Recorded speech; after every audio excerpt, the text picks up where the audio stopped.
to those who bleed orange and black. It is out of here! Good morning. This is Murph and Marcus. Brian Murphy and Marcus the Waterboy Boucher. Streaming live at twitch.tv/The Sports Leader. Sponsored by Bigelow Tea. Grab a mug and tea proudly.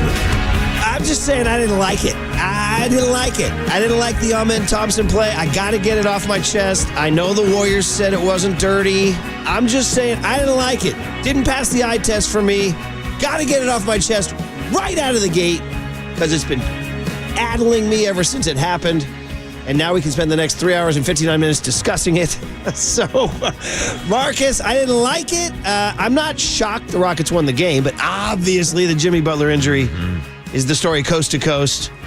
Not to mention a little Ryan Walker drama in the ninth inning that ended in the right way. But good morning to you, brother, and sorry to be salty right out of the gate. No, well, usually I start the show saying good morning to Young Tony, John Joe Curley, our awesome listeners, and I say hello to Brian Murphy. But I didn't realize I'm hosting the show today with Ed Asner. I don't like it. That's it. I mean, right out the gates, bro. I don't like it. Anytime we can name check Ed Asner at 6:01, it's a good day. Yeah, it's a good day. It's a baby Friday. It's NFL draft day. The Giants won last night. We got some day ball. But yeah, the biggest story of the day is Jimmy Butler falling on his butt. Another pelvis contusion, Murph. That was a hard one. It was hard. Of all the pelvic, when Steph went down, it was bad. Kuminga went down. When Kuminga went down, and we thought it was an ankle. Remember in April or whatever it was, he missed a game. That one was up there in terms of the wince factor, because that was he was fairly high up, and there was zero breaking of the fall. So I don't know what's going to happen in terms of that ain't healing. That ain't healing in 15 minutes. That one, he came back from that thigh contusion from Kawhi, and played in that Memphis game and played great 2 days later. So. I mean, I don't have he's getting an MRI today. People don't know. By the way, people don't know what we're talking about. The Warriors lost to the Rockets last night. There's no call-in. Golden State, Houston 109, Golden State Warriors 94 in Game 2. They're tied 1-1 in the series. Game 3 is Saturday at 5:30 at Chase Center. But if you guys missed it, I'm sure you've seen it. First quarter, 1:51 to go, early days, in an already physical game. Very physical. And I don't know if we're going to say the refs play the role in that, letting it get to that point. But, listen, I've lived long enough to live through several iterations of the NBA, so I've seen physical NBA basketball. Overnight Dave and I'll just tell you guys, just go look at the Bad Boy Pistons. That's all you got to do, So, but it's been a while. They've kind of legislated it out of the game. But man, that first quarter was right back to Bad Boy Pistons. There were any number of dust-ups in that first quarter. And this comes on the heels of the post-game comments after the Warriors and Rockets Game 1. Neither team scored more than 100 points. That was a pretty physical game. And Steve Kerr said it reminded him of a 1997 type of playoff matchup. That's the type of playoff matchup that we got last night. But, Murph, it's almost getting to the point where it's getting physical, it's getting chippy, and like you, I do like a more physical brand of basketball, but we're almost moving on from a physical brand of basketball almost going to a brand of football, almost going to a brand of wrestling at this point. Right.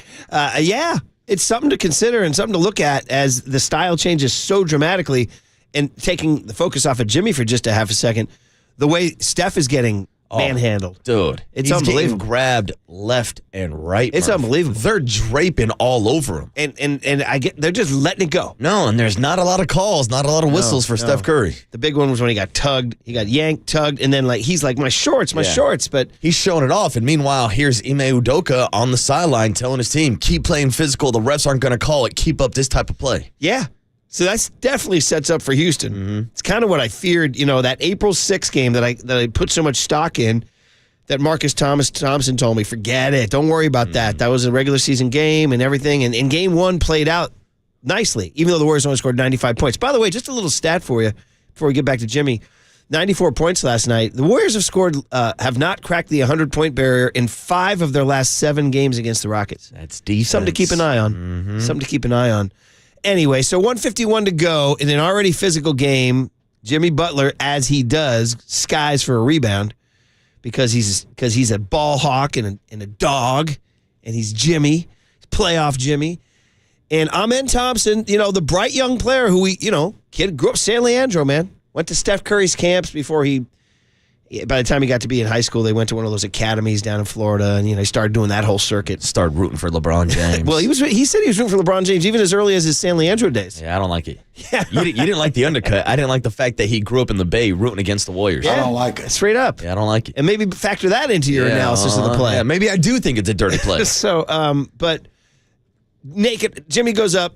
Amen Thompson, if you guys missed it, somehow emerges from a scrum, diving low at Jimmy Butler's legs in what looks like a classic undercut, which is, the big no-no. You can't take out a guy's legs when he's up.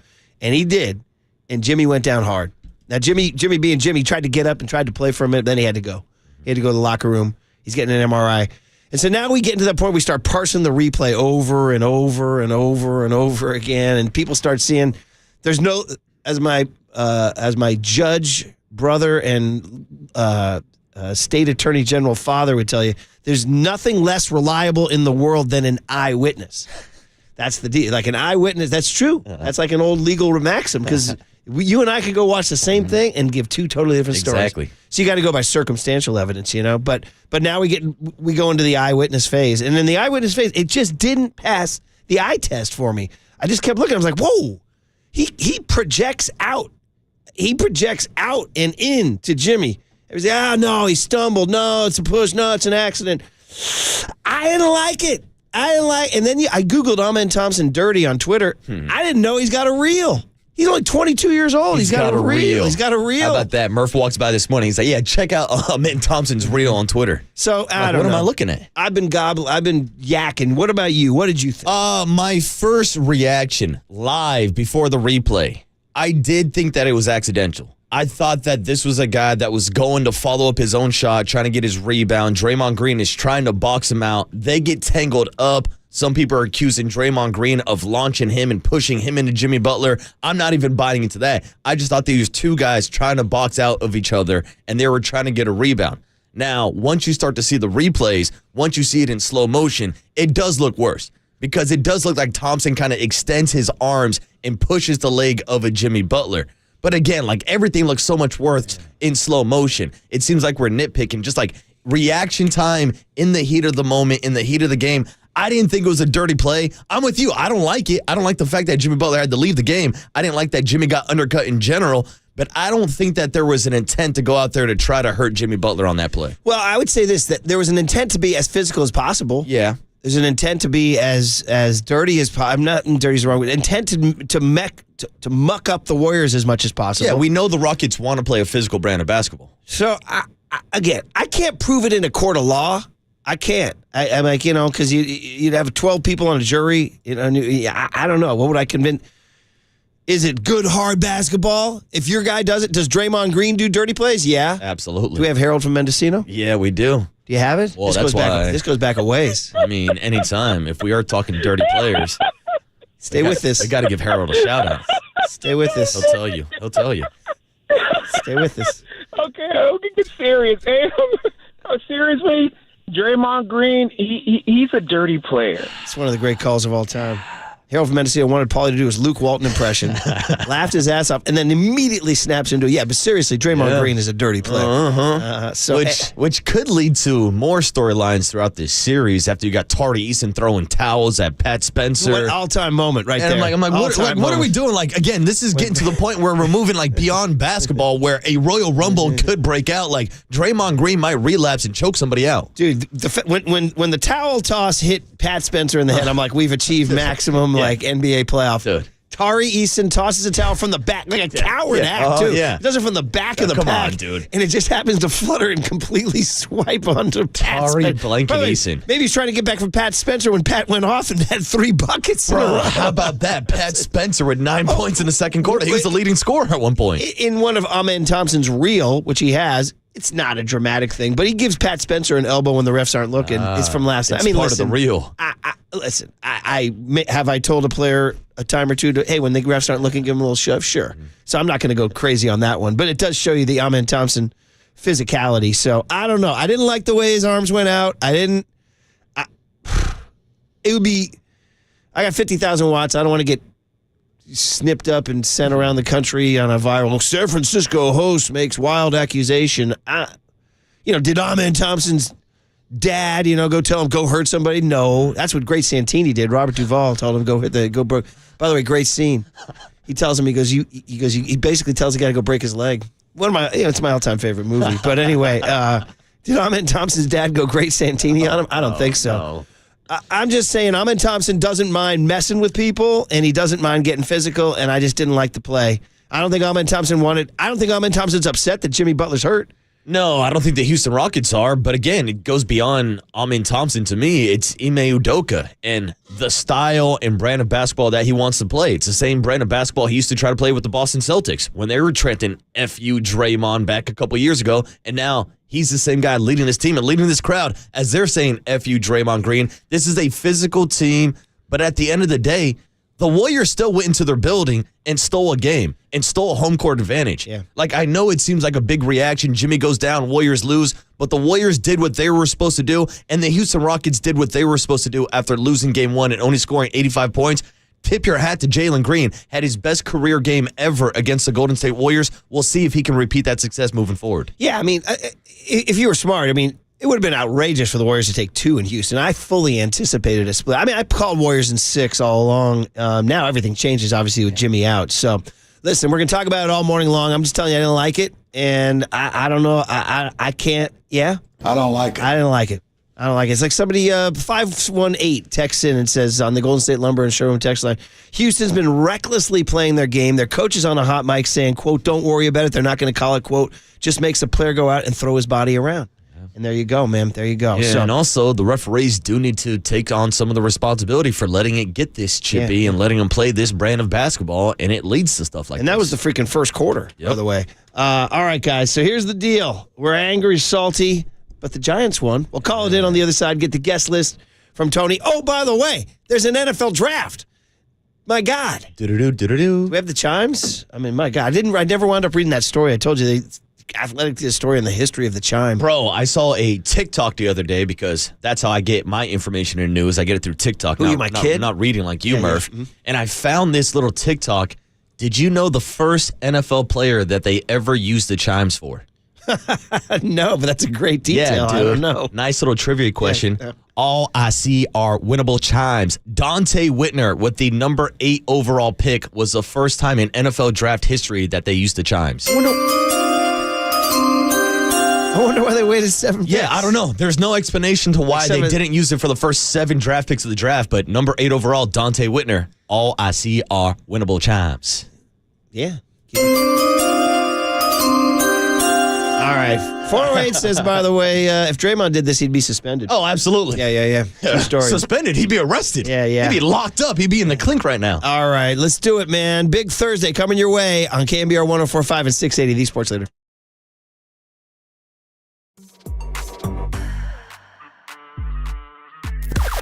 Now, from the O'Donnell Financial Group Sports Desk. Learn more at odfigroup.com. O'Donnell Financial Group, because planning is a process, not a product. It's time for the Young Tony and John Joe question of the day. Well, this is the easiest one we've ever had. If you missed it, Jimmy Butler hit the ground hard after being undercut by Ahmed Thompson.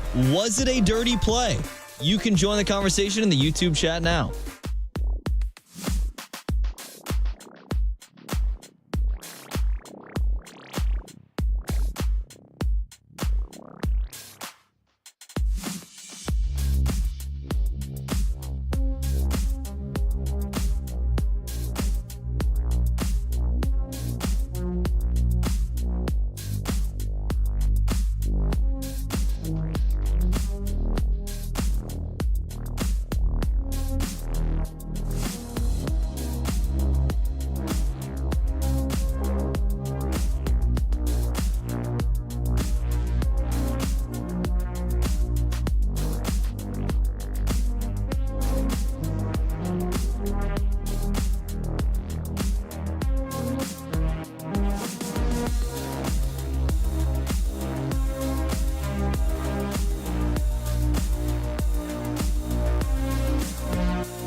And now it's time for the Protect Your Assets Business and Technology Report with me, David Hollander.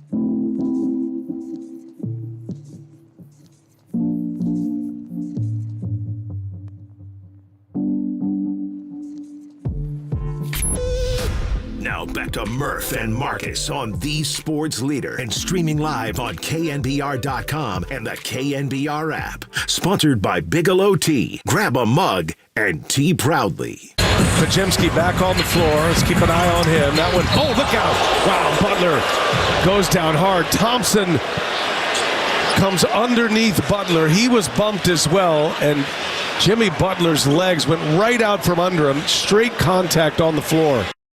Well, there it is, the TNT call, Brian Anderson on that one. So they switched games, huh? It was Kevin Harlan, Reggie Miller game 1, then BA in game 2. Interesting. Young Tony's playing I Fall Apart by Post Malone for Fall. I don't know if we want to go with the fall theme all day. That's going to get me too riled up. If you're just joining, I didn't like the play. It's a dirty play. Now, what am I going to do about it? It's like, what can you do?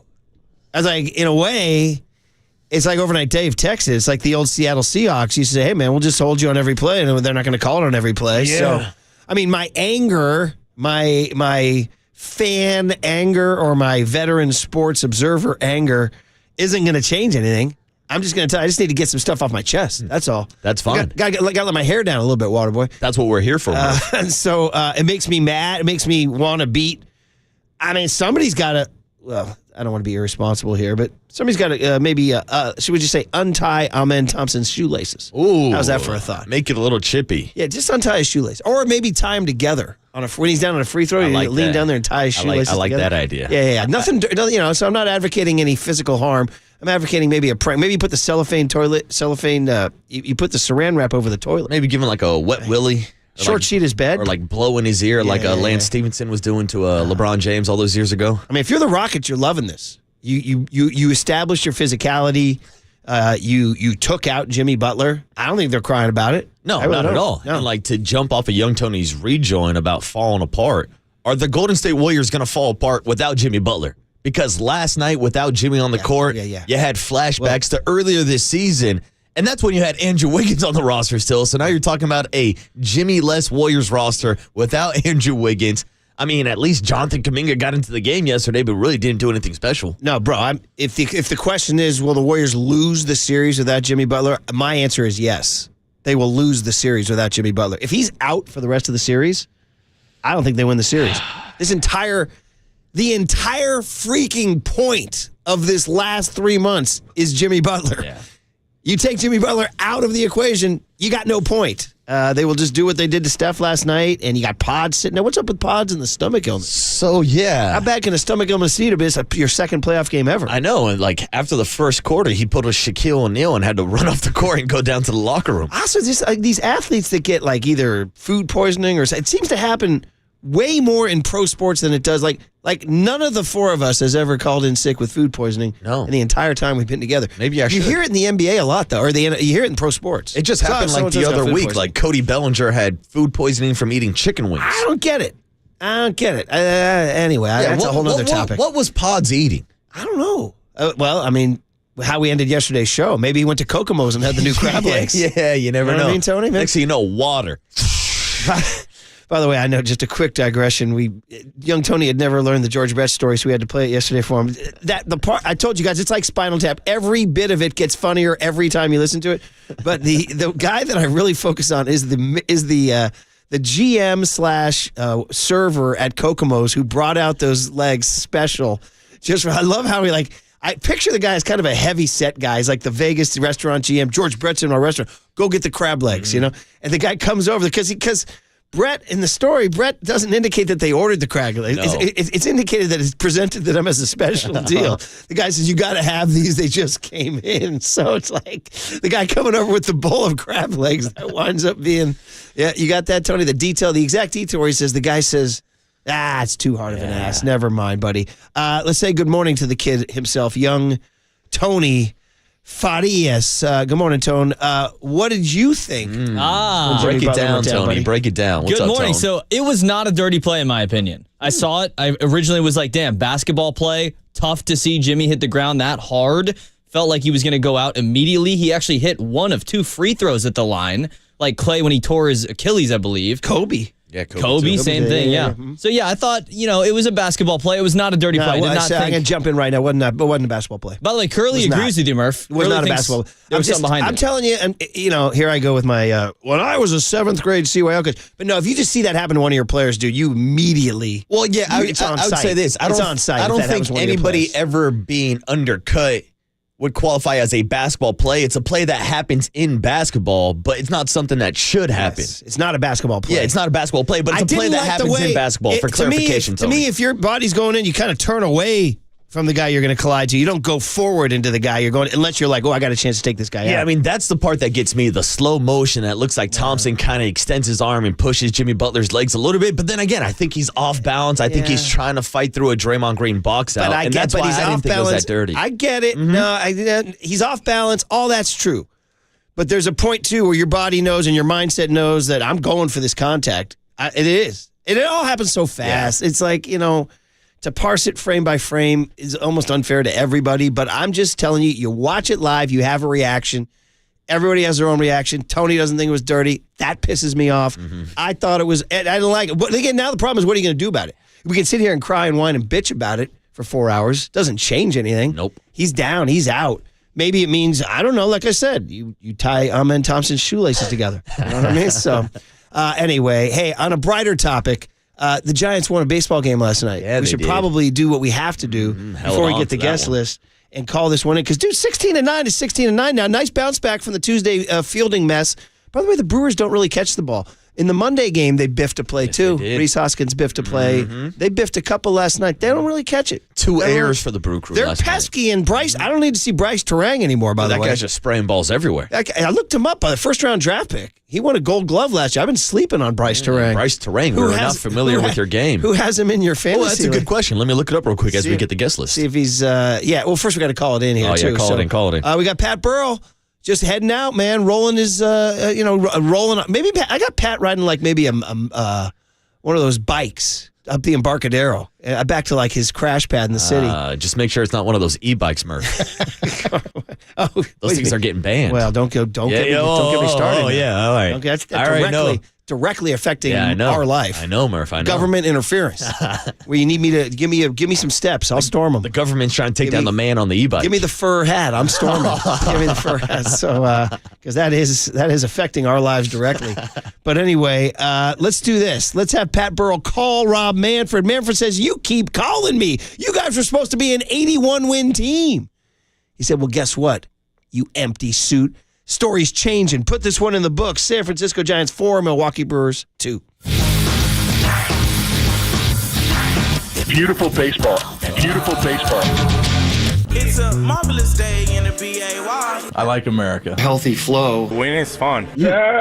Buster was a winner, bro. We want to be a gritty, grindy bunch. Oh, and those last two you heard, Nick Turturro, Buster was a winner, bro, and that Buster Posey quote means the guest list on a Thursday, 4/24/25. Like, we're getting a lot of great reaction. 360 says, it's not a dirty play if he's diving for the ball. The ball was 10 feet higher up. And then 19.5 tries to calm everyone down, saying, hey, guys, might have been a dirty play, but the Niners have a last place schedule.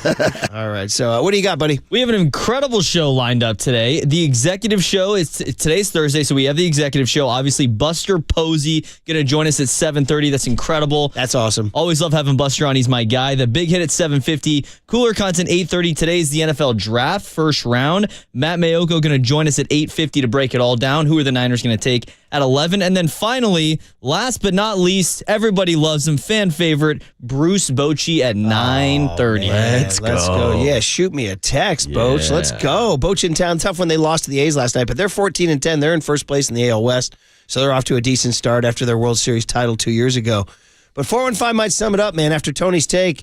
415 says, boo, Tony. Says, Amen is looking right at Jimmy's ankles as he jabs at them and follows with his body. And then 415 says, get the F out of here, Tony. We have a new one. There it is. Tony Farias, Amen Thompson defender. There we go, man. The soundbite has been reassigned. 808 KNBR is the phone number. Wow, this is bad. The text line might be coming after young Tony. They might want to replace him with the Bryce Terang owner in our KNBR Fantasy League, the breakout star of Dubs OT, Kyle Haar. Kyle? Yeah, maybe the best looking board up in the building, Tony. He is. He was not only is he good looking, he thought Amen Thompson was dirty, and he had the smarts to draft Bryce Terang. There it is. So, all right, guys. Okay, listen. As the great Larry Krueger and Jim Rome would say, bang the number. 808 KNBR is the phone number. What do you guys think, man? Let's get into this. Let's get our rage off our chest, and then we'll have to deal with the aftermath, too. 808 KNBR, bang the number. And the text line is 415-808-5627, the Golden State Lumber and Showroom text line on the Sports Leader. Went to Kokomo's, a great little steakhouse. The guy brings out some fresh crab legs. These just came in. I got to give them to you guys.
Now back to Murph and Marcus on the Sports Leader and streaming live on KNBR.com and the KNBR app. Sponsored by Bigelow Tea. Grab a mug and tea proudly. Pajemski back on the floor. Let's keep an eye on him. That one, oh, look out.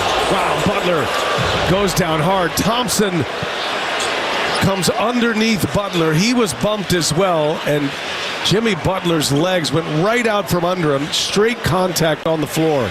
Yeah, Brian Anderson calling it. It's just been all we're talking about all morning. I'm mad. I don't know what good it's going to do, but I didn't like it. I know the Warriors chose not to go down that road. Even Chris Mullin didn't go down that road. I don't know. They're in a code. I get it. I'm just reacting the way I'm reacting. And I don't always... I like physical basketball. This seemed to me like an intent to maybe, hey, we got a chance to take a guy out, take him out. And that's Jimmy. I mean, they knew Jimmy's the guy. You got to go for Jimmy. Now, am I overreacting? You can think I'm overreacting, maybe. Listen, if you're the Rockets, you did the job. Jimmy's out. I think it's also the overall physical nature of this series. And seeing Ime Udoka on the sideline saying, yeah, keep fouling him, keep playing physical. The refs aren't going to call it. So, like, that narrative gets into the mind of a Warriors fan, and we know how much you've been a Warriors fan. You still love your fighting Golden State Warriors. I need it right now to calm me down. Yeah, so we'll have Tony cue that up for us. Oh, I thought you had that. Okay, yeah. Brian, hi. Brian Murphy. I'm from Mill Valley, California. I'm a 20-year-old junior major in English. And I'd just like to say we still love those fighting Golden State Warriors. You and the three others. No, never mind. How far we've come from that dead silence from Berman to, so you and those to three, a crowd chanting blank you Draymond. Yeah, yes, you and those three others want to defend your guy. And I get it. That's your first instinct as a fan because you're seeing your guy go down, and we know how impactful Jimmy Butler has been to this roster. But going back to my original point, you factor in how physical Houston wants to be. After game one, they said, we're going to actually amp up our physicality. And so when you have that in your mind and then you see a play like this happen, I think that's where you get the connection of, oh, maybe he did it on purpose. Maybe they were targeting someone like Jimmy Butler, even though this happened in such a split-second situation. It does happen in a split second, but there's just a point in the end where he kind of goes into him when your reaction would be mostly to avoid the contact. A lot of reaction. Bang the number. 808 KNBR is a phone number. We need people yelling today. The Golden State Lumber and Showroom text line 925. So the Dubs had chances to match that physicality. Had a couple of chances at hard contests on Jalen Green. They need to turn that dude to Lynn Swan. Now that's an old school. Wow. Old school. 530 says, hey, Murph, lighten up, Francis. It was not intentional. Bro, I strenuously disagree with you on that one. Lighten up, Francis. 510 just says, I'm with Murph. I like you'd rarely see that text. You rarely see that text. I like that. Riders. 720 says Thompson may have a reel, and he does. I didn't know that. I wanted to see what people were saying, so I typed in Amen Thompson dirty to see if something came up. And he's got a reel. He's got a reel. But 720 says Amen may have a reel, but this play should not be added to it. It was totally accidental. Again, I'm going to disagree with you. 408 says let's go with the movie The Untouchables. They send one of yours with us, but we send to No. Yeah, no. We're not doing an eye for an eye. Well, 707 said Houston had more free throws. Just saying. 408 says, I've been an NBA fan since Wilt versus Russell. Thank you for being in the demo. I've seen the good and the bad, but the way the Rockets play reminds me of the Seahawks with Pete Carroll. That's what Overnight Dave said. They foul on every play and every player because you can't call all of them. Yeah, that's the strategy. We've seen it before from DBs. Hell, we've seen it with offensive linemen. If I hold you on every play, the ref's not going to throw the flag on every single holding penalty. 408 says, I'm pissed. Dirty, dirty play. And then Chris Mullin immediately on postgame defends Amen because he knows his dad.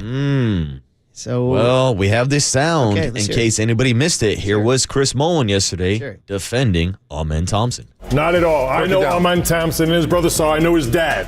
He's a classy kid. You could see. It's just unfortunate timing. Draymond even kind of got tangled up with Amen and kind of, pushed him in a little bit by accident. Right. Just horrible timing. Not a dirty play whatsoever. Right. But that floor doesn't know if it's by accident or not. Listen, no, I don't love. Very few people on earth I love more than Chris Mullin, so I'm not going to rip Chris Mullin here. I don't know the dad. He does. I'm just saying what I saw. Mully's, when you know people involved, maybe you feel differently. I don't know. That kid's got he's got a physicality to his game. I didn't like the way he went in. Again, all this bitching and moaning isn't going to change it. And the Warriors are now 1-1 in the series, but I kind of feel like if there's anything sports talk radio is for, is to bitch and moan and whine about this play. So Absolutely. Bang the number. Murph, that's what we do here at KNBR. It's literally all we do. It's all we've been doing for years as I scramble to try to find my Jeff Kemp. Oh, man, I can't find it. Oh, man. I don't know how it disappears on me. Here it is. KNBR, that's all you guys do all day long. Bitch about the game. Enjoy the game more. Scarecrow in the Central Valley leads us off at 808 KNBR. Scarecrow, good morning. Good morning, gentlemen. Dirty play? Yeah. Refs swallow whistle in playoff times? Yeah. Were they going to go after either Butler or Curry? Yeah. The point is, the Warriors are thin. They're only going to go as far as Butler and Curry are going to carry them. And if you've got a physical coach and they like to play physical ball and the referees are going to swallow their whistles, then one of those two guys was going to be a target. And you can say anything else you want to, but that's kind of the way I saw it. Yeah, Scarecrow. I mean, you're right. It is, in many ways, all's fair in love and war. I mean, it's the NBA playoffs, and, my anger isn't going to solve anything other than makes me not like the Rockets, makes me not like... I actually was kind of high on Amen Thompson. I liked his swag, the fact that he was 22 years old, and he wanted Curry and all that. Now, we won't get into the fact that he's openly announced himself as a LeBron James fan since he was a kid. But and it's been all downhill since we figured that out. I guess we're in the position now of like the way other teams feel about Draymond. They hate him, right? They hate him. Absolutely. So I'm not saying I'm hating Amen Thompson just yet. He's a baby. He's just a kid. But I'm saying he's rising the list. He's going up the list. I'll tell you that. Larry in Santa Cruz is on KNBR. 808 KNBR. Bang the number, as Kruger would say. Larry, good morning. How are you? Hey, morning, Larry. Good morning, guys. Hey, Murph, I agree with you wholeheartedly. I mean, I love Molly, but come on, man. Their head coach is pushing that style of play. Yeah. To me, it was obvious. He could have got out of the way a little bit. I don't care if he's falling forward. I mean, they tried to take Jimmy out. Yeah, Larry, I'm telling you, you watch a game, you have a reaction. And I'm just telling you my honest reaction. I didn't go in there like, hey, man, I'm going to look for what the Rockets are doing tonight. I was just watching the game. And my immediate reaction was, whoa, that's throw. I was like, whoa, that's beyond the pale what you do there, taking a guy out like this is where I disagree because I think two things can be true. I think Houston can go into this game of having that physical mentality, and they want to make it more physical, and we saw that throughout the game.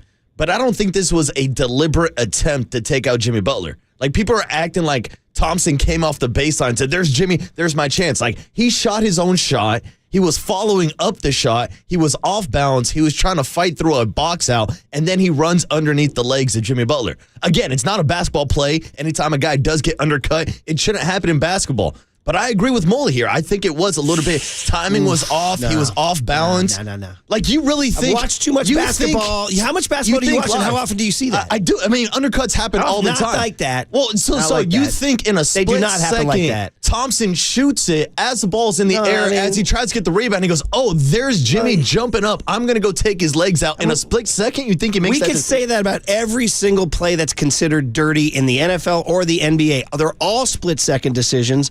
They're all so fast you can say there's no way he premeditated that. I mean, it's very rare that you can say somebody premeditated something. Well, that's what people are saying this morning. People are saying they're targeting and they're trying to take him out. Get as physical as you can. Go hit him as much as you can. Certainly you see what they're doing to Steph. Yeah, but that's not like you would like the way that people are describing like they had this premeditated decision. Like, I'm going to undercut him anytime Jimmy goes up. I'm going to go undercut him. I don't think that was the game plan yesterday. Tell you something right now. No, I'm not saying go take him out Grace Santini style, which he did, by the way. I'm not saying just you, but a lot of people, our callers are saying that. You are going out there, and some of the callers just said, Emayo said, go.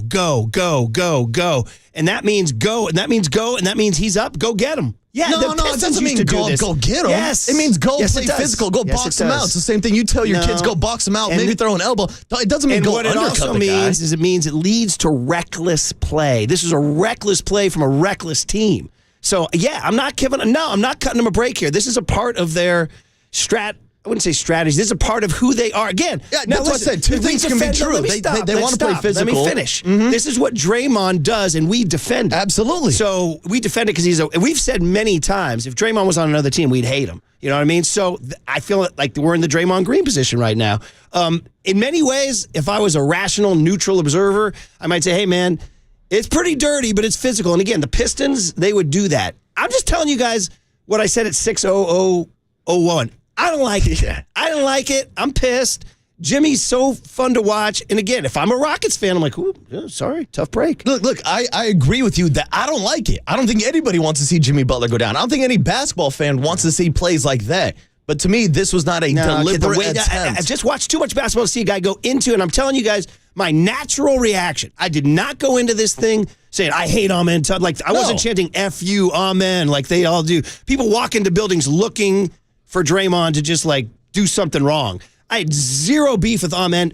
I almost took the Rockets in 7. I kind of like the way the Rockets play, to tell you the truth. I'm just telling you, I've watched enough basketball to know that the first time I saw that play, my reaction, I literally made noise. I went, ooh, ooh. And I said to my kid, I was texting, because we were at separate places. I said, dirty, you can check our text line. I go, dirty play? And I had exclam, question mark, exclam, question mark, exclam, question mark. And then he wrote back, he goes, no, I think he was pushed.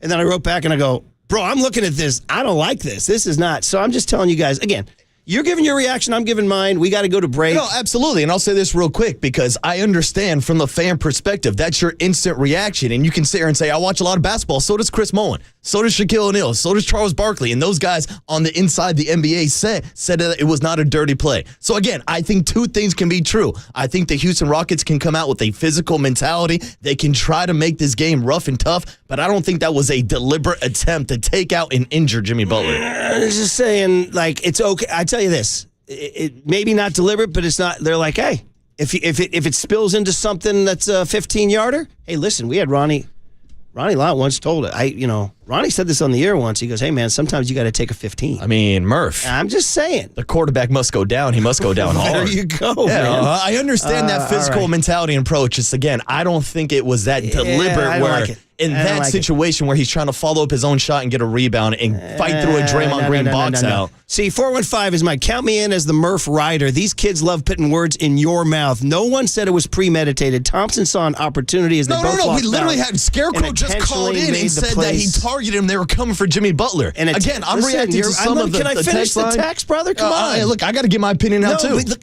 Can I finish the text? Go ahead. Keep going. Jesus H, man.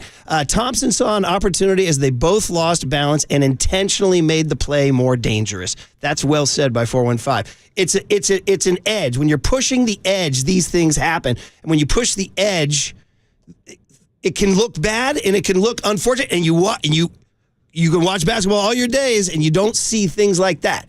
So I'm just saying, again, in the end, what does it matter? There was no flagrant foul. Jimmy's out. But again, what is the point of Sports Talk Radio if you're not going to bitch about this morning? That's what we got to get it off our chest before we move on. Mm-hmm. All right. So listen, we got to finish we got to keep it going. Yeah. We got to keep it going. 808 KNBR, bang the number. We got more on the other side. Bang the numbers. I mean, listen, I'm pissed. And you have a right to be as a fan. I'm just saying, you have a right to be mad. We also talk about the ramifications of this, too, by the way. Is the series over if Jimmy's out? I mean, bang the number. 808 KNBR. Bang the number. 808 KNBR.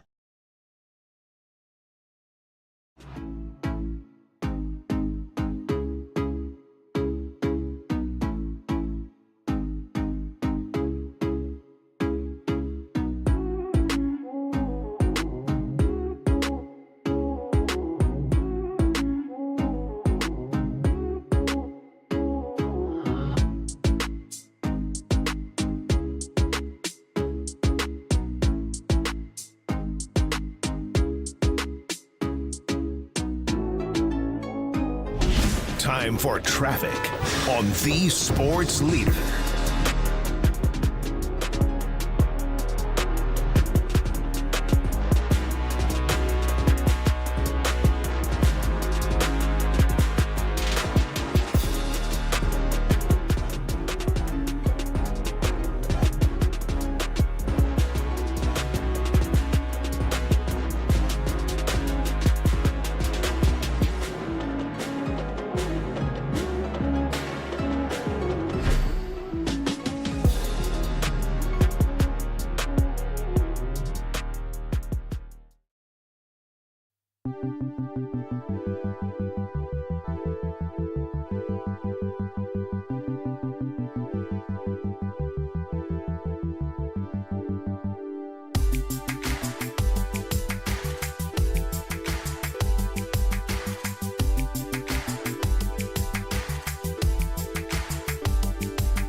Now, it's time for KNBR's Opening Bell Report. Sponsored by Protect Your Assets with David Hollander. Concerned inflation will ruin your dream retirement? Learn more. Listen to David's show every Saturday morning or call 1-866-PROTECT.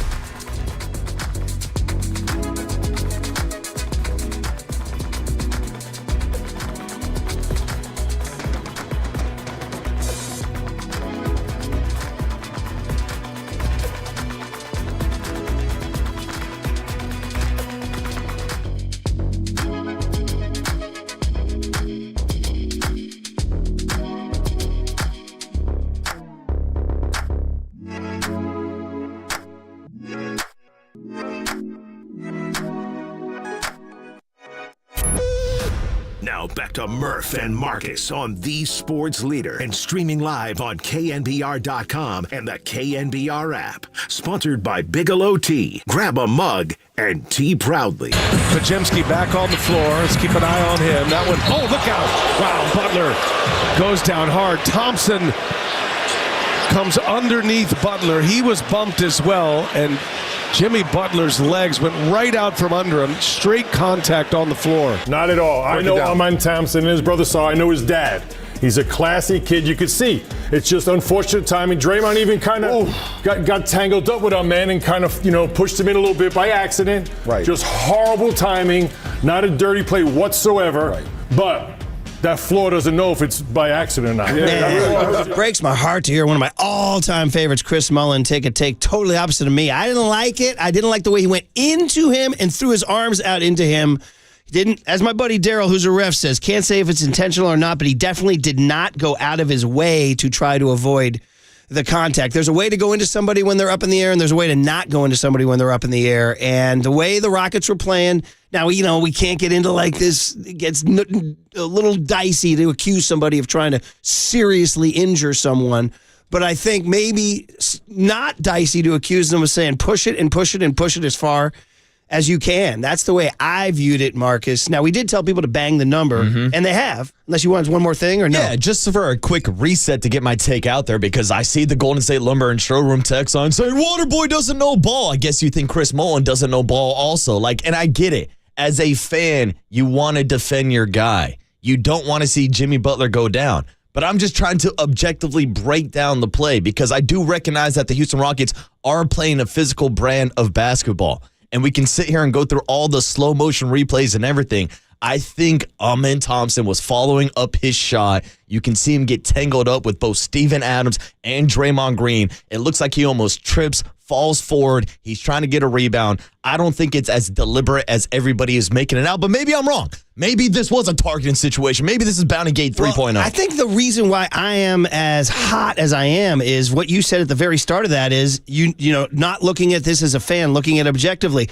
That's been the basis of my whole thing all along was my objective, natural reaction. It was not, I wasn't like wearing my frickin', Mully jersey or my Andrew Bogut jersey and wearing my my initial reaction was, whoa, I've seen a lot of basketball. That kid went in and didn't mind taking him out. That was my reaction. It was not Warrior pom-pom guy. It was not 20-year-old junior English major. It was watching basketball. Whoa. And then you start, then you get into the replays, and then you get into the Ime Udoka quotes and all that stuff. I do want to get to the calls. Go ahead, yeah. Let's get to Ruben and bang the number 808 KNBR. You guys have thoughts? Call in. Ruben is all the way out in St. Louis, Missouri. We love Ruben listening in St. Louis. Hey, Ruben, good morning, man. Yeah, what's up, Ruben? Hey, good morning, fellas. Long-time listener, diehard Niner fan, diehard Giants fan. I know that's crazy, but I love it. I'll be real brief. Listen to you guys all the time, and a big reason I listen to you is because you're always objective, Murph, and I respect that about you, especially being a former journalist. I respect your objectivity, but this morning, I'm like you. It breaks my heart that someone I look up to so much is having such an opposite take as what I have, and I'll be pretty quick. Draymond was mixing it up with Dylan and Villain all game. He personally got Dylan Brooks and Amen Thompson in foul trouble. He never got any calls against him in all those scrum ups. And if you looked at the play, he definitely pushed Thompson. There's no way you can box out from behind a player. So for you to watch as much basketball as you do, to say that he was boxing him out when you're behind him, there's no way you can box him out like that. Ruben, I'll just jump in real quick. I did watch the video, and first of all, thanks for listening and all those nice words. But I didn't. One of my reactions that got even worse is I don't think Draymond pushed him. I think he did push him. And my last take, and I'll keep listening. I'm driving a truck. I had to pull over. We got cameras in the truck. Can't be on the phone, but I had to get this off my chest. But the last statement, and then I'll listen to you guys to kind of clear it up and say, if I feel if Draymond felt there was a dirty play, if anyone on that team felt it was a dirty play, someone would have reacted. That's a fair point. That's a fair point. That's a fair point. No one reacted because they knew Draymond had a lot to do with that. I don't know about that. If they thought that was dirty, I think it would have been some hands being thrown. Hey, Ruben, don't get in trouble with the cameras, man. All right, buddy, but I appreciate it. I'm on the side of the road, baby. We're all good. Don't be a stranger, Ruben. That's probably the best argument I've heard yet. Yeah, that's a point I wanted to bring up. In that Draymond did not react after the game. Do we have any post-game of the Warriors afterwards?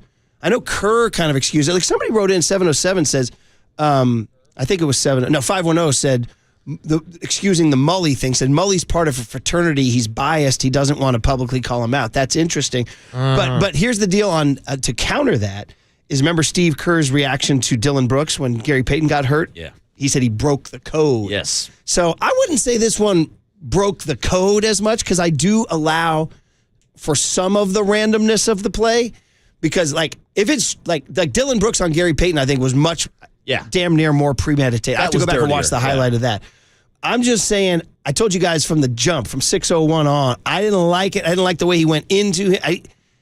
He went into him and out into him and didn't avoid him and spread his legs, spread his arms out into his legs. So, but I don't think he broke the code per se. No. But it is interesting that the Warriors did not react the way I'm reacting. Yes, exactly. We didn't see that same type of reaction from Draymond or anybody on the court. And that's why I think you do have to clarify when we are breaking down the situation. I know Young Tony has a highlights that he's been playing on the stream also, but it's like, it's not like Thompson came from the baseline out of nowhere and took out Jimmy's legs. Like, to me, I think if you're looking at all these replays, you're looking at all the angles, you can clearly see Thompson's legs get tied up from Draymond. I don't think Draymond pushed him into it, but I definitely think Draymond was trying to box him out. You can see him trip over Draymond's legs. He's fallen. He's off balance. Yes, at the end of the day, it's not a basketball play. You don't want to see anybody be undercut. But again, I just don't think it was predetermined like I'll tell you this, though. The thing that did not help Amen Thompson's cause, and I didn't learn this until 5:45 this morning, I just said, I should probably look up to see Amen. So I just typed in Amen Thompson dirty to see whose quote, like did any NBA players tweet on it?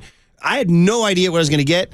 I didn't know he has a reel. Oh, man. He's got a reel. He's got a reel. Did you guys see it? No, yeah, I saw it, Murph. He doesn't mind. I saw the reel, but if some people typed in Brian Murphy, dirty radio host on Twitter, there might be a reel of that also. I wouldn't deny it either. I wouldn't deny it. Yeah. I'd say, yeah. Brian Murphy.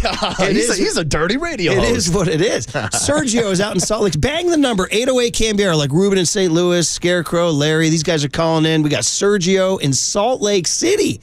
I love the mountain time zone checking in. Sergio, good morning. How are you, man? Yeah, what's up, Sergio? Good morning. Good morning, guys. How are you? What's up, Sergio? What's your take, man?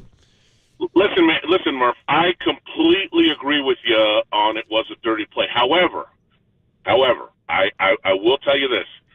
The fact that there was not even a foul, a common foul or anything like that called on that play, and that a couple plays later, Guy Santos comes down the court and gives a little love tap, I think it was, to Şengün, and the refs treat it like it's an assassination attempt. Man, it just, I think the frustration is the refs are not calling it consistently. Yeah. If you're gonna let them play physical, let them play physical. But if you're gonna give the Warriors these ticky tack little, I just touched the guy, put my hand on him, and let them and call fouls on that, then do the same thing when they're holding Steph Curry's shorts while he's going up for a three-pointer. You know what I mean? Yeah, I'm with you, Sergio. I'm with you. It's very weird how there was they didn't even, correct me if I'm wrong, because I had some other stuff going on right afterward, but they didn't stop the game to review the play, did they? No. Nothing. It was just, play on. They might have screwed that up. And the Rockets got the ball back. I'm not mistaken, right after that, Yeah. right? Yeah. Sergio, man, you're right. I honestly think the refs, we should probably spend some time banging on the refs because they let it. Now, listen, I want to like sort of temper my take here because I like physical basketball. I do. I support it.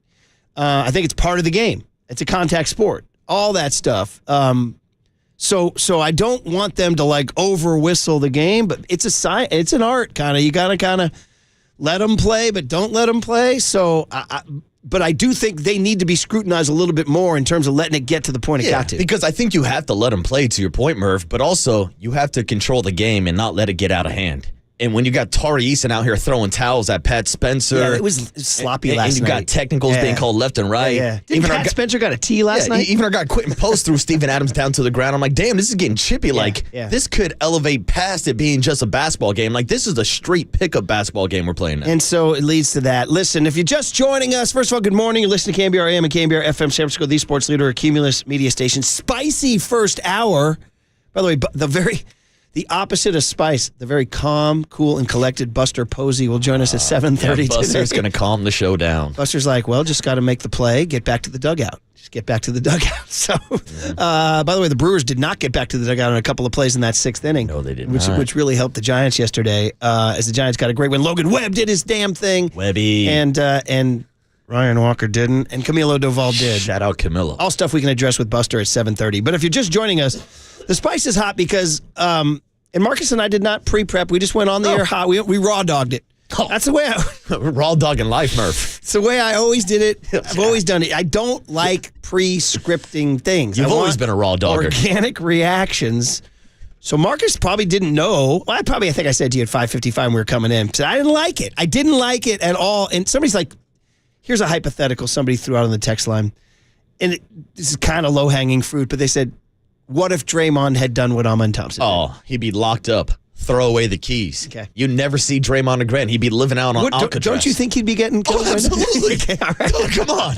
If half of the calls yesterday, if Draymond Green was involved, like that Jalen Green forearm to the face of Draymond Green, that's assault, brother. If that's Draymond Green, he's being locked up. Did you think Draymond overflopped that, by the way? Oh, of course he did. You got to sell the call, though. You got to sell it. But Jalen Green did. He kind of popped him right. He went forearm to the face. I know. If that's Draymond Green, I don't know if we see him again this series. Oh, man. So anyway, Amen Thompson is young, and we're only learning just now, who Amen Thompson is. And I told you guys, in all honesty, I kind of liked the kid. I kind of smirked and chuckled when I read that he said he didn't like Curry and the Warriors. He was a LeBron fan. I'm like, oh, you're one of those kids. All right. But honestly, that April 6th game when he locked down Curry and Ime got into it with Curry, and people have since said, bro, Marcus Thompson yesterday told me, bro, come on, man, don't put any stock into that game. It was the third game in 4 days, and it was a regular season game, and those things don't even almost count. Regular season games don't even count. They're like freaking preseason games, really. Does it really matter? Yeah. So I honestly, to tell you guys where I was coming from, I did not have Amen Thompson beef at all. None. And in fact, in a weird way, I was sort of proud that he was from the Bay. Yeah, I like the kid as a player. Yeah. And so that all, color that into my reaction, that when he did that, I did not carry a grudge into that moment. I was like, my reaction was honest and raw and real. And it was, whoa, that's significant what he did. And I'm sticking with it. I thought it was an excessive finish into Jimmy. I understand everything you're saying. You have a point. There are points on both sides. That it was split second. It was really fast. He was stumbling. All that stuff's true. So I'm not going to say the guy's a freaking criminal who needs to be on a post office wall or something like that. But I am saying I didn't like it, and I thought he finished a little extra as part of the Rockets' extra physical play. And it happened to be at a terrible time when Jimmy was at the peak of his jump. That was a hard-ass fall, dude. Yeah, he went down hard. And I will say the worst part about the slow-mo replay is when Thompson actually makes contact with Jimmy Butler. And it does look like there's a little shove of the leg. But again, like, how off balance is he? He's tripping. He's trying to follow up his shot. I mean, we're arguing semantics now. Regardless, at the end of the day, Jimmy Butler left the game, and we saw how different the Warriors looked without Jimmy Butler on the court. Jimmy is scheduled to have an MRI today, so we'll see how this plays out for the remainder of the series. We continue our Across the Nation, Open Phone America. I used to listen to Larry King when I was a kid. He had a show called Open Phone America. We got Open Phone America because we've taken a call from St. Louis, Salt Lake City, and now we're going out to Delaware. Worldwide, baby. Shout out to the first state, Rob in Delaware. Rob, good morning. How you doing, buddy? Yeah, what's up, Rob? Hey, good morning, boys. Originally from the Bay Area, but look, I don't want to give a free shout out here, but I think he's a friend of the show, has been in the past. Brian Windhorst. Brian Windhorst last week before the series started said no matter what, one of these fan bases, both of these fan bases are going to be upset at the referees. And so I think that's what we're seeing in the first two games. I don't know if it was a dirty play. I think if, the MRI comes back positive, like in a negative way, I guess I would say, then yeah, it's dirty. If he can play game 3, then let's play on and let's keep the physicality going. But man, these guys are young and they do play physical. So I do think it's playing into the Rockets' hands. But I just wanted to add that note, not a free shout out, and I'll hang up, but Windhorst said that both sides would be mad at the refs eventually, and I think we're here. Look at you, Rob, giving Wendy. You know what? Wendy used to come on way back when, I think, before he was famous. I think, Rob, if you're an old school, where's your home? Where are you originally from, Rob? I'm from Napa Valley. Nice. And so I've called in before. I'm more of a Giants Niners caller. Yeah. But I love the Warriors as well, and I think this is going 7. Yeah, and I think the refs are going to take that. All right, Rob. Hey, keep repping on the Eastern Seaboard, buddy. I'll see you at Rehoboth Beach. Yes, sir. All right, bud? Yeah, baby. Let's do it. All right, Rob. Thanks for the call. I went to they have a killer boardwalk called Rehoboth Beach. And, my brother, the in-laws are out there, and we went there. And one of those Eastern, I guess Santa Cruz Beach boardwalk's similar to that. You a Santa Cruz Beach boardwalk guy? I love Santa Cruz Beach boardwalk. Yeah, but they do it on the East Coast. All right, we keep it a little closer to home. Real quick, though, he mentioned Brian Windhorst. Sounds like Brian Windhorst might be making his second straight appearance at the KNBR draft party tonight, Tony. Windy in the Windy 7 will be there tonight. Jack's Bar and Restaurant, San Jose, off of Saratoga. Draft party tonight in 9 hours, 51 minutes, and 11 seconds. Let's continue this beef at Jack's tonight. And throw in some alcohol to make it even worse. Yeah, that'll make it spicy. By the way, shout out Delaware. Have you guys ever been to Delaware? No, never. By the way, you're one of your all-time greats came from Delaware. Across the Delaware River. That's what I'll do. Isn't Richie Gannon, isn't Dick Gannon a Delaware Bluehead? Oh, I think you might be right. Isn't he? Am I wrong on that? Who else went to Delaware? Well, Joe Flacco. Joe Flacco, right? But that's the trivia question. Where did Gannon go? Good question. I don't know off the top of my head. Isn't he your guy? Yeah, but I was a kid when he got to the NFL. He was the last. I don't think I was alive when he was in college. Doesn't matter. You got to, bro, come on, man. Hugh McElhinney went to Washington. We got to what did this is my whole conversation with Rich Gannon's a Michigan man. Of course I knew that. He went to Michigan? Yeah, of course he did. How do you not know this, Murph? Rich Gannon went to Delaware. I'm seeing him. Rich Gannon, Delaware. I got this. You know what? I'm going to need push-ups, dude. Is that not a Michigan Wolverine? Oh, Delaware's got very similar jerseys to Michigan. Tony, how many push-ups? 7. How many? 16. I think what was his number? 12? 12 he was push-ups. 16. Bro. Well, 16 in college, 12 in the NFL. Man, oh, man. And then the excuse that, I wasn't around when he was playing. Yeah. Sorry, I don't have a lot of knowledge on Delaware college football. Rich Gannon, isn't he your guy? Yeah, like I said, I wasn't alive when he was in college. Didn't you not bone up on everything Rich Gannon? No, I boned up on him when he was in the NFL. This is exactly where I was with young Tony in our first week. That's why we have What Did Young Tony Learn Today? This is why Brad and I were talking about this. Like, do your whole generation say, well, I was born on this day, therefore my knowledge begins now? Like, Jesse Owens, I don't know if he went to Ohio State or LSU. I mean, we not learn things in this world? No, and Rich Gannon's your guy. Well, I didn't know that. And how many times did you see a Raider game where they would say, Rich Gannon, college, Delaware? Obviously not too many. Well, I didn't freaking watch him at Delaware either, buddy. Yeah. Well, oh my God. All right. But you're playing young Tony today. I don't see where we're going with this. You can't make the excuse, I wasn't alive when he was playing in Delaware. You got to just bone up on your Gannon. Well, I'm just telling you. Sorry, I'm not a nerd that studies every college that a player goes to. Yeah, let's break. What the hell are we doing? Today's a tough day. You're grumpy today. No, I'm not. Yeah, you are. You should know Rich Gannon went to Delaware. All right, cool. Let's break. Jesus H. Christ. Jeez, yeah, you're telling me. Ray, Nathan, other callers, 808 KNBR is the phone number on the Sports Leader.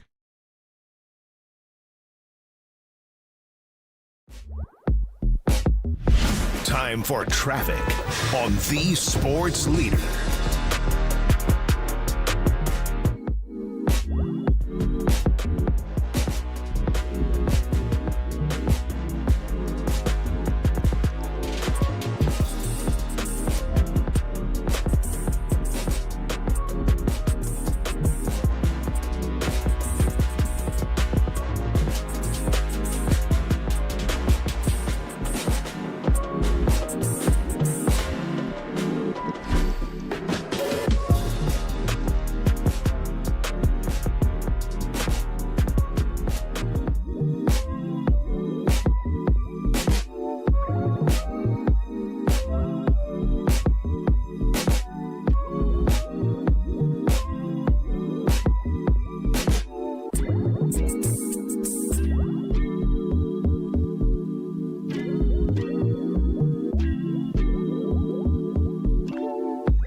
And now it's time for the Protect Your Assets Business and Technology Report with me, David Hollander.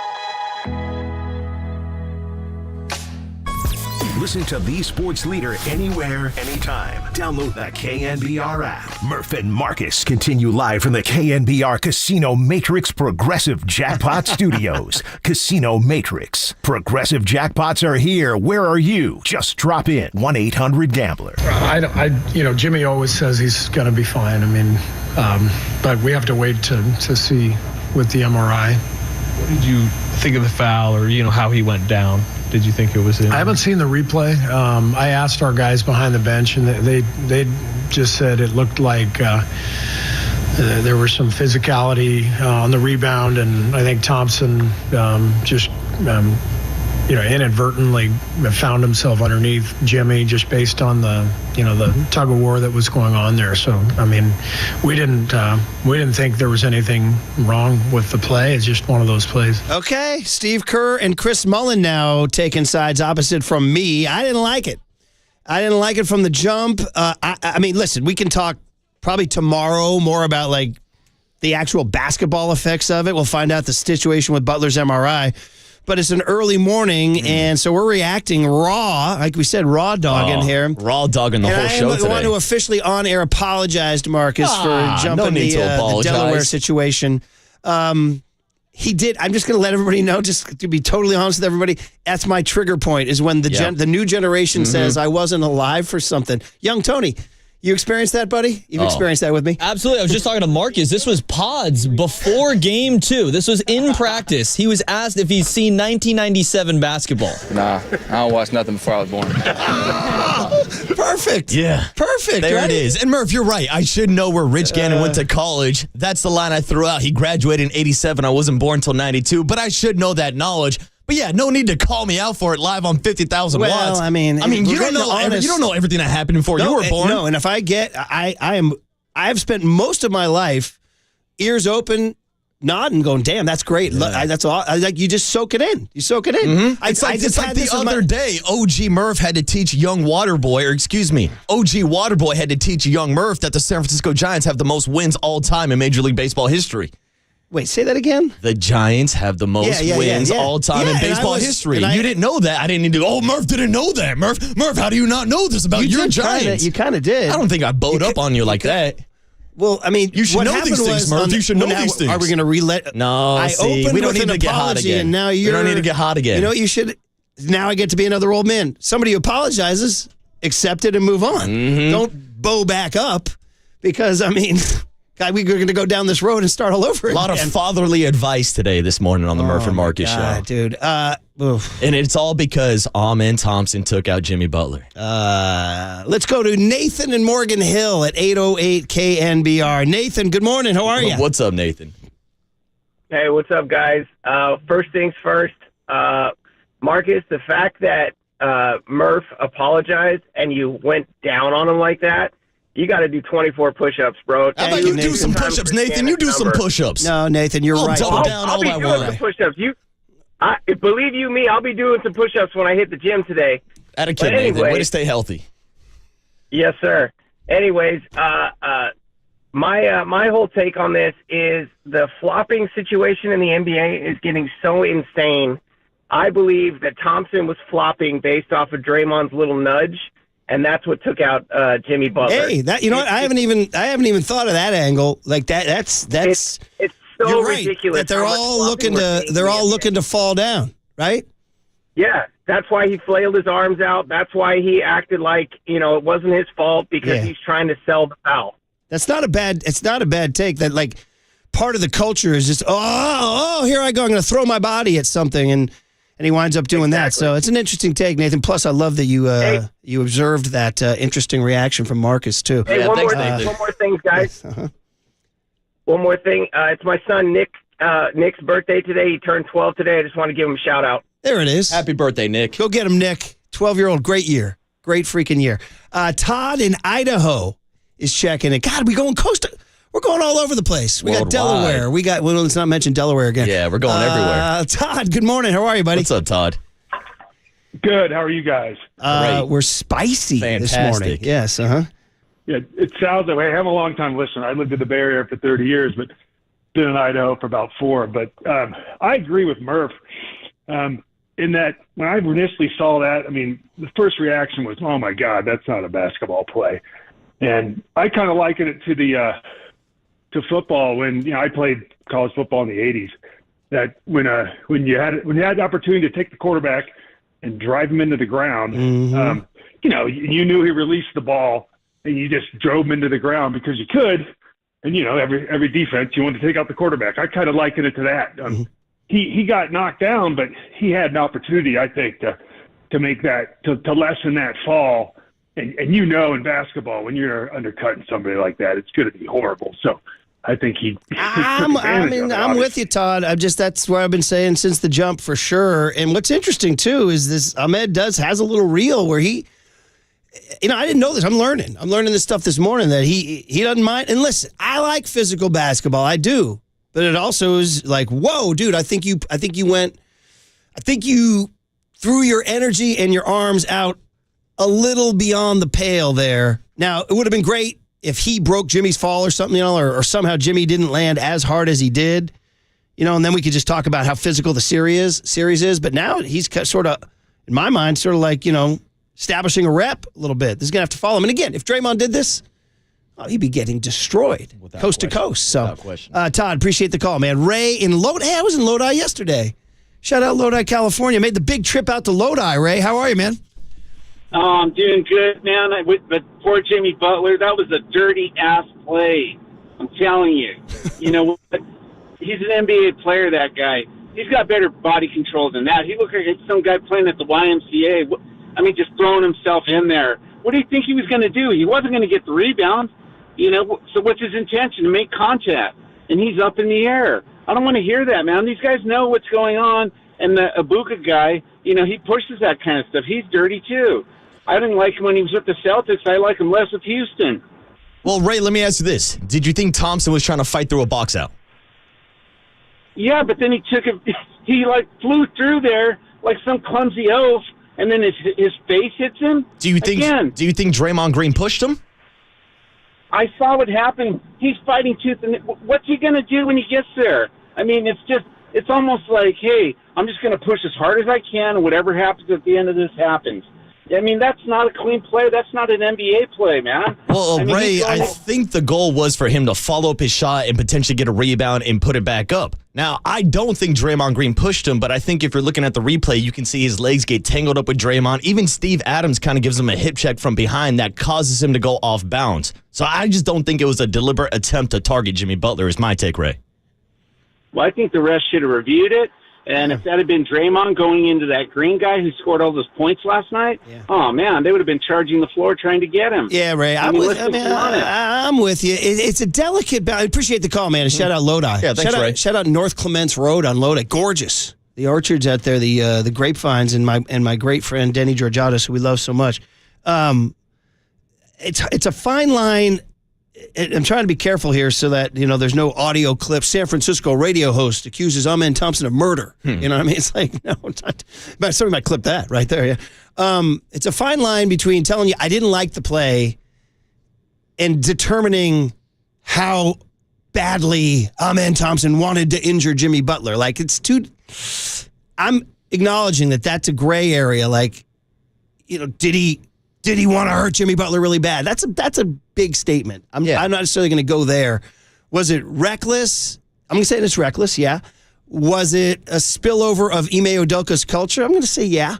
Was it kind of maybe who Amen Thompson is? I'm going to say yeah to all of those. And when it's Jimmy Butler taking a fall, that sucks, by the way, not just for the Warriors, sucks for the NBA that he's out now. First of all, we don't know. Maybe, you know what? If Jimmy springs up tomorrow and he's at practice and he plays Saturday, then today's show just goes into the dustbin of history. I wouldn't rule him out for Saturday.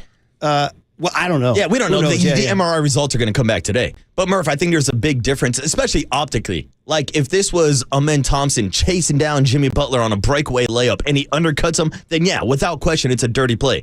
But to me, because of the congestion in the paint, because he's getting tied up with Steven Adams and Draymond Green, that's why I do think it was a bit of an accident. There's a lot of takes out here on the Golden State Lumber Show and text line, but we did say bang the number, so get to the Sports Talk Radio caller. David is in Oakland, and he's checking in on this crazy morning. David, good morning. What's up, boys? Anybody who's played basketball knows you got to have body control inside the paint, and the undercutting was so leveraged poorly, and it was so done on purpose that you could tell it was done on purpose. And the coach for the Rockets has been encouraging the players to play dirty. They caught it on one of the commercial breaks on the audio clips. He's like, keep holding them, keep doing what we're doing because the refs aren't calling it. And they caught him saying it like on TV live. And it's just like, the basketball is pretty hard to watch, like as a Warrior fan, but as a good basketball fan, all these like ticky-tack plays, and they're just obviously playing dirty. It slows the pace of the game down, and it's just really ugly basketball. And yeah, it is very true. David's last night's game was awful. It really was. And even game one, too. I'm with you, buddy. So good call, man. Good call. But listen, we love all the calls. We got Buster Posey coming up. So we're going to definitely take a break for the great Buster Posey. But I do want to remind you that we are sponsored by Surfside, and we have a Bay Area sports calendar that Surfside brings. So things to do this weekend. Giants welcoming Bruce Bochy and the Texas Rangers for a 3-game series starting tomorrow night, 7:15. San Jose Earthquakes hosting the Columbus Crew at PayPal Park Saturday at 4:30.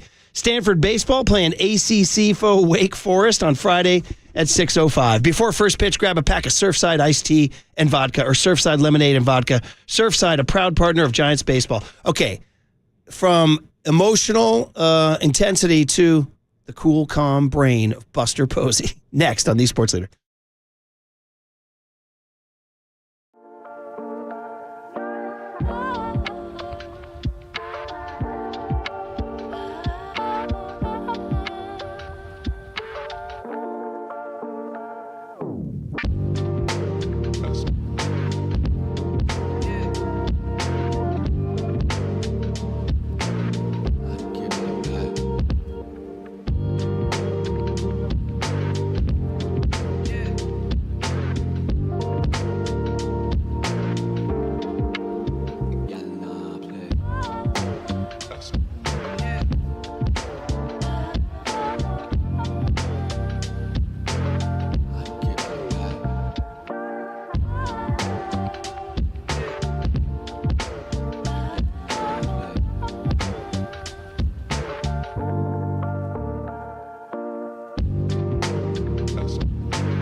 Sports Leader presents the Giants Executive Show. Every week we go straight to the offices of 3rd and King and hear from the guys who are calling the shots for the orange and black. Adios! Hey, look!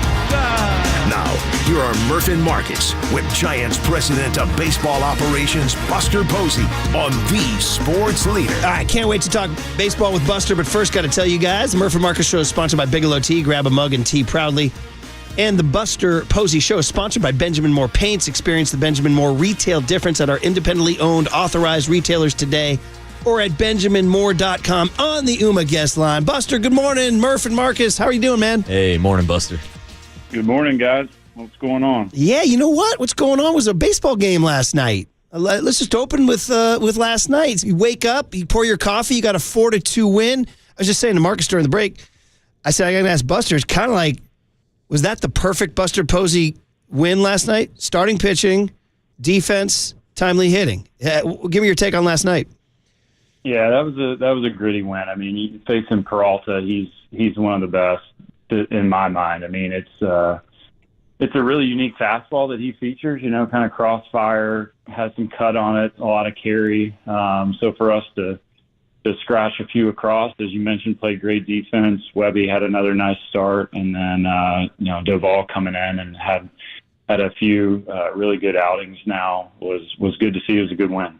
And Buster, let's start with that starting pitching. You mentioned Logan Webb, another great outing last night, and it seems to me like Logan Webb just continues to get better and better each and every year. We know how deep he can work into ball games, but we're seeing the strikeout numbers increase this year. I mean, you're a man that caught Logan Webb behind the plate. What have you seen between the evolution of Logan Webb when you were behind the plate versus the evolution that we're seeing now with Logan Webb? Yeah, I mean, it's when he first came up, he was more four-seam, and then went back down, and the two-seam had a ton of sink, and the two-seam changeup is really what he had when I caught him. The slider was there too, or I guess we call it a sweeper now. I don't know. I still don't understand what a sweeper is, but I think for him now, he has the ability you saw last night to elevate the ball more when he wants to. Still has the great sinker, the great changeup, can move the slider to both sides of the plate. But, a lot of it's confidence, too. I think he knows he's one of the best pitchers in the game now, and he's taken on the responsibility of being the leader of the staff. Definitely. What a performance by Webb, who's now, again, back in his familiar spot among the league leaders in innings pitched and an ERA under 2. Buster Posey every 3 weeks on the UMA guest line. Since we talk to you every 3 weeks, it gives us a chance, Buster, to go big picture. 16-9. It looks pretty good in the paper. It looks pretty good on your app when you look up the MLB standings. I'd just love to hear, so if an old buddy of yours came back from a 3-week fishing trip and said, "Hey, Buster, how's your ball club playing?" What's your big picture answer to this 16-9 start? What are you seeing? I think I'm seeing a group that's believing in themselves. They had some success in spring training, and we all know spring training, you take it with a grain of salt, but I feel like there was momentum built this spring based on the work they were doing, what Bo Mel and the coaching staff were teaching and preaching, and to have a nice start. I think they're believing that they're a team that can win a lot of ball games. And, I thought the first game of this series was particularly important against the Brewers, coming off a tough loss. In the last one in Anaheim. And that's what you like to see. You like to see a team that bounces back after tough losses. And, somewhat small sample size, but we're, 25 games in now, and we're playing some good baseball. 25 games into the season, and Jung-Hoo Lee has been one of the best baseball players across the league. It felt like he really had a breakout moment where he introduced himself to the rest of the baseball world when he was out in Yankee Stadium and the performance he put on that weekend. What are you seeing right now from Jung-Hoo Lee? Are you seeing maybe all-star potential and just in general, maybe some star potential for this franchise? I think it's similar to Webb. I mean, Jung-Hoo was a great player in Korea before coming here, and we didn't get a great look at him last year because of the injury. And I think he's more comfortable just with professional baseball over here in the States. And then also, it is nice to, even though you're a good hitter, I know he knows he's a good hitter, but to have some early success, to see that your skill set matches up with some of the best in the world, it's been fun to watch. I mean, for me, I really appreciate the at-bats like last night. In the first inning, he got down, I think it was 0-2 or 1-2 and had a tough pitch up and in. He fought it off the other way for a single. I mean, he's got the ability to do that, but he's also got the ability, as you mentioned, like in Yankee Stadium, if the ball's hung in the middle of the plate, to hit it out of the park. So he's a dynamic player offensively and defensively, and happy he's on our team. Buster Posey, the voice you hear. Giants 16-9. Logan Webb among the best pitchers in baseball. Jung-Hoo Lee looks like he's headed to an all-star game. All that stuff's great. But Sports Talk Radio, Buster, then we start coming at you with the problems. So the question I think everybody wants to know is from last night is, how does the president of baseball ops view Ryan Walker's last 2 outings? They're tough. And you have an answer, which is Camilo Doval. So what would you say is the strategy going forward with Ryan Walker? Do you give him a breather or do you keep him as the closer?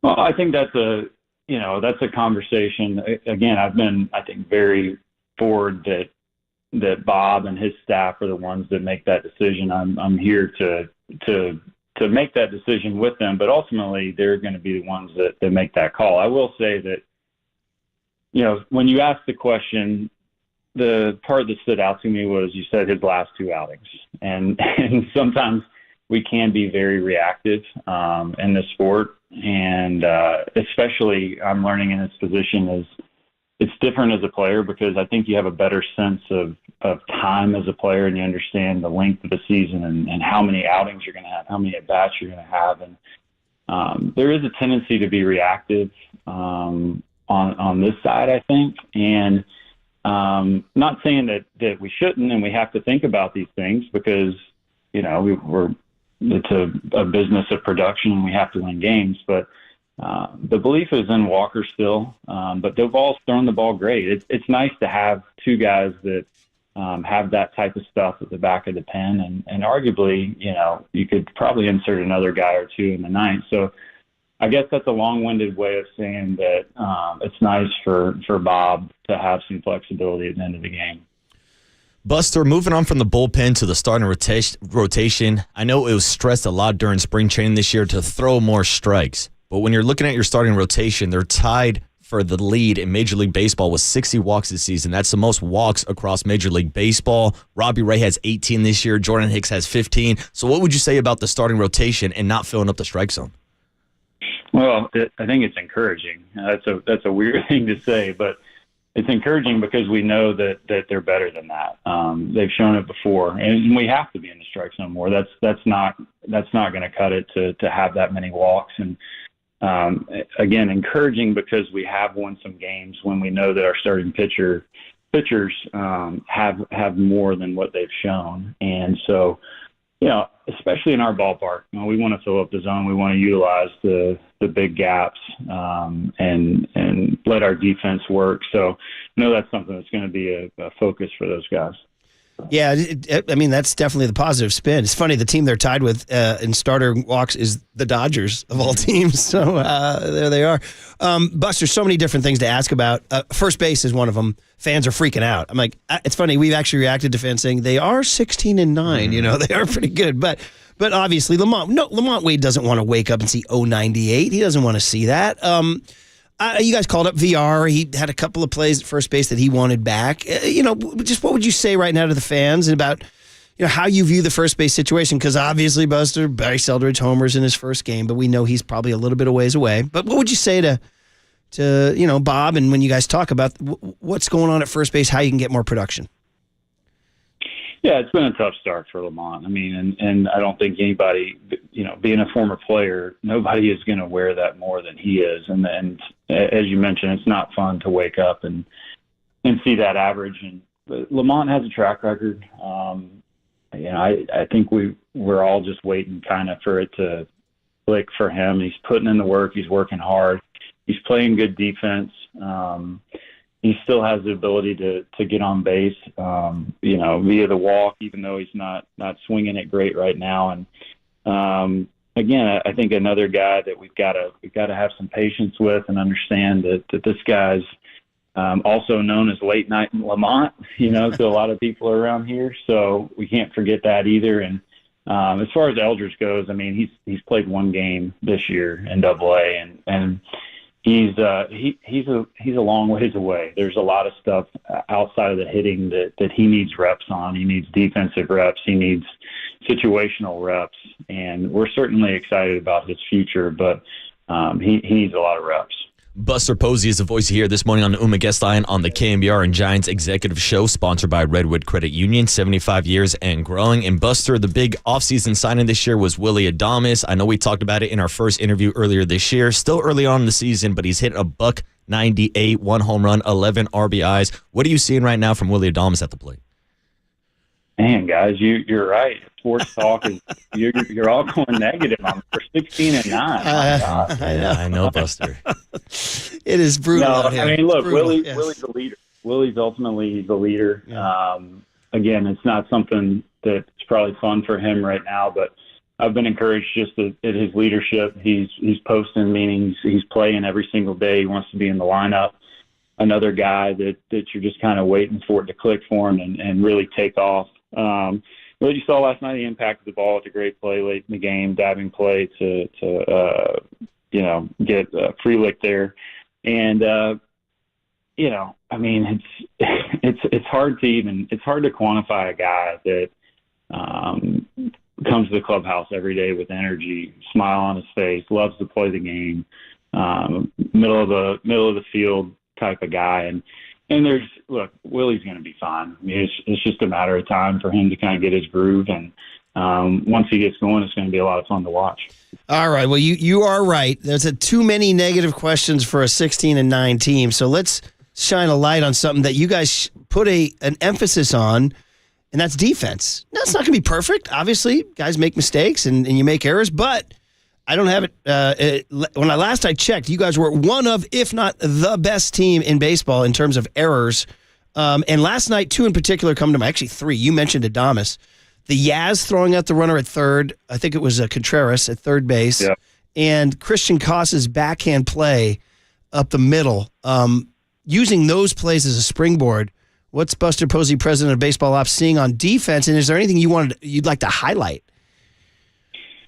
Well, I think the highlight is the work that they're putting in, the concentrated focus each day. I mean, when I get to the park, one of my favorite things to do is go watch them work on their defense. And Chapman and Adames are leading the way. The intensity of the effort and the focus on the ground balls, I think, sets the tone for the rest of the group. And you mentioned, I thought the Yaz play was really a pivotal part in the game last night. Just we're, instead of sitting first and third with one out, runner on first now with two outs, kind of changed the momentum there big time. And then Koss as well. I mean, Koss is, I think, one of the better defenders on the team. And so his ability to impact the game on that side of the ball. And then also, he did a nice job as well last night, putting the ball in play, and forcing the issue there for a tough lick. His shortstop forced a bad throw, and we squeaked another run across. So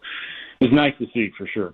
Buster, you mentioned the defense on the left side of the infield, and we can't let you go without asking a question about Brandon Crawford, who, of course, shortstop for so long here in San Francisco. He's coming back to the ballpark this weekend. Bruce Bochy's going to be in town. Just talk about the celebration of Brandon Crawford's career this weekend down at Oracle Park. I'm excited. I'm excited to see him and his family, and a worthy celebration for sure. He's my mind, best shortstop that's put on a Giants uniform. So it'll be a special day to honor him. And, it's for him, it's for the fans, it's for the great memories that he was a part of and that he created through clutch hits and great defensive plays. And for me personally, one of my better friends that lived close to me in the Bay Area and shared a lot of rides into the ballpark, a lot of bus rides, a lot of plane rides. So I'm looking forward to seeing him and celebrating him. You guys are pretty linked together. I know he had the microphone at the end of game 162 a couple years ago, but, I mean, how's he going to match Will Clark's speech? That's a quiet guy, Brandon. Yeah, I'm excited to I'm excited to hear his speech. I was joking with somebody yesterday that we need to make sure the microphone's turned up all the way so everybody can hear him. He's kind of a soft-spoken guy, but I'm sure it'll be probably pretty brief knowing him. But it'll be fun to hear nonetheless. He's just so special, man. And what a story, the homegrown kid. Hey, last one, we never got your official take on the City Connects, did we? What do you think, Buster? Would you wear them? Yeah, I'd wear them. I wouldn't have a choice, so yeah. No, they look good. I like them. I like the ties into the music history in the city, and they're looking sharp. But we'll have to see if the record is as strong wearing them as the previous City Connect. But that's we hope that is the case. We know the Leesburg, Georgia kid likes his country music because that was your walk-up music, but you say ties into the San Francisco. There's no way you dove into like the Grateful Dead or the Jefferson Airplane or Santana. Is that part of your playlist? It's probably not my first go-to, but I appreciate it. I definitely appreciate it. And it's I like music, obviously, right? Because I think there's a cultural tie, there's a historical tie to music, and no matter what your favorite genre is, I think you have to appreciate different people's perspective and what they enjoy and what it means to them based on kind of how they grew up and what their family history is. Yeah, and Buster, we know that Brandon Crawford was always in control of the playlist in the clubhouse. Did he ever pass over the aux cord? Did Buster Posey ever take over the jukebox in the clubhouse and play some of your own music? No, he didn't. No, depending on the day, I might have headphones on when Carl was controlling the music. I was going to say, we have kids about the same age. I mean, some of the what do you think? What do you think of today's offerings? What do you mean? Some of the hip hop stuff is a little explicit, a little much for my old ears. Like you said, you got to appreciate the culture, and but every now and then you're like, hey, you want to turn that down, buddy? Yeah, I keep it a little more tame, personally. That's good stuff, man. Well, listen, Brandon is it's so special. It's such a fun day. Listen, 16-9, Buster, is 16-9. I mean, it's pretty darn cool, and you can kind of feel this thing building. And we didn't even mention just on the way out, just a quick word on Hayden Birdsong. Yeah. I mean, what's an old catcher seeing from that arm? It's exciting. I mean, the arm's one thing. I think the mound presence is more impressive to me. A guy that wants the ball. He wants to be in the big moment, and it's really great experience that he's getting is pitching late in the game in some high pressure situations, and it's been great to watch because the game doesn't seem sped up for him, and man, his last few outings he's just been nasty. So good to watch. By the way, there's a brethren in the Bay Area, John Lynch, 49ers, Mike Dunleavy, Warriors, Buster Posey, Giants. So do you keep an eye on the Warrior playoff run at all? Absolutely. Yeah, absolutely. Okay. Well, then, drum roll, please. Your review of the Amen Thompson lunge into Jimmy Butler's legs. Was that a dirty play that deserves to be criticized? To be honest with you, I didn't dig into it last night, so I wouldn't be. It wouldn't be fair for me to answer that. You guys tell me though. Give me your take. I don't know. Well, we have a disagreement. Surprise! We have a disagreement on a show, on a radio show. I thought it was a little excessive. I didn't think it was a basketball play. Marcus is. I thought it was more accidental. Yeah. Yeah. Well, that's the great thing about sports. We can all have our opinion. I think you just summed it up. Have you gone out? Have you taken the fam out to a Warrior game? We haven't. We were talking about that. Kristen and I were talking about that a couple of weeks ago, and definitely want to get out there because I think that's important. It's important for us to show our support for them. And I know Steph's been to some games over the years, and we've formed a friendship over the years. So definitely want to get out there and show our support. Then the last one is just join the party of Steph Curry.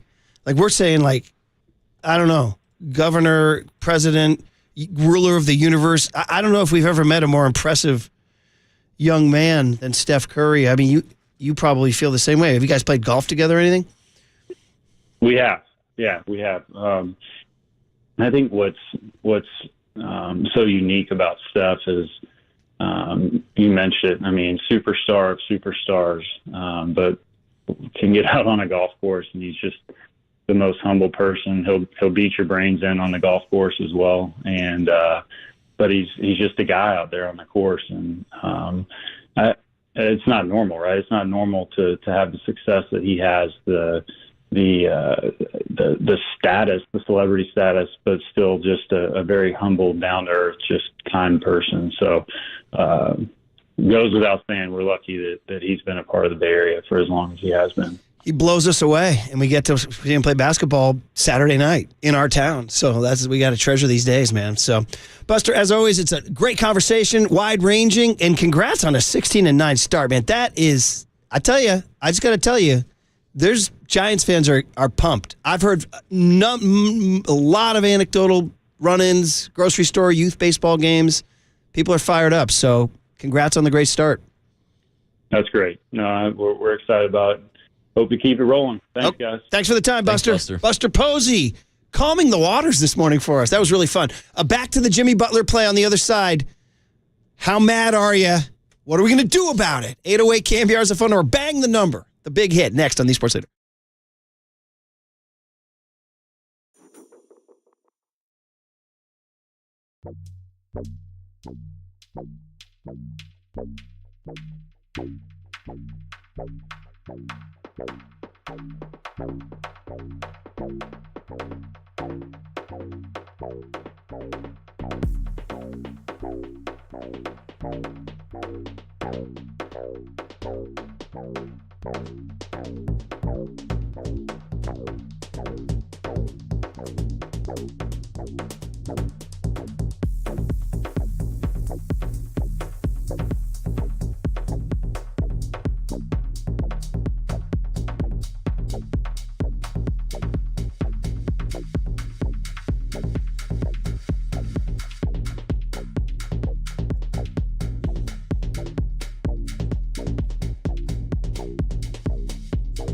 I could have disagreements on Amen Thompson. No disagreement on El Cerrito Honda.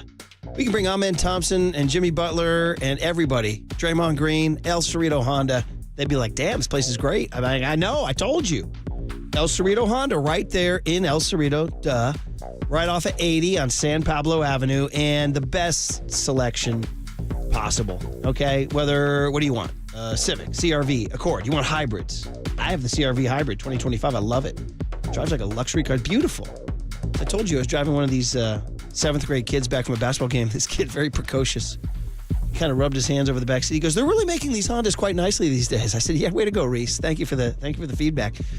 Electric Honda Prologue EV, making it easy. All right, go see the good people at El Cerrito Honda. Start your shopping at elcerritohonda.com. elcerritohonda.com. El Cerrito Honda. Take it from me. More than just a car dealership. We're family. Now, from the O'Donnell Financial Group Sports Desk. Learn more at odfigroup.com. O'Donnell Financial Group, because planning is a process, not a product. It's time for the Young Tony and John Joe question of the day. You know where we're going with this. Was it a dirty play? You can join the conversation in the YouTube chat now.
This is The Big Hit.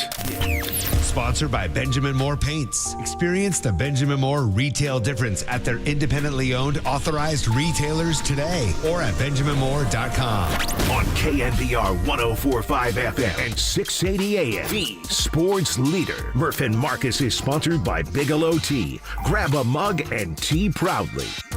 Pajemski back on the floor. Let's keep an eye on him. That one, oh, look out.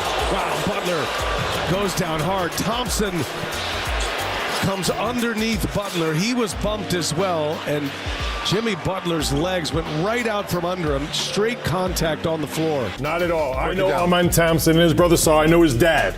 He's a classy kid. You could see. It's just unfortunate timing. Draymond even kind of got tangled up with our man and kind of, pushed him in a little bit by accident. Right. Just horrible timing. Not a dirty play whatsoever. Right. But that floor doesn't know if it's by accident or not. Yeah, Ooh, the big hit is spicy this morning. You're listening to KNBR AM and KNBR FM, San Francisco, the sports leader, a Cumulus media station. I can't believe I'm saying I love Chris Mullin almost as much as any athlete that's ever come through the Bay Area. I don't agree. I didn't like it. I didn't like it at all. I saw a little extra intent from Amen Thompson there. I'm not saying he took the court looking to destroy and kill Jimmy Butler. I am saying they went in there looking to be edgy and chippy, and I didn't like the way he projected at the end of that fall. Didn't try to avoid the contact. Didn't mind spreading his arms into Jimmy Butler's legs. Now, that's me.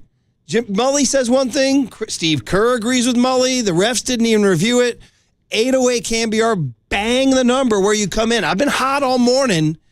Marcus Boucher sitting to my left, maybe a little different. Good morning, Marcus. Yeah. Good morning, Murph. Good to see you again. We got 2 hours to make this right. Yeah, exactly. But it was a nice little palate cleanser with Buster Posey right in the middle of it. Time. Shout out to Buster. Can always bring the vibes back to where they should be. Yeah. But I'm more Team Mully here, Team Steve Kerr, which seems like it's the unpopular opinion for the fan base. Are you doing that just to be hot take radio guy? No, not at all. Okay, all right. Like, I'm being honest with you. I'm watching the game. I'm watching this play objectively. Like, I'm trying to break it down. And to me, I think it's clear that you can see that he is going for his rebound. I'm talking about Amen Thompson here.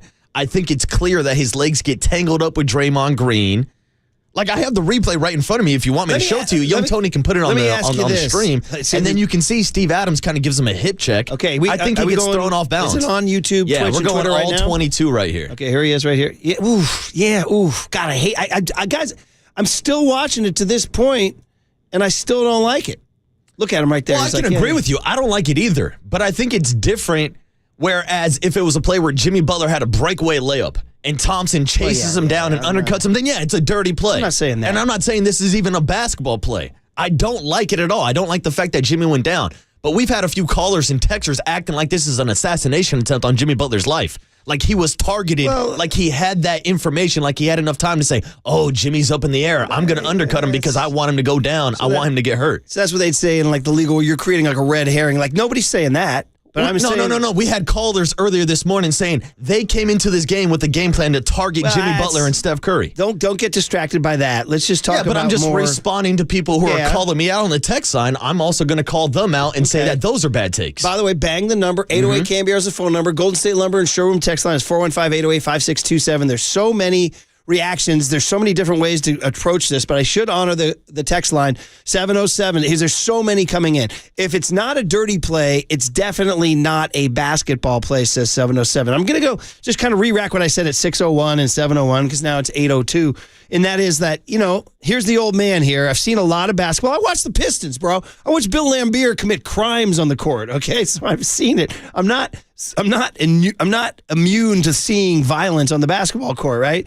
I'm just saying, when I saw it, my initial organic reaction was to recoil. I went, oh, ooh, and I was texting with the 17-year-old Murphy, and you can see check my receipts, have the FBI subpoena my receipts. Yeah. I actually wrote dirty play, exclam, exclam. Then I wrote question mark, and I said, let me look again.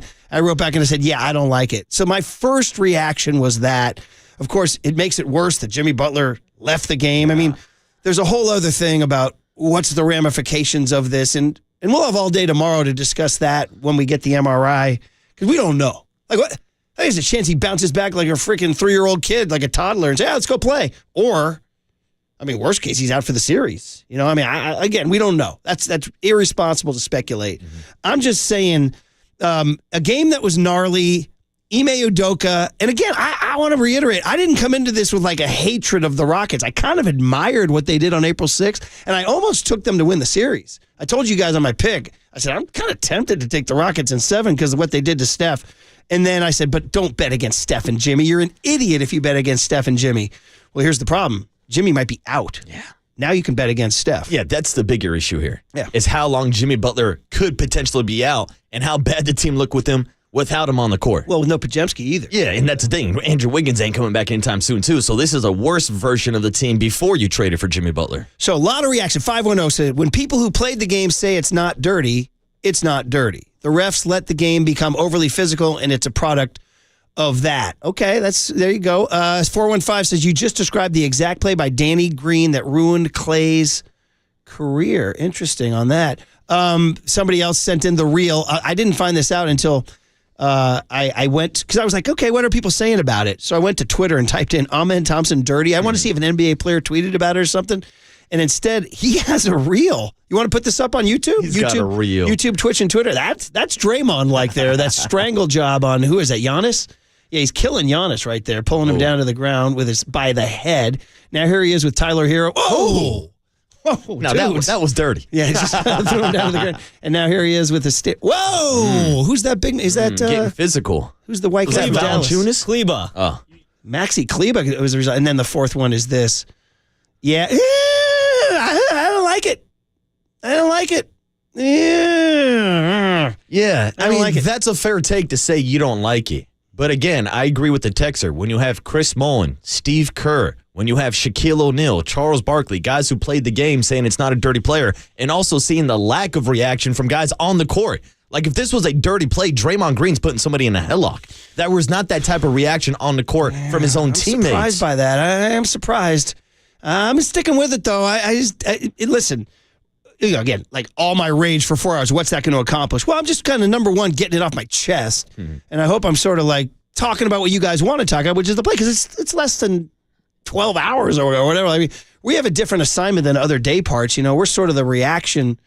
We're the morning show. Like by the afternoon, when things settle down, you start thinking about Game 3 and all that. But you can tell by the phone lines, people want to talk about it. So let's go to them right now on the big hit. Doug in Los Gatos starts us off on the big hit. How are you feeling about that Amen Thompson play? I didn't like it, but Doug gets his say right now. Doug, good morning. How are you, man? Yeah, what's up, Doug? Yeah, I'm doing well. Up in Los Gatos here. Yeah, when I saw it, I wanted to rewind it because he didn't look like he came in too fast. And but on the other hand, he did not like try to catch Jimmy. How sometimes when you bump into somebody, you kind of catch them. But I noticed Draymond used his elbow to kind of grab him with his elbow and kind of throw him forward. And I didn't like that. But when you knock into somebody, you don't expect them, especially at Jimmy Butler, that size human, to not land on at least 1 foot, break his fall.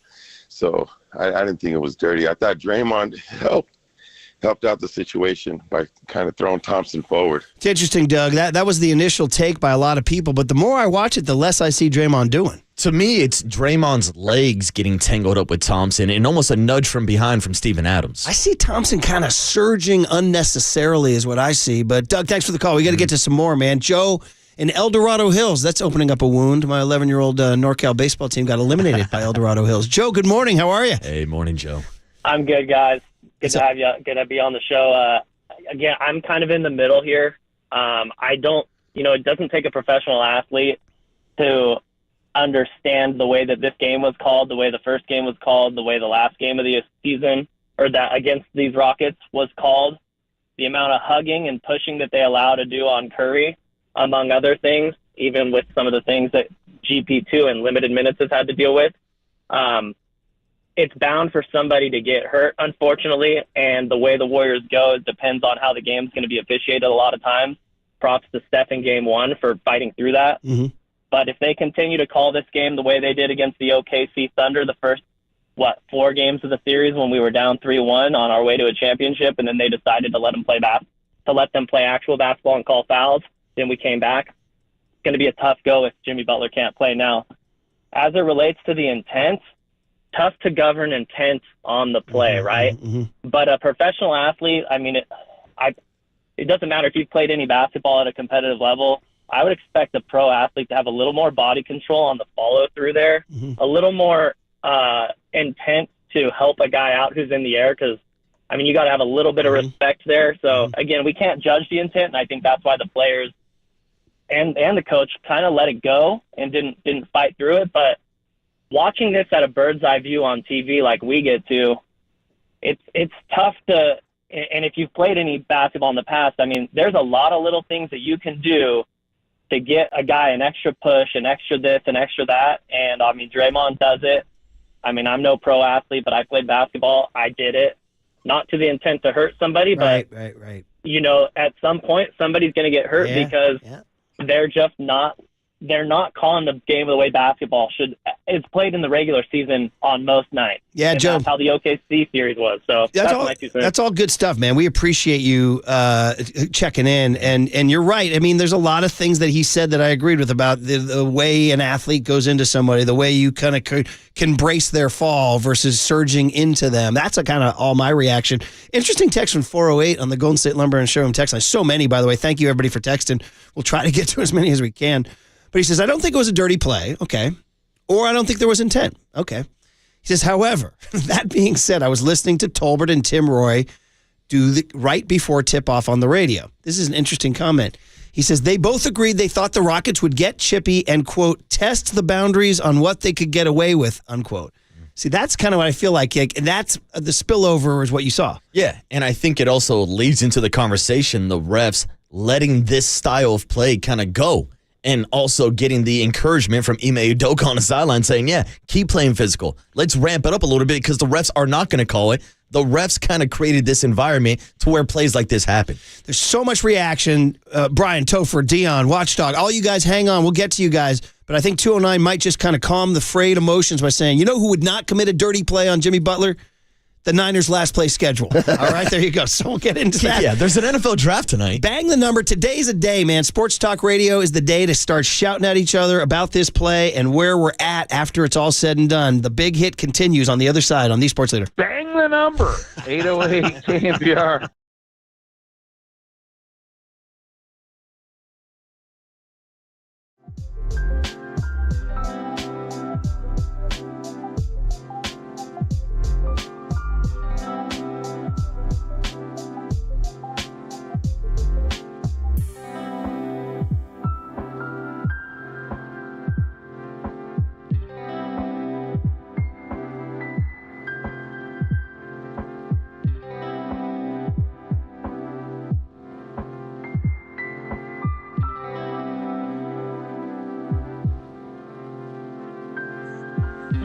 All right, bright and early, Steve Moskowitz helping out people. Steve's always here to help with the taxes, including those of you who can't pay your taxes. Steve, what do you do if you can't pay your taxes? You call us. There's so many good solutions. For example, can we make a deal where you just pay part of your taxes? Some people can. It's a great deal. Or get the penalties forgiven. You know, sometimes the penalties and the interest are more than the taxes. Or getting a monthly payment plan that you can really afford. Not what some IRS agent demands and says you can afford, but what you can really afford. Or shifting the blame where it belongs, to your former spouse, former business partner, and getting the taxes off completely. We've been doing this for years. We're familiar with all the solutions. Obviously, I can't tell you about all of them in the minute I'm on the show, but we do want to talk to you about everything that's going to help you in our free consultation. We'll explain everything. And then if you want us to, we can do everything for you. You don't have to talk to the IRS, deal with them, have anything to do with them, and think what it would mean to your life, your business, your marriage, your happiness, to get this off of your back. This is what we do for a living. We know what to do.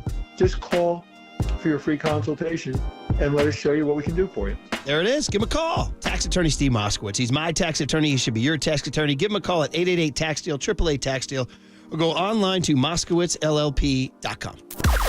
Now, from the O'Donnell Financial Group Sports Desk. Learn more at ODFIGroup.com. O'Donnell Financial Group, because planning is a process, not a product. It's time for the Young Tony and John Joe question of the day. Yes, indeed. It's like the easiest question of the day we've ever had. Give us your thoughts. Was it a dirty play? You can join the conversation in the YouTube chat now.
And now it's time for the Protect Your Assets Business and Technology Report with me, David Hollander.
Listen to the sports leader anywhere, anytime. Download the KNBR app. Murph and Marcus continue live from the KNBR Casino Matrix Progressive Jackpot Studios. Casino Matrix. Progressive jackpots are here. Where are you? Just drop in. 1-800-GAMBLER. I haven't seen the replay. I asked our guys behind the bench, and they just said it looked like there was some physicality on the rebound, and I think Thompson just inadvertently found himself underneath Jimmy just based on the tug of war that was going on there. So I mean, we didn't think there was anything wrong with the play. It's just one of those plays. Okay, so Steve Kerr taking Marcus's side, Chris Mullen too, saying he knew the family. I'm just telling you guys what I've been saying since 6:01. I didn't like it when I saw it. I'm reacting. I mean, yeah, there's some emotion in my reaction, but mostly I'm just giving you guys those observations of somebody who's watched a lot of basketball. And we all have watched a lot of basketball. We're all north of 12 years old. We've all watched basketball. But I'm just saying, so I've lived through the era of the Bill Laimbeer, just vicious, gnarly stuff that was just, you guys would be shocked, some of the stuff that was going on out there. But it's been a while since we saw stuff, and we've seen Draymond Green do stuff. We've seen any number of dirty players out there. I didn't like it. I think, and I didn't know Amen Thompson is building himself a little rep here. And oh, by the way, yes, I do get it. Yeah. Nice cross promotion. Was Amen Thompson dirty, or do you just want to listen 2 to 6? There you go. A little bit of dirty work last night on the court. Shout out to the Dirty Work boys who I'll be hanging out with tonight down at Jack's Bar and Restaurant in San Jose in 8 hours, 40 minutes, and 30 seconds. Geez, there it is. That's if Copes can recover from those third-degree burns. Yeah, what a story. Oh, man. With the vat of boiling hot pasta water on his belly. Don't want to digress too much because we have this great fleet of callers, but it is so crazy that they wound up naming their show Dirty Work because back in, shall we say, happier times when Paulie Mack, Brian Murphy, and Adam Copeland went to St. Louis together. And I got left behind running the board. Happier days. Yeah. We were standing in line for a beer, and for some reason, that song, Dirty Work, was in my head, and I was singing it. I was like, I'm a fool. I had a little buzz going. I was like, I'm a fool to do your dirty work. And Paulie was doing his nod. He nods. He's like, yeah, keep going with that. And Copes was just standing there, had no idea, ironically. And then I said, but who sings that? I'm like, and Paulie's like, I can't get it. I can't help you. He goes, I'm blanking. And this guy in front of us, this like 30-year-old guy, just turns around and he goes, Steely Dan. And it was, we're like, dude, thank you. So it was always a funny little story we had. All these years later, here we are. It's their freaking theme song. And I think it's because of you, because you were riffing about Steely Dan when they first announced they were going to call it Dirty Work. I didn't know until I did the riff. I don't think those boys were aware of the song. I might be wrong here, but I believe they play that song in your honor to close out their shows. Yeah, I'm sure they're honoring. Yeah, they're honoring They Murph. fly the middle finger. All right, guys. So anyway, I didn't like it, but we're going out to the phones, man. And I mean, listen, Kerr said it, Mully said it. I love Steve Kerr and Chris Mullen. I disagree with them. I think that the Rockets are man, this gets dangerous here. I'm not going to say they're trying to take a guy out. Like, that's a big statement, you know? Jay, that listener said they can test the boundaries to see what they can get away with. I thought Amen Thompson went one step over the line by not either cradling Jimmy's fall or not surging into him with his arms. I think he saw in a split second an opportunity to maybe hurt a guy, like not physically injure him into the hospital, but maybe give him a little bruise. You know what I mean? I'll say this real quick before we get to the callers, because I've dropped this line multiple times on Draymond Green, that he's a habitual line stepper. Yeah. The Houston Rockets have an entire roster full of habitual line steppers, and maybe they went over the line yesterday. Man, oh man. Out to the phones. Dion in Sacramento's been waiting the longest. Dion, good morning. You're on KNBR, man. What do you think? What's your take? What's up, Dion? Hey, what's up, Murph, Marcus? What's going on, brothers? What's happening? We've been hot today. We've been I'm spicy. a Raiders fan. I'm disappointed because I'm a Raiders fan, and Marcus he's not with me and Murph, man. I know. I gotta own that one, Dion. I gotta own it. Come on, brother, own it. It was a dirty ass play. Thompson didn't even try to get out of the way, man. He didn't even try to get out of the way. So I call it a dirty play. And when Butler went down, the Rockets got happy because without Jimmy, the Warriors have no chance to win. Yeah. So if they take out Jimmy, the Rockets will probably win the series, man. Yeah. But then again, but you look at that coach Udoka. you know what? When he played for the Spurs, he was dirty. He was a goon for Coach Coach Popovich, man. The guy didn't have any skill set. He couldn't shoot. All he was a damn goon, and he's still a goon as a head coach. And he's dirty, and I don't like him. I don't like the Rockets. I'm ready to fly down to Houston and take all the Rockets out right now. I'm out of here, fellas. Dion, preach, Dion, buddy, I like preach. the That's take, a my fan, man. man. That's why we do sports, man, to tap into this part. And now, I mean, does Amen Thompson get the bejesus booed out of him Saturday night at Chase absolutely. Center? I think he does. Okay. You think there's any of those FU chants that we heard yesterday Those for are a little Draymond much. at Chase Center? So it's like I said to Buster about the explicit rap. There is a point where I'm like, okay, yeah, I could do without the FU. Yeah. Bull S from a Bull S, whatever. That's about the top line I go with public chants. So, let's go out here to, it's Watchdog in the city. What's up, Watchdog? What's your take, man? What do you think? What's up, Watchdog? What's up, brothers? What's going Hey, on? man, that was a dirty play. Any playground in America, when you low bridge somebody, that usually results in a fight. That's a fight because he could have helped Brace's fall. He did that on purpose.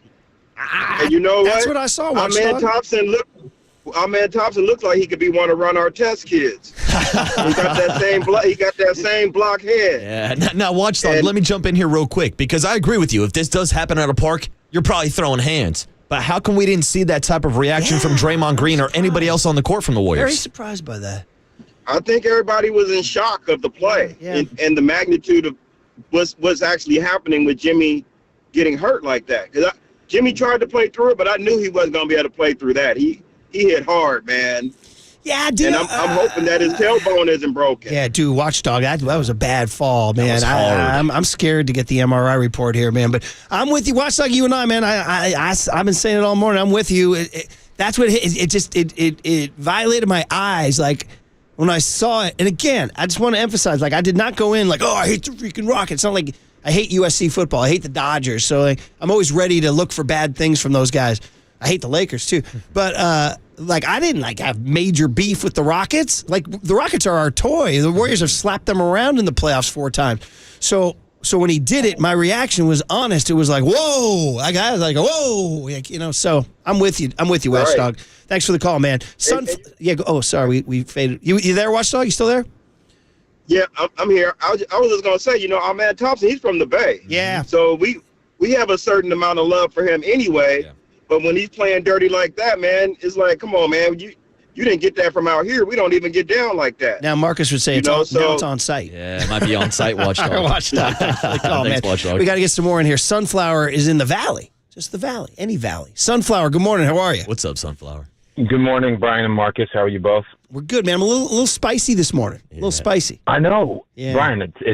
It's so uncharacteristic of you. Well, actually, I even heard the stat between you and Marcus. It like trickled into the whole Delaware thing. I'm not even trying to. I know. We don't got to cross that river. We're going to reopen the. I'm sorry. We don't got to cross that river. So we don't got to cross that river, Sunflower. But that was before you were born. Yeah, it was. I know. I apologize. Yeah.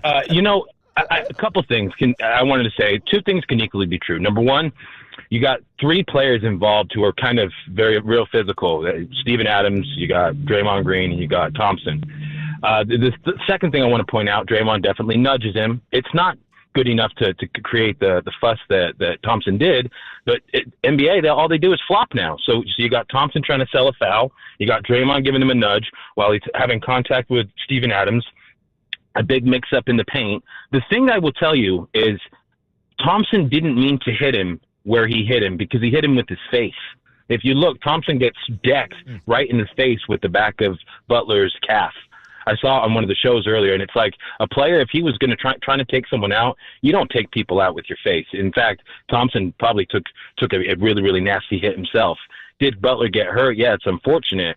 But I don't think the contact, what happened was actually intentional. I think the flopping aspect was, and when you flop, things can happen. But because of how his face hits Butler's calf, like watch the replay, that's not an intentional. Yeah, I got to go back and watch that because to me, what I didn't like was the way he threw his arms out. So you're saying face accident. I got you, Sunflower. We got to scoot. But he's saying he's the second caller to mention flopping culture leading to this. Whereas Amen's like, I'm going to throw my body out there because I'm going to get a call, and now you get this as a result. Yeah, it's the combination of flopping and also doing it in the middle of traffic when you're trying to fight through box outs. I mean, that's why it kind of seemed to me like he was a little off balance. Didn't like the way it ended. Yeah, I get Matt it, I in get San it. Francisco, and then we got to get the cooler. We got Mayoko. We got Bruce Bochy at 9:30 to calm the waters, too. Matt in San Francisco, what's up, man? What's up, Matt? What's up, guys? Now, I mean, let's be honest, okay? Amen Thompson, they have an entire Ringer article about how this guy is the most body control, the most incredible athlete in the entire NBA. He's like a dark horse defensive of the year guy. This guy can stop on a dime, okay? It's not even close. Of course you could have stopped. Of course you could have done something different, but he didn't because look at who's doing this, okay? It's not like this is some Mack truck out of control. This is a precision instrument that decided to go and hurt the best player that we had. Okay?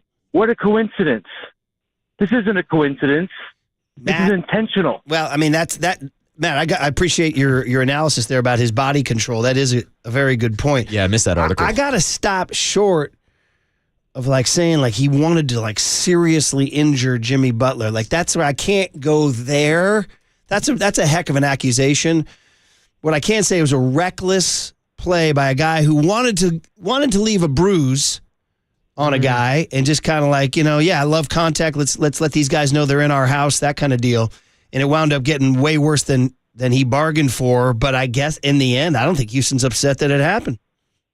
Absolutely not. I mean, look, he takes his feet out and he doesn't catch him, and he's like, "Oh, yeah, oops. That's one thing Oh, too." well. Yeah. He doesn't even try to catch him. Usually, when those If guys he didn't collide, mean they to do it. Yeah, but here's why I step in. Like, you're saying it's reckless and intentional, but you also have to address the fact that he did trip over Draymond, did get shoved in the back a little bit by his own teammate Steve Adams. And yes, it would be nice if he could catch him, but he's also going face first into Jimmy's calf. He fell down on the play also. So again, that's why I just don't think there was intent to purposely hurt him, like you guys were talking about. Like Chevy Chase in Saturday Night Live, okay? I mean, it's just like it's.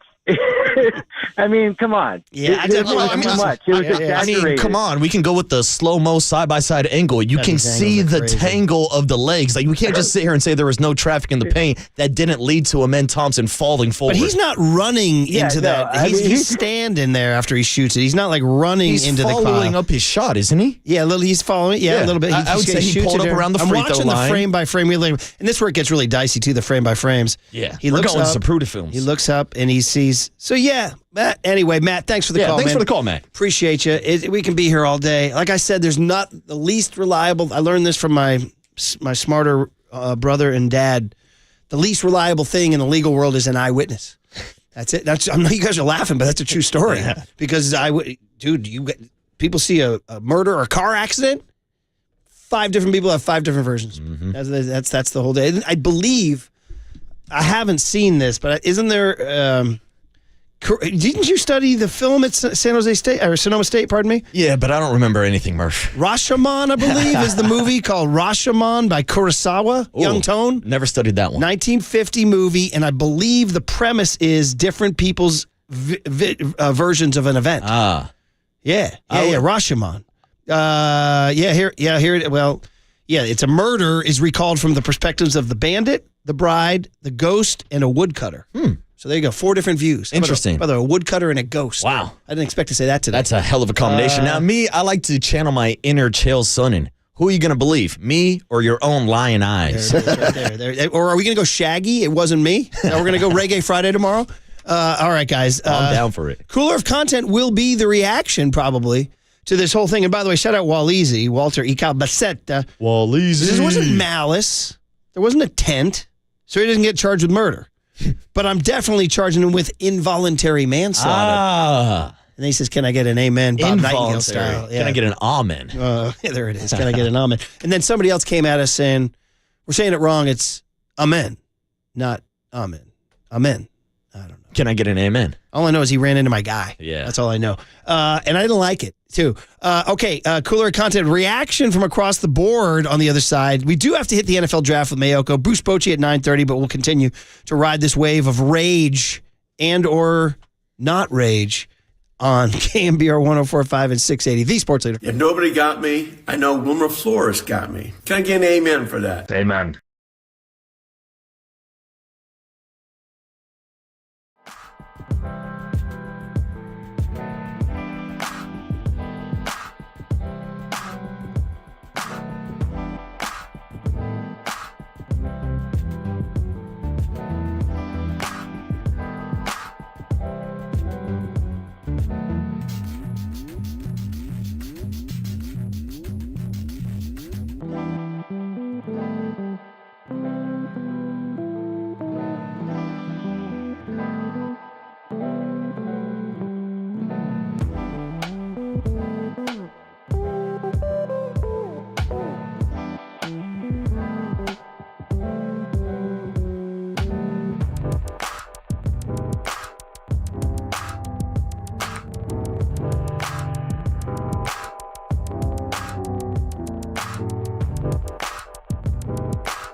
All right, everyone, chill. This is the cooler He's bitten a cooler of content.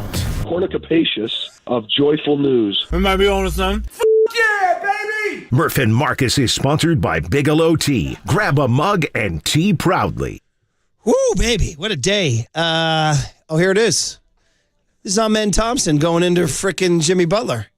Yeah, I didn't know. It's no Picture intent. this, we're about butt naked. Can I say that? Yeah, sure. I just did. Forget that I had given her an extra key. All this time she was standing there. She couldn't take her eyes off me. It's a crazy story. Literally caught in the act and saying it's not me. It wasn't me. Sponsored by Marin Health. Marin Health proud to be sponsoring this. With top physicians, surgeons, and clinicians right here in the North Bay, Marin Health puts you closer to your best health. World-class care, closer than you think. Save it for Reggae Friday, buddy. Ooh. For tomorrow.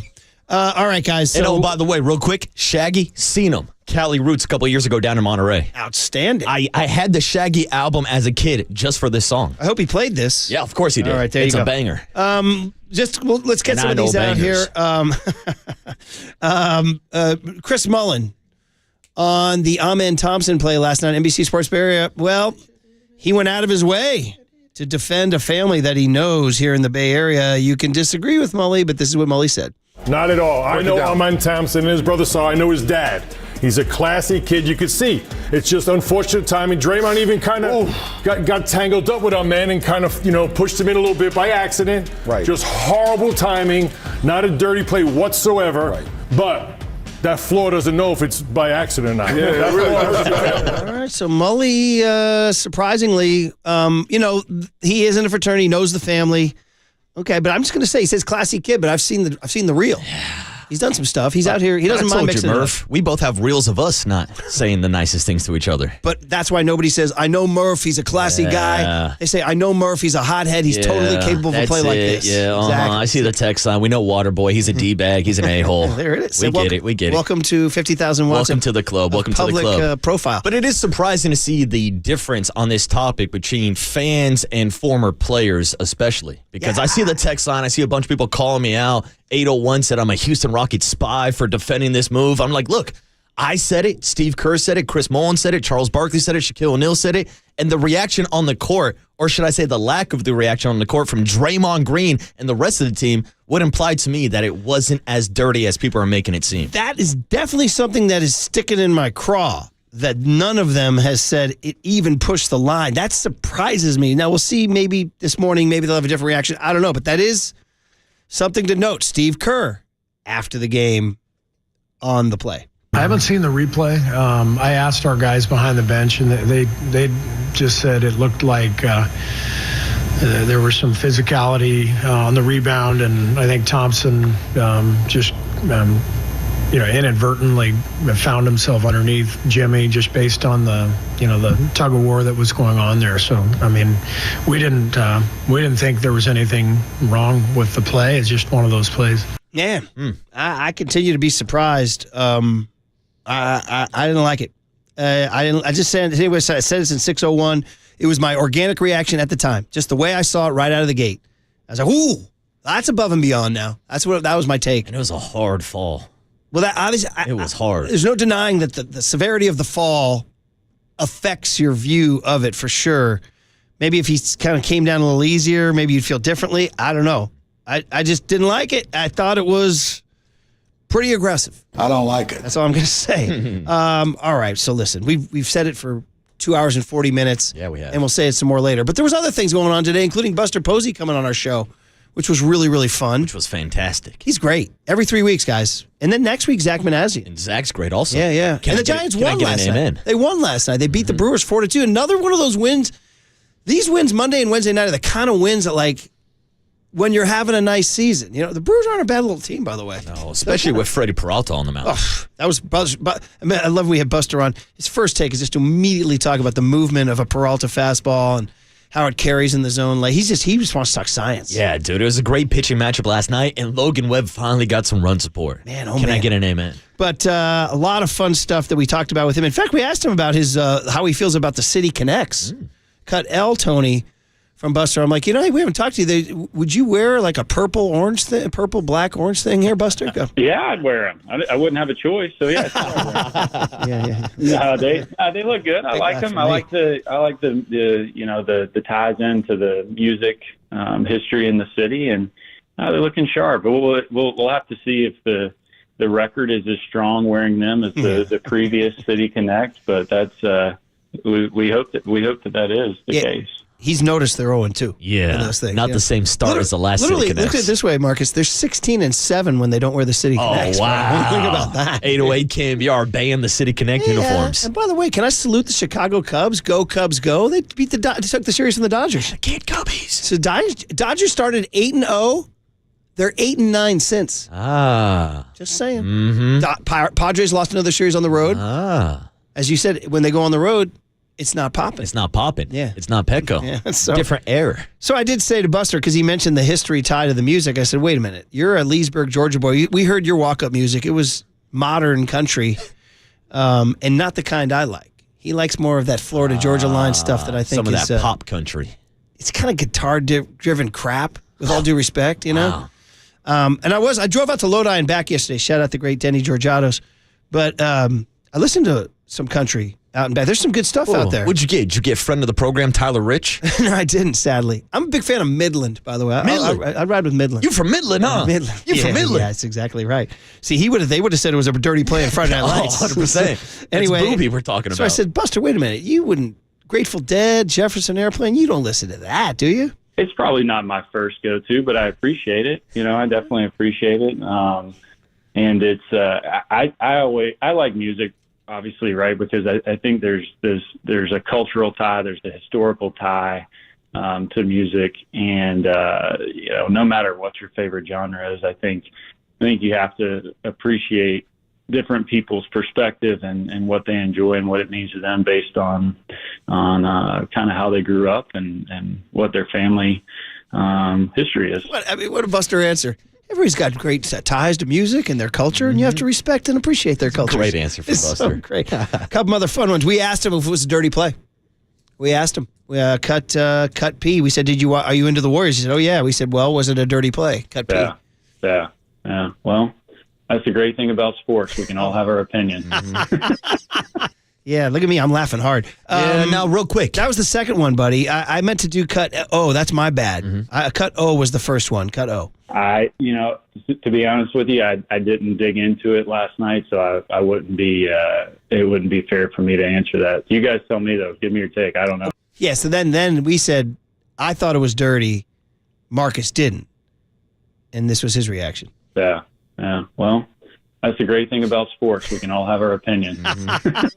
You know what? That's a great. You know what? If you were looking for a soundbite, well, that's a pretty good soundbite. Right there. Everybody's got their opinions. Well, that's the great thing about sports. We can all have our opinions. Boom! You got to cut it off before my cackle. Yeah. Now, also something that we talked about off air. We did not bring it up. Cut that. We did not bring it up to Buster, but of course the Scott Cousins play at home plate. Now, I was not covering Buster and the Giants at the time, but you said that Buster did not view that as a dirty play. Wait, repeat that again? Sorry, I don't know if I'm paraphrasing this correctly, but you mentioned that Buster Posey on the Scott Cousins home plate collision, that Buster did not view it as a dirty play. I think Buster... Oh, he did view it as a dirty play. I don't think he ever... It's very controversial. Okay, sorry. I don't want to put words in the mouth of Buster Posey. That's why I'm asking. I don't think there's no smoking gun quote. Okay. But I don't think he met with him. I think Scott Cousins wanted to... I hope I got that right. Okay. I think there was some evidence that Buster didn't like it. Damn. I think there was some evidence. Turns out we should have asked him about it. We did ask him, Joe, on a Warrior thing, though. Hey, you've been in the Bay Area now, and you, Mike Dunleavy, John Lynch, you guys have a bond.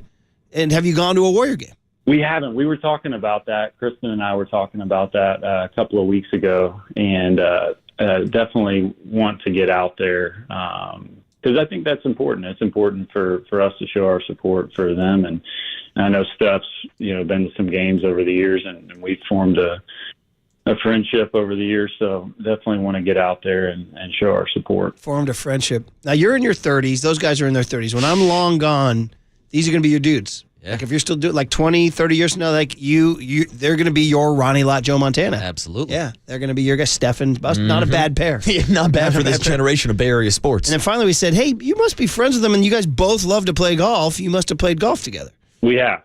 Yeah, we have. I think what's so unique about Steph is you mentioned it. I mean, superstar of superstars, but can get out on a golf course, and he's just the most humble person. He'll beat your brains in on the golf course as well, and but he's just a guy out there on the course, and it's not normal, right? It's not normal to have the success that he has, the status, the celebrity status, but still just a very humble, down to earth, just kind person. So goes without saying, we're lucky that he's been a part of the Bay Area for as long as he has been. Yeah, you know what stuck out to me in that quote? He goes, yeah, it's not normal, right? It's not normal to be that good. And by the way, Tony, he hit at something that's going to loom next Tuesday. He said, yeah, and Steph will beat your brains out on the golf course, meaning when they were out there, they noted who was the better player. Absolutely. Yeah. So tomorrow, on Tuesday, we're going with listeners to Stanford. If you pay attention to social, you can win these contests, and there's going to be a competition between me and Tony, even though we're supposed to be having a social outing with listeners. So let's get competitive.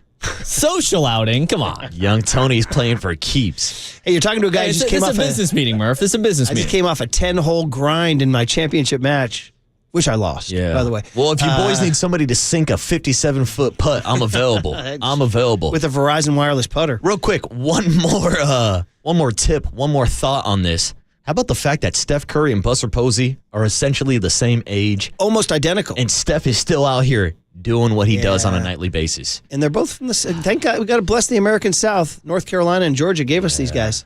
So, all right, man, there you go. Good good cooler of content with some Warrior reaction and some Buster reaction.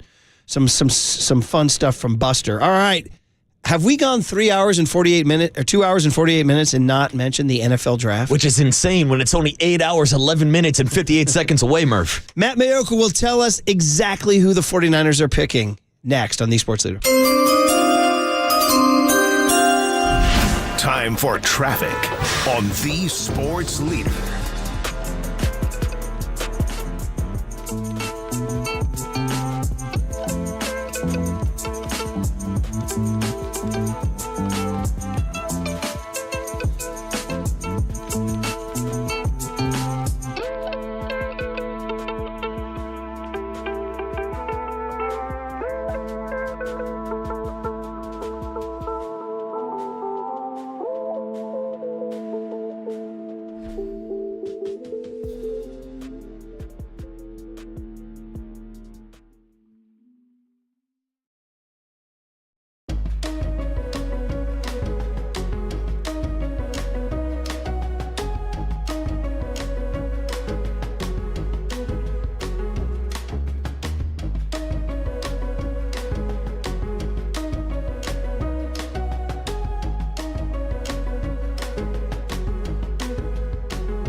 Listen to the sports leader anywhere, anytime. Download the KNBR app. Murph and Marcus continue live from the KNBR Casino Matrix Progressive Jackpot Studios. Casino Matrix. Progressive jackpots are here. Where are you? Just drop in. 1-800-GAMBLER. All right. Jefferson Airplane for Buster Posey. Very good. Okay. Number 11, Matt Mayoko has the pick. Can you give him a chime as we welcome Matty in? NBC Sports Bay Area 49ers insider for KNBR. Matt Mayoko with the 11th pick in the NFL 2025 NFL Draft. The San Francisco 49ers select. Who are the top 10 picks? Good question, Matt. Good question. Well, good answer. Very savvy answer there, buddy. Travis Hunter, if he hasn't already. Okay, great pick, Matt. Great pick. I'm giving you an A already. And if he's in the off chance he's gone, let's go with Abdul Carter. Oh, great pick. Even better pick. Better pick, Matt. Okay, here's my parameters now. Carter and Hunter are gone. Okay, let's just say on the board are Walter Nolan. Yep. Mason Graham. Yeah, oh, boy. Okay. Shamar Stewart. Yeah. Armand. No, he won't be. Will Johnson, the corner from Michigan. I'm going to rule him out just because of the injury stuff. Okay. Maybe not. Who's the tackle I'm forgetting right now? Josh Campbell? Will Campbell. Will Campbell, sorry. I'm glad I boned up for this. So I've given Nolan, Graham, Stewart, Campbell, Walker, Williams. They're all on the board. I guess under that scenario, I'd go with Mason Graham. Okay. And it's funny because he's one of those guys that, early on, everybody's like, he's going to be, the fourth pick or the fifth pick. So is he still around? That would remain to be seen. But, when I did my mock yesterday, the way it came down was, I had Jalen Walker already selected. I had, Tyler Warren already selected, Membu and Campbell already selected, Graham already selected. So in my mind, it just kind of, I'm trying to think about what the 49ers, what Robert Saleh would want, what Chris Kocurek would want. And to me, I think those guys, those coaches would want somebody with a very high ceiling, guys who are physically gifted, and that they can fit into their system. And so to me, it came down to Shamar Stewart and Walter Nolan. And I went with Shamar Stewart, my very first mock draft back on January 10th. I went with Walter Nolan on my last one before this, which was April 8th. And so it came down to those two, and I ended up going with Stewart. The production, 1.5 sacks each of his 3 seasons at Texas A&M certainly doesn't blow your mind, but what does blow your mind is his size, his speed, his strength, his athleticism, his explosion, 40-inch vertical leap. I remember the days when we'd be talking about Dominique Wilkins. What? He can jump 40 inches? That's crazy. And now you have a guy who's 267 pounds jumping 40 inches. So, I think there's a lot there. And, people will say, well, you can't draft on traits, but that's what you're doing. You're drafting on arm length. You're drafting on, the agility and the size and the strength. So that was the guy that I went with in my final mock draft. Matt, to your point, I think most people assume that guys like Travis Hunter and Abdul Carter are not going to be on the board when the 49ers pick. But I also assumed last week that Mason Graham would not be on the board. And now there's reports that maybe he falls out of the top 10 and maybe he is available. But there's also a lot of talk within the top 10 about teams wanting to trade down. Now, Jordan Schultz from Fox Sports put out the report that the 49ers are a team to watch with a league-high 11 draft picks to maybe move up in the top 10, maybe in case a guy like Mason Graham or even an Abdul Carter fall out of the top 3. Are you hearing anything around the building about maybe the potential that the 49ers move up? No, I really haven't. I mean, I think when you look at it, they have 8 picks in the top 160, and I'm not sure that's even enough. So this is a draft that is deep in those middle rounds, the second, third, fourth, even fifth round. So with with those picks, with 8 picks in the top 160, I mean, you can check off 2 or 3 defensive linemen. You can get 1 or 2 offensive linemen. You can get some defensive backs. You can get a linebacker. You can get a running back. You can get a wide receiver. So to me, that doesn't make a whole lot of sense, because I do think that the element of this draft is that you can get a player at 5, sure. You might be able to get a better player or a same type of player at 25. And so I do see that, after the first, really after Hunter and Carter, it's kind of just, what do you want from there? I mean, those 2 guys are the best players in this draft, and I'm putting them above Cam Ward as well. And then I think, some of these other guys, really good football players, but I think a lot of these guys, you can get good football players in this draft, in the early 20s. So, I would think that the 49ers would be more likely or more interested in moving back. However, I think you can say that about just about every team in this draft. And John Lynch even addressed it the other day. He said, when every team's wanting to do the same thing, the opportunities to succeed, moving back, aren't there. And so he thought, and I've thought all along too, that the 49ers would stay at 11 and select there. Now, where they do have that ability to go up and get somebody would be a little bit later. They can still pick at 43, which would be tomorrow. But maybe, in the 3rd round, maybe they can use some of those, a 4th round pick or a 7th round pick, to move up and go get somebody that they really target. But I think they'll be happy. They should be happy with whomever they pick at 11, because they're going to get a guy who has a chance to step in and make an immediate contribution. Patrick Willis was a number 11 pick. Just go do that. You're listening to KNBR AM and KNBR FM San Francisco, the sports leader, a Cumulus media station. Non-draft question, is that allowed? George Kittle. Sure. George Kittle sent out an interesting tweet. He replied to, was it Diana Rossini's tweet about George Kittle is holding out because he's unhappy about his contract? George Kittle retweeted and said, "Your source is incorrect." What's your reaction to this development? Well, I'll just give you a little, how we do that Dwight Clark Legacy event every year. And so that's coming up on May 21st. Because I know you have a family event, I will be hosting in your stead. Awesome. That is so great. Well, I'm going to be Wally pipped, I think, out of this thing.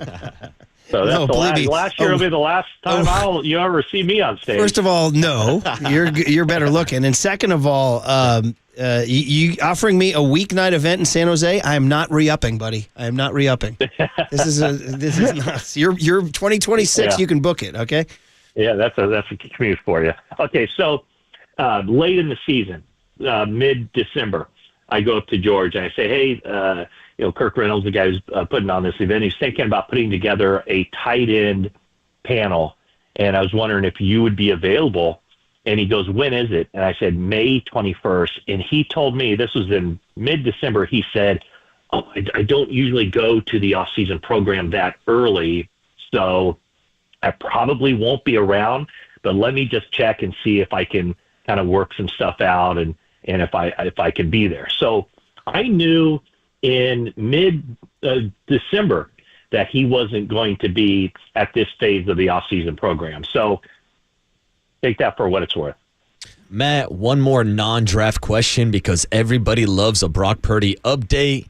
I think some fans were surprised that he did show up to the voluntary workouts. Were you surprised by this move, and what does it mean for the contract negotiations? Not at all surprised. That's Brock Purdy. There's nothing he's going to do that in any way causes a distraction. Now, down the road, might it be in his best interest to do something? Maybe, but he's the quarterback of this team, and he takes that very seriously. And so part of doing that, part of being the quarterback, is to set the right tone. And so not at all did it surprise me. I mean, you think about it this way. Some guys, believe that they can maybe put pressure on the organization by holding out or showing up at camp and holding in. I think in a lot of ways, and I don't think Brock is thinking along these terms. I don't think he's playing chess on this, but in a lot of ways, his best tactical move, the way for him to create the most leverage is by him just acting as if nothing's going on, by doing all the things that he ordinarily would do. And that starts with showing up on time, setting the right tone in that locker room, being an example. I mean, heck, the 49ers have rewarded guys who have held out and done things that don't necessarily align with the best interests of the team. And they have the right to do that because, they're looking for contracts. I think that 49ers, need to, and I think they will eventually, reward a guy who's done everything the right way. And that includes showing up on time for the off-season program. So no, it did not. I think I would have been flabbergasted had he not shown up, because that would have run contrary to his character. Boy Scout Brock, Scout's honor, got to show up, right? And build a campfire and, and whatever, feed the squirrels, whatever these Cubs Boy Scouts do. Tie a couple knots. Chris McCaffrey showed up.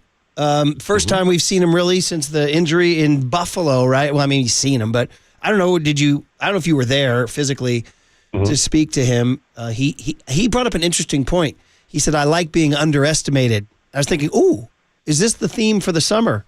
The underestimated Niners? Yeah, I think it is. I mean, they were 6-11 last year. And, for the first month of the offseason and going up until, whenever they go on the clock, all everybody's talked about are the players who are departing or who have departed. Nobody has talked anything about any of the players who are arriving, because it's difficult to remember their names. They lost a dozen starters or key backups, key contributors, and really, I mean, who have they added? A guy who might compete for playing time at safety, a guy who, if they don't add anybody else, could be the third cornerback. They've added a guy who, is backup quarterback. They added a number 2 tight end. But, up until this point, I don't think that you could say that they've added a player who is going to have a huge impact on this season. Tonight, that changes. So, yeah, absolutely. I mean, they are underestimated, I think. Well, I don't know if they're underestimated. People might say they're just right now they're estimated. They were 6-11 last year, and you can't make the argument that they're a better team now than they were last year at this time. I guess the difference would be that with Christian McCaffrey healthy, that is a good sign. Trent Williams, he showed up for training for the offseason program, so if he's healthy, that's a good sign. We'll see on Brandon Ayuk. But, right now, the major thing the 49ers have going for them as you look ahead to the 2025 regular season is that they're playing a very weak schedule. You mentioned Trent Williams showing up to the voluntary workouts. He'll be 36 entering the season. And, Matt, I know we talked a lot about last year's draft class as the draft class to replace a lot of these guys that we saw depart in free agency this past offseason. So do you think maybe part of the plan and strategy this year is to maybe draft a tackle that will eventually take over for Trent Williams? But even beyond Trent, do you think that there is a game plan to maybe start drafting guys who are going to replace guys 1 or 2 years down the road? Yeah, I mean, that's been their plan. That's what they've done in the recent past here. And I think they've been pretty successful. I mean, it really started with Aaron Banks. Remember when Aaron Banks was drafted in the second round and everybody was up in arms because he played 5 offensive snaps as a rookie? And then Laken Tomlinson leaves, and he becomes the starter the next year. So they've always kind of tried to look ahead a year and project where they're going to want their needs. And they did that last year, getting a wide receiver, Ricky Pearsall, getting, Renardo Green. Pearsall comes in a year later, Deebo Samuel leaves. Charvarius Ward is very easy to see that he'd be leaving. So they got Renardo Green last year. It was Dominic Pooney coming in the likelihood that Banks would be leaving. Ends up he had to start year 1. It's Talanoa Hufanga. What's his future? Well, they drafted Malik Mustafa. So they did a lot of that last year. This year, I think that is the one position, offensive tackle, where you can project out a year. But every other spot that they're going to be drafting, I think they're drafting for now. And that is a departure from what they've done in the past. I mean, they're going to need 2 rotational starting defensive linemen to step in and play huge snaps. They're going to need guys. They might need a linebacker. They might need an offensive lineman to at least compete at left guard. So they might need a cornerback who will step in at least in their nickel defense. So there are plenty of opportunities for this draft class to not only just be guys who are starters and key guys in the future, but key guys beginning in 2025. It is obviously we've been talking, and it's finally here, the 3 days that will define the 49ers. So enough of the first rounders. Just give me on the way out any second, third, fourth, fifth, just to throw a dart, a name or two that you think is hiding in the weeds that they might snag. Well, I'm so glad you asked this question, Murph, because at NBCSportsBayArea.com, I just dropped my 7-round 49ers mock draft. Beautiful. Here's one name for you. 3rd rounder, wide receiver, Savion Williams from TCU. Okay. And so my opening line is, so long, Deebo Samuel, hello, Savion Williams. So he's kind of out of that mold where Kyle Shanahan can go back to the drawer, pick out the Deebo Samuel section of the playbook, dust it off, and get it ready for him. So he's kind of an unpolished wide receiver, but a wide receiver in a running back's body, and could kind of pick up that slack of that element that Deebo Samuel brought to the table. I like a 3rd round cornerback, Quincy Riley from Louisville, who can be a slot guy. The 49ers had so many difficult games last year. I think they had 1 interception in the final 9 games of the season. Let that sink in. 1 interception in 9 games to end the season. They need guys who are ball hawks, who can take the ball away. Quincy Riley could be a guy who plays the slot. And then I list some other names, including Logan Brown, an offensive tackle from Kansas, who's an athletic guy who seems to fit what the 49ers like to do offensively. So, with their running scheme and all that. So those are some of the names that I have listed as guys who could potentially step in and either make an impact immediately, or guys that they could develop and try to groom to be future starters. Well, when you're not listening, streaming, and watching KNBR, you can go to NBCSportsBayArea.com and see the draft. Mm-hmm. There it is. There you go. There's room for us all to succeed, Matty. There is. So here's what I'm thinking is, not written in stone, of course, but at 11, if they take a defensive tackle, might they take a defensive end, pass rusher, round 2? At 11, if they take a defensive end, a guy who's going to, pin his ears back and go get the quarterback screaming around the edge, do they take a bigger defensive tackle round 2? So I would think, yeah, we can talk about offensive line and all that, but if the 49ers can check off their box a defensive end and a defensive tackle with their first 2 picks, I would think that could be a very successful first 2 days of the draft. They got to. Positions in need. Matty, enjoy the heck out of the next 3 days. This is your time to shine, buddy. All right, thanks. It's always your time to shine. Yeah, Matty, there he is. Matty, May 21st, Murph. May 21st in San Jose. That's your day to shine. I'm coming out in a Gehrig jersey. That's why I'm coming out in a Lou Gehrig jersey. All right, buddy. There you go. All right, Matty, be good. Matt Mayoko, All right, NBC Sports, BayArea.com. Draft party. Come on now. I'll be there. Where? 7 hours, 48 minutes, and 26 seconds. I will be live with Adam Copeland, Derek Papa. I believe Greg Silver is even coming down. Joe Curley, Tim Webb, all the KNBR Loader boys. going? I don't know if that freeloader is going to be hanging around. I'm sure if there's free food, Young he'll Tony be there. going? But come join us. We got beards on tap. They got a great menu. I heard a lot about the steak sandwich yesterday. Jack's Restaurant and Bar down in San Jose, right off of Saratoga, right next to the Westgate Mall. To goose up attendance, will Copes promise to show his stomach burn? No, I'm hoping that he doesn't show that burn. I think that would actually drive attendance away. People like to see the what's this word? Macabre, MACABRE, the macabre. People like to see the dark, gnarly stuff. I have no idea what the hell that word is you just welcome used. to the macabre. Macabre? Isn't the first name of a DB you're going to get drafted? I don't want to see any type of cob from Copes. I need to see the burn. I do. I need to see. You the want burn. proof? Yeah. All right. He claims he dropped he stumbled and spilled a scalding vat of boiling pasta water on his belly. What are we doing, Cobes? That's what he said. What are we doing? By the way, does that story check out? Yeah, it does. I've been to his apartment, and he does have a little tiny hallway where his kitchen is, so I can see how it kind of. What if we started a rumor that he's making it up and something else happened? 808 KNBR. Pull out the tinfoil. What was Adam Copeland doing the night of his birthday that caused him to miss work the next day? Ooh. That's what you guys would do with your conspiracies. Yeah. Nobody takes anything at face value anymore. I got a conspiracy. I think Coach got shot. Here's my conspiracy. Amen Thompson just slipped. He just slipped. He was just looking to brace his fall. All right, back to raging about the play last night. Bruce Bochy at 9:30 on KNBR 104.5 and 680 The Sports Leader. I'm going to keep on rubbing it.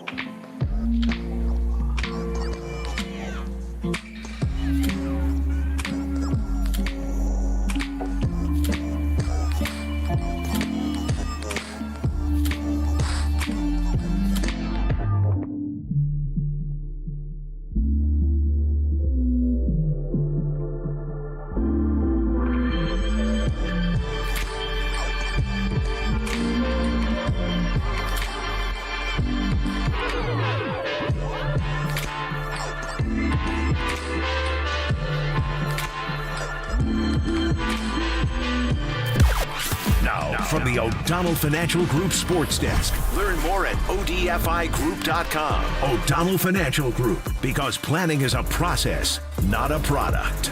It's time for the Young Tony and John Joe question of the day. Yes, indeed. We've gotten a lot of reaction from this. What do you think? Jimmy Butler hit the ground hard after being undercut by Amen Thompson. Was it a dirty play?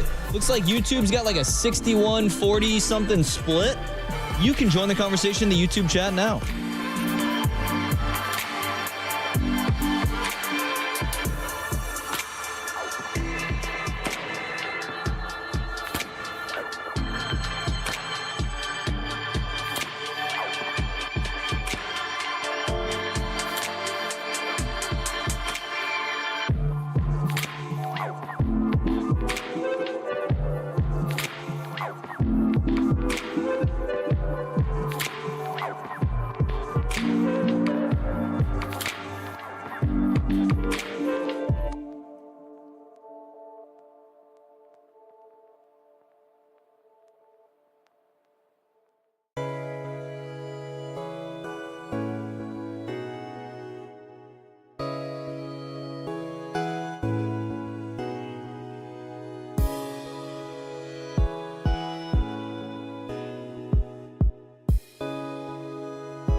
And now it's time for the Protect Your Assets Business and Technology Report with me, David Hollander.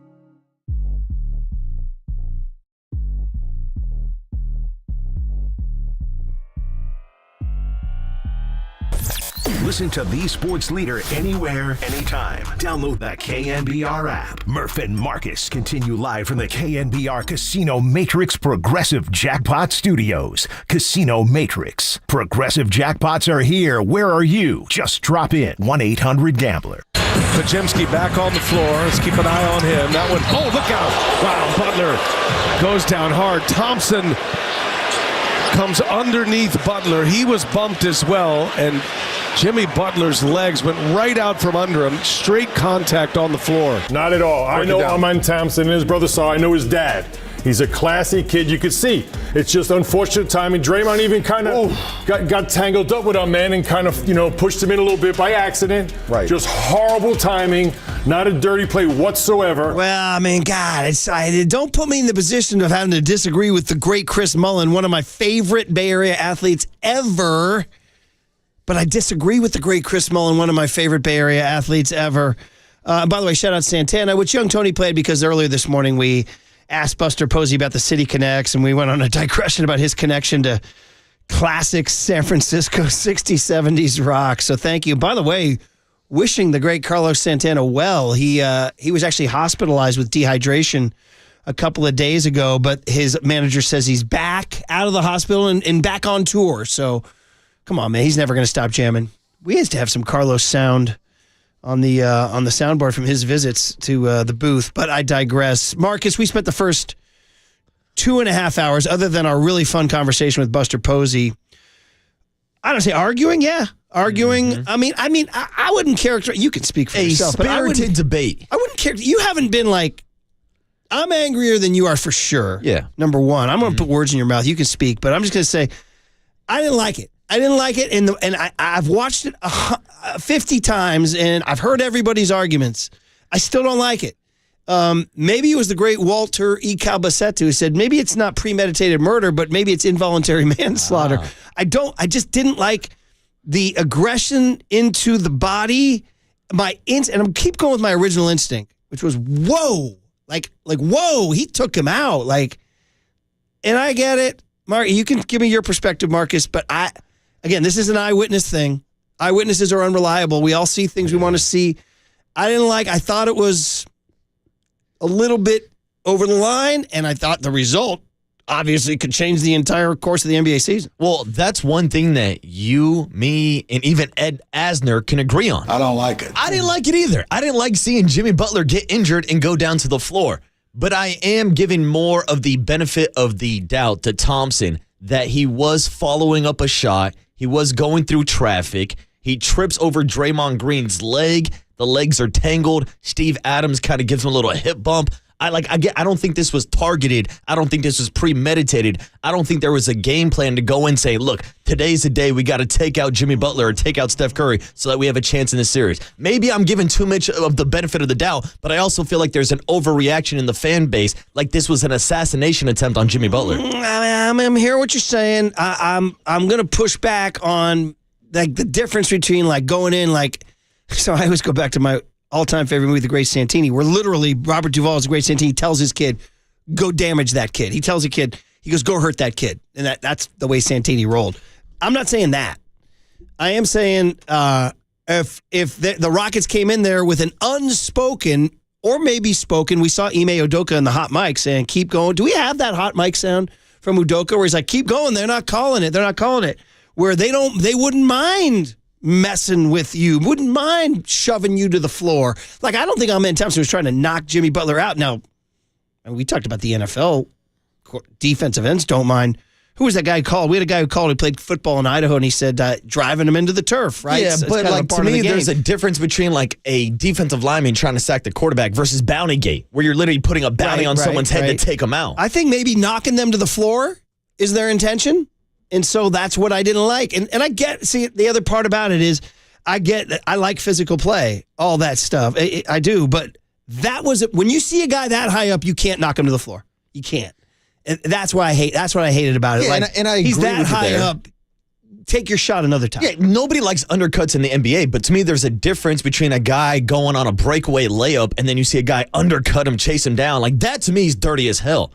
To me, like I said, I'm giving benefit of the doubt because Young Tony has the clip. We can actually put it on our live stream right here. Here is a view from underneath the basket. Yeah, and it's slow motion. It's a breakdown. Of course, now we get this. Of course, we get into these slow motions. Yeah. And, okay, so he there's shoots the it. shot. He's going around and Draymond. Then you can see the legs get tangled. Yeah, you can see the bump from Steve Adams. It's the left arm. He doesn't. He can kind of grab him and fall. Yeah, he instead of like kind of softening and pulling him down with him, he goes into him like that. So you're focusing more on the extension of the forearm. That's exactly which I what said in slow motion looks really blank and bad. But you can also see in slow motion him go face first into the calf of Jimmy Butler before he even throws the forearm. So that tells me that he is a little off balance. Well, 808 KNBR is the phone number. Jim and Glen Ellen, bang the number. Bang the number. We got Bruce Bochy, by the way, in just a few minutes here. Right around the corner. Bang the number. Jim and Glen Ellen, what's your take, man? What's up, Jim? Hey, how you guys doing? Hey, they're coached dirty, and they're going to try and get away with whatever they can. He came crashing through there like a linebacker, and he didn't try to twist at the last second to the left, once he saw Butler up in the air. I mean, you broke the code. Anytime a player leaves his feet like that, he didn't try to contort and twist and get out of the way. But more importantly, did he seek Jimmy out after the play? Say, hey, man, I didn't mean to do that? No, he didn't. So I think they're going to try and get away with whatever I'm with you, they Jim. can. You're seeing what I'm seeing, buddy. I'm with you. He didn't. There was a lot about it that was. And again, I want to be careful because I don't want to. San Francisco radio coach accuses Amen Thompson of destroying Jimmy Butler's career. No.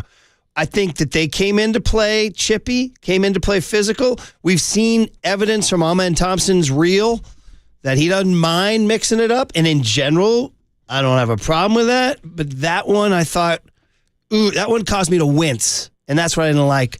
Plus, I'm a Warrior fan. Yeah. Sorry, you know what I mean? And I understand that, but like to me, that's why I will repeat this for the fourth or fifth time today. I think two things can be equally true. The Houston Rockets want to be physical. Maybe even borderline dirty. I mean, hell, there was a bunch of chippy plays throughout the entire game. But I also don't think that this was an intentional move to injure Jimmy Butler. See, I mean, that's where we enter into the really danger zone. Like, am I saying Amen Thompson's trying to end Jimmy Butler's career? No. Am I saying throwing them to the ground is kind of part of their game plan? Yes. And this one, though, wound up being the wrong time to throw him into the ground. Tons of reaction everywhere. I know we got to get to Boch. Listen, if you guys want, you can always rewind YouTube shows. If you guys want to relive it, we argued it for several hours on the show. So you can go back to the YouTube. Did you guys know that? You can rewind. But just to close it out, here's Ime Udoka in the huddle. TNT had the inside the huddle mic.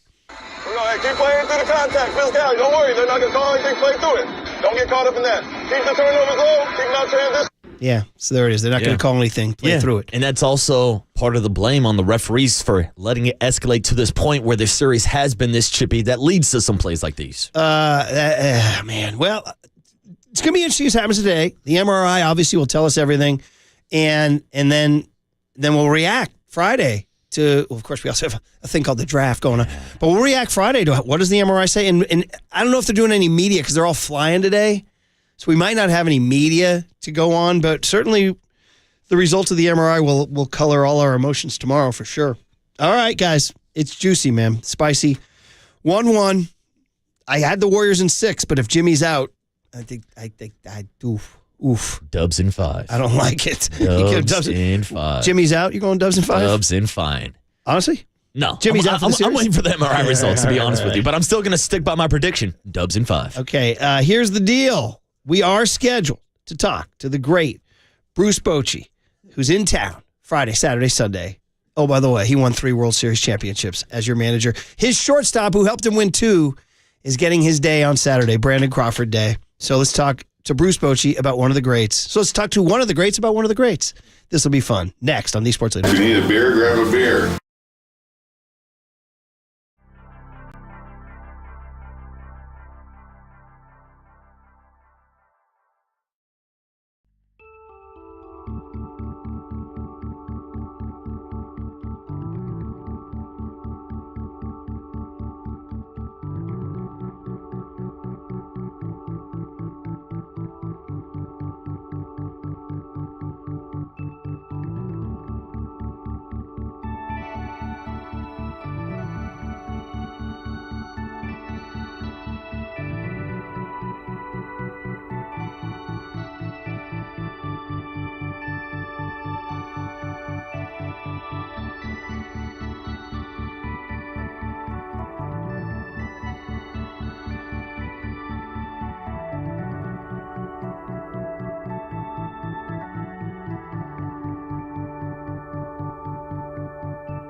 Now back to Murph and Marcus on the sports leader and streaming live on KNBR.com and the KNBR app. Sponsored by Bigelow Tea. Grab a mug and tea proudly.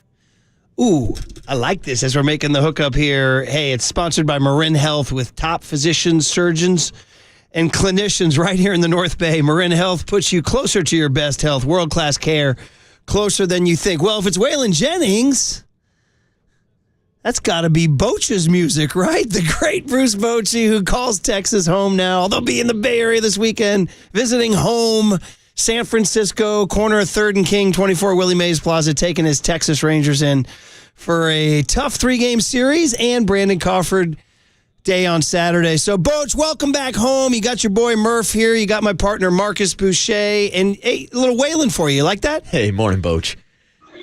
Hey, Murph. It's good to hear your voice. Marcus, hello. Yeah, it's always good to get back, in the Bay Area. It's been, always exciting time for me to catch up with a lot of people and everything, including you. So, we have one more here, then I'll be across the bridge here soon. Yeah, by the way, before we get into all the fun stuff in Sacramento and all, in San Francisco this week, how's this Sacramento experiment going, playing in that park? It's really gone better than I thought. I spent some time here watching our Crip Weight Club back when I was with the Giants, and I think they did a really nice job on the improvements that have been made to the clubhouse. So there's been no complaints on the players. All is good there. Background, they improved that. I will say the ball flies here. Oh my goodness, it's really, really carrying well, and I expect that to continue. So, if you get it up in the air, there's a good chance it's gone. And as you probably know, there's been a lot of home runs already. But anyway, no, it's all good here. Bruce Bocce is the unmistakable voice you hear. He's in Sacramento as the Texas Rangers take on the Sacramento A's. Sorry to see your shortstop, Corey Seager, had to go on the IL with a hamstring strain. Hey, before we get going on the Giants, you're 14-10. You guys are in first place in the West. Your thoughts on this Rangers ball club here, even with the bad news on Seager? Yeah, we're a club that's done a really nice job on the pitching side. We made a lot of changes in the bullpen, and those guys have been doing a good job down there. The starters overall have been really good. Had a hiccup last night. Right now offensively, we're not hitting on all cylinders, but we've been finding ways to win ball games, and so it's a good group here. We hated to lose Corey, obviously, especially at this time the way he's swinging the bat. He was on a really good roll, and we just tweaked the order a little bit and put him in the 3-hole and had a good night there, and as a club, but now we have to adjust, and that's what you got to deal with in this game. But it's a good group here, Murph. It is, and this is going to be a tight division. Seattle, Houston, Oakland. They're a nice club. They're a team that can put up a lot of runs, and they're pitching pretty good. And so I expect this to be a tight race, similar, to your division, obviously, with the good teams you guys have there. Yeah, Bruce, and I know Giants fans are looking forward to seeing you back at the ballpark this weekend. A little bit of a longer commute after playing the A's, coming down Highway 80 instead of going straight over the bridge. But since you are coming back to the ballpark, I know you've been back as manager of the Texas Rangers. But what are those feelings like for you being back at Oracle Park and seeing that love that the fans still have for you? Well, there's so many special memories there. I just, count my blessings. The 13 years I got to spend there, with the staff, the players, front office, but the fans. I'm still blown away, with that run that we had, with all the love that we got, the parades. I mean, there's so many great moments there, and I was lucky to be part of it. That's how I look at it. Just a beautiful city, and so it's always good to get back. And I have a lot of catching up to do. I'm trying to get the schedule down where I can see a lot of friends and people I haven't seen in a while, and just look forward to getting back in the ballpark. It's when I come out in that dugout, trust me, there's a lot of really, really good memories that go through my head. I mean, think about the years you came up as a Padre, and then actually used to go to Candlestick too, right? And then Oracle, and then obviously what you guys accomplished is so incredible. And so Friday night 7:15, Saturday 105, Sunday 105. Hopefully we'll have some nice weather for you. Boach, this shortstop kid who's getting honored on Saturday, man. So you know it, right? You're only as good as your players. It ain't the X's and O's, right? It's the Jimmys and Joes. And I mean, it's funny, Boach, I'll be honest here. So the Giants just signed Willie Adames, and he's a really nice player. But you watch ground balls get hit, and he's, he's nice. He's Willie Adames. You honestly look, and you're like, oh, my God. Brandon Crawford was something really elite, something really special. And you've been around this game all your life. I don't know. If you had to describe Brandon Crawford's defense at short, the way he played and what it did for you as a manager. Well, I mean, he's the best shortstop I've had. He's just so gifted, and now I'm listening to you. It just makes you appreciate how good the guy was. And I've said this so many times. I probably wore him in the ground, but he's one of those guys. If he was in a little skid or needed a day, it's just his defense. He was the glue to our defense. The plays that he would make.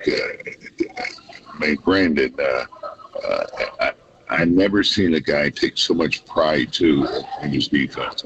I think he liked taking ground balls more than taking batting practice. But we talk about his defense a lot, but there wasn't a better clutch hitter on the club in big moments. I mean, you saw some big home runs, but big base hits. He had a knack. He had a nose for a big RBI, and so his all-around game was better than what a lot of people probably give him credit for. And his durability, he was out there every day. And, that's a gift, too, because you're playing shortstop and playing the way he did. So really deep appreciation for Brandon for all he did for us, for me. And this is going to be cool to watch this today, to see him get honored as he should be. Yeah, and Bruce, we all know how good of a defender and a hitter Brandon Crawford was on the field, but what can you tell us about Brandon Crawford off the field, the type of person he was, the leader in the clubhouse, and your personal relationship with Brandon Crawford? Yeah, Brandon, just a quality human being, had a quiet confidence. He was our DJ, kept guys loose there, and, he had a dry sense of humor, and but a guy that all the players loved him. He's just a great teammate, and that did things right. Brandon, with his work ethic, but also how he treated people, and that's why he's so beloved there in that clubhouse, but also in the city itself. And so again, it's going to be a special day. It's so well deserved for him. It's so true. Bruce Bochy in Sacramento with his Rangers, then come on down for 3 with the Giants. And obviously he's going to try to win those ball games, but we're also going to wade in nostalgia Saturday at Brandon Crawford Day. And the Giants specifically chose this for you. Maybe a little humbling for you, but they could have done any weekend, This was a deliberate thing, Boch, to have you there. Really, really, thankful that this is going to happen with me there, because, of course I'll be out there, but, watching this, supporting, and as I said earlier about some great memories, well, looking at him is going to send some great memories through my head too. But I really appreciate the Giants making this happen because as you said, man, we're only as good as our players. So he had so much. He played such a big part in my career too, and I'm thankful for that. And so to be there and watch this, I'm really, really looking forward to it. He made you a better manager, Boch. Yeah, that's we say that. We're riding the coattails of these guys, and I rode these coattails to some championships. Trust me, and you're thankful for that. And trust me, we know as managers, we're riding on their backs, and I rode his back pretty heavy. Well, you were smart enough to write his name in. That's what you were smart enough to do. Yeah, Bruce, a lot of great memories with Brandon Crawford at shortstop, but also a lot of great memories with Buster Posey behind home plate. He has now taken over as the president of baseball operations, and in his opening press conference actually said that we are in the memory-making business. So just what have been your thoughts on Buster Posey and the job he's done so far with the San Francisco Giants? Yeah, well, I said he's going to do a tremendous job there. I mean, he's such a great leader in our club. The guy that really led us to 3 championships there, and he's going to be a great leader in this role. And he's approachable. You guys are going to love. I'm sure they've gotten to know him already because he's been around. And Buster's just got a great way about him. He's got a great feel for the game. He knows how tough the game can be, and obviously has played a part already in their success, how they're playing. And so I'm not surprised, really, when Buster went back to San Francisco that something like this could happen. I couldn't be happier for him. I think it's good for baseball, especially good for San Francisco, to have their guy there leading the way. It's funny. I mean, your guy, Chris Young, the one who hired you, I think played a role in talking Buster into it. So, if he takes 2 out of 3 from you, you got CY to blame. Yeah, both similar. Just really, really smart guys that understand the game and the leaders, and so I know they did talk, and I think they golfed a time or two. So I'm sure it's good for Buster to have somebody who played the game that he can relate to in certain areas, and so. Yeah, it's really cool to see this happen for the Giants. Okay, just wrap it up here, Butch. I know you got a game real quick here, but just you got to play the game of like picking out the play. I guess the easiest play to pick is Kansas City Game 7, him and Joe Panic, right? Or is there a different one I'm forgetting? Or maybe it's an at bat. Give me your number one Brandon Crawford moment. Well, that one's always going to be there for me. I mean, that's a game changer. I mean, we don't make that play. There's a good chance we don't win the World Series, with the bullpen that they had. Yeah. And that's how big a play that was. And we do it with that much on the pressure and everything. That's the one that stands out. But we've seen so many great plays by him, whether it's coming in. I mean, the ricochet that went to him, he just continued to amaze you every day with the gift that he had there. And really how creative he was in plays, and being able to get it done. You know what? A listener points out that, Boach, that play doesn't happen unless you challenge it. Yeah, how about that? We got to challenge it, and what a big double play, but a year earlier we're not able to do that. So that's do you remember? Was it like Sean Dunston or you or who? Do you guys remember the moment when you said got to challenge it? Yeah. I mean, we knew it was bang bang, but that moment, it was I think a no-brainer for us to challenge it with what was at stake there. Try to end that, and it took a little while, but there was a little touch of euphoria when they banged them. A little touch of euphoria is a great way to phrase it. I guess the runner-up is the Grand Slam in Pittsburgh. Yeah, the hanging breaking ball. Those games. I mean, you can't have a bigger game than one game playoff, and it's tied. And here, and as I mentioned, he's just got a knack for a big hit. But that one stands out along with that play when he hung the breaking ball, went for a grand slam, and we knew right then we were going to win that game. That game was over. And I guess everybody says that we're there, how quiet it got in the stadium, huh? Yeah. There's not a better way to silence a crowd than hit a grand slam in a tie ball game in a big game like that. So it's pretty good. Yeah, and real quick, Bruce, before we let you go, I did have one last question tying together Buster Posey and the celebration of Brandon Crawford this weekend. I love the fact that Buster's out ahead promoting these type of opportunities for guys like Brandon Crawford, but also bringing back a lot of former players from that championship era earlier this year to spring training. Just what does it mean that Buster has this huge focus on kind of re-implementing the Giants brand of baseball and what that brand of baseball means to you, Bruce. Yeah, I love it. I love it. I know. Well, first of all, the players he's bringing back, like Jeremy Affield, I've talked to see these guys. They're just really, really excited to be back and be back with the Giants. So I just think it's good for baseball. It's good for your club. To see these guys help, create the history and make it such a storied franchise. And so I think. We try to do it now with Texas. Not try, but our guys are always welcome. So I think that was terrific. To see guys, of course, Joe Panic. So many. To talk to Rags, Rigetti, spring training, just see the smile on his face. It means a lot to those guys, but also I think the players can learn, and especially from guys that were part of championships, and just help them understand why you play the game. This is it, and see how much these guys are loved. So anyway, the one guy we got to get back out there is Timmy. I'm still hoping Timmy comes out. Yeah, what do you think? Have you been in touch? I texted. It's been a while since I've been in touch with him. He sent me a beautiful message when we won, but I always think about Timmy, and I'd love to see him come back.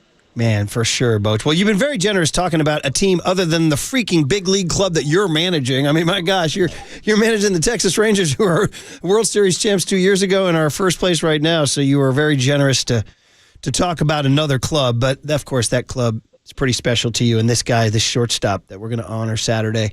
So the fact that you agreed to come on in the midst of your series says a lot about you and your relationship with Brandon and your relationship with this fan base. So we appreciate the hell out of you, Boach, and give your beautiful wife a hug, and we will look forward to seeing you this weekend, and go beat those A's. Yeah, thanks, Bruce. Hey, thanks, guys. Thanks, Murph. Yeah, I'll see you here this weekend, hopefully. You're the best, Boach.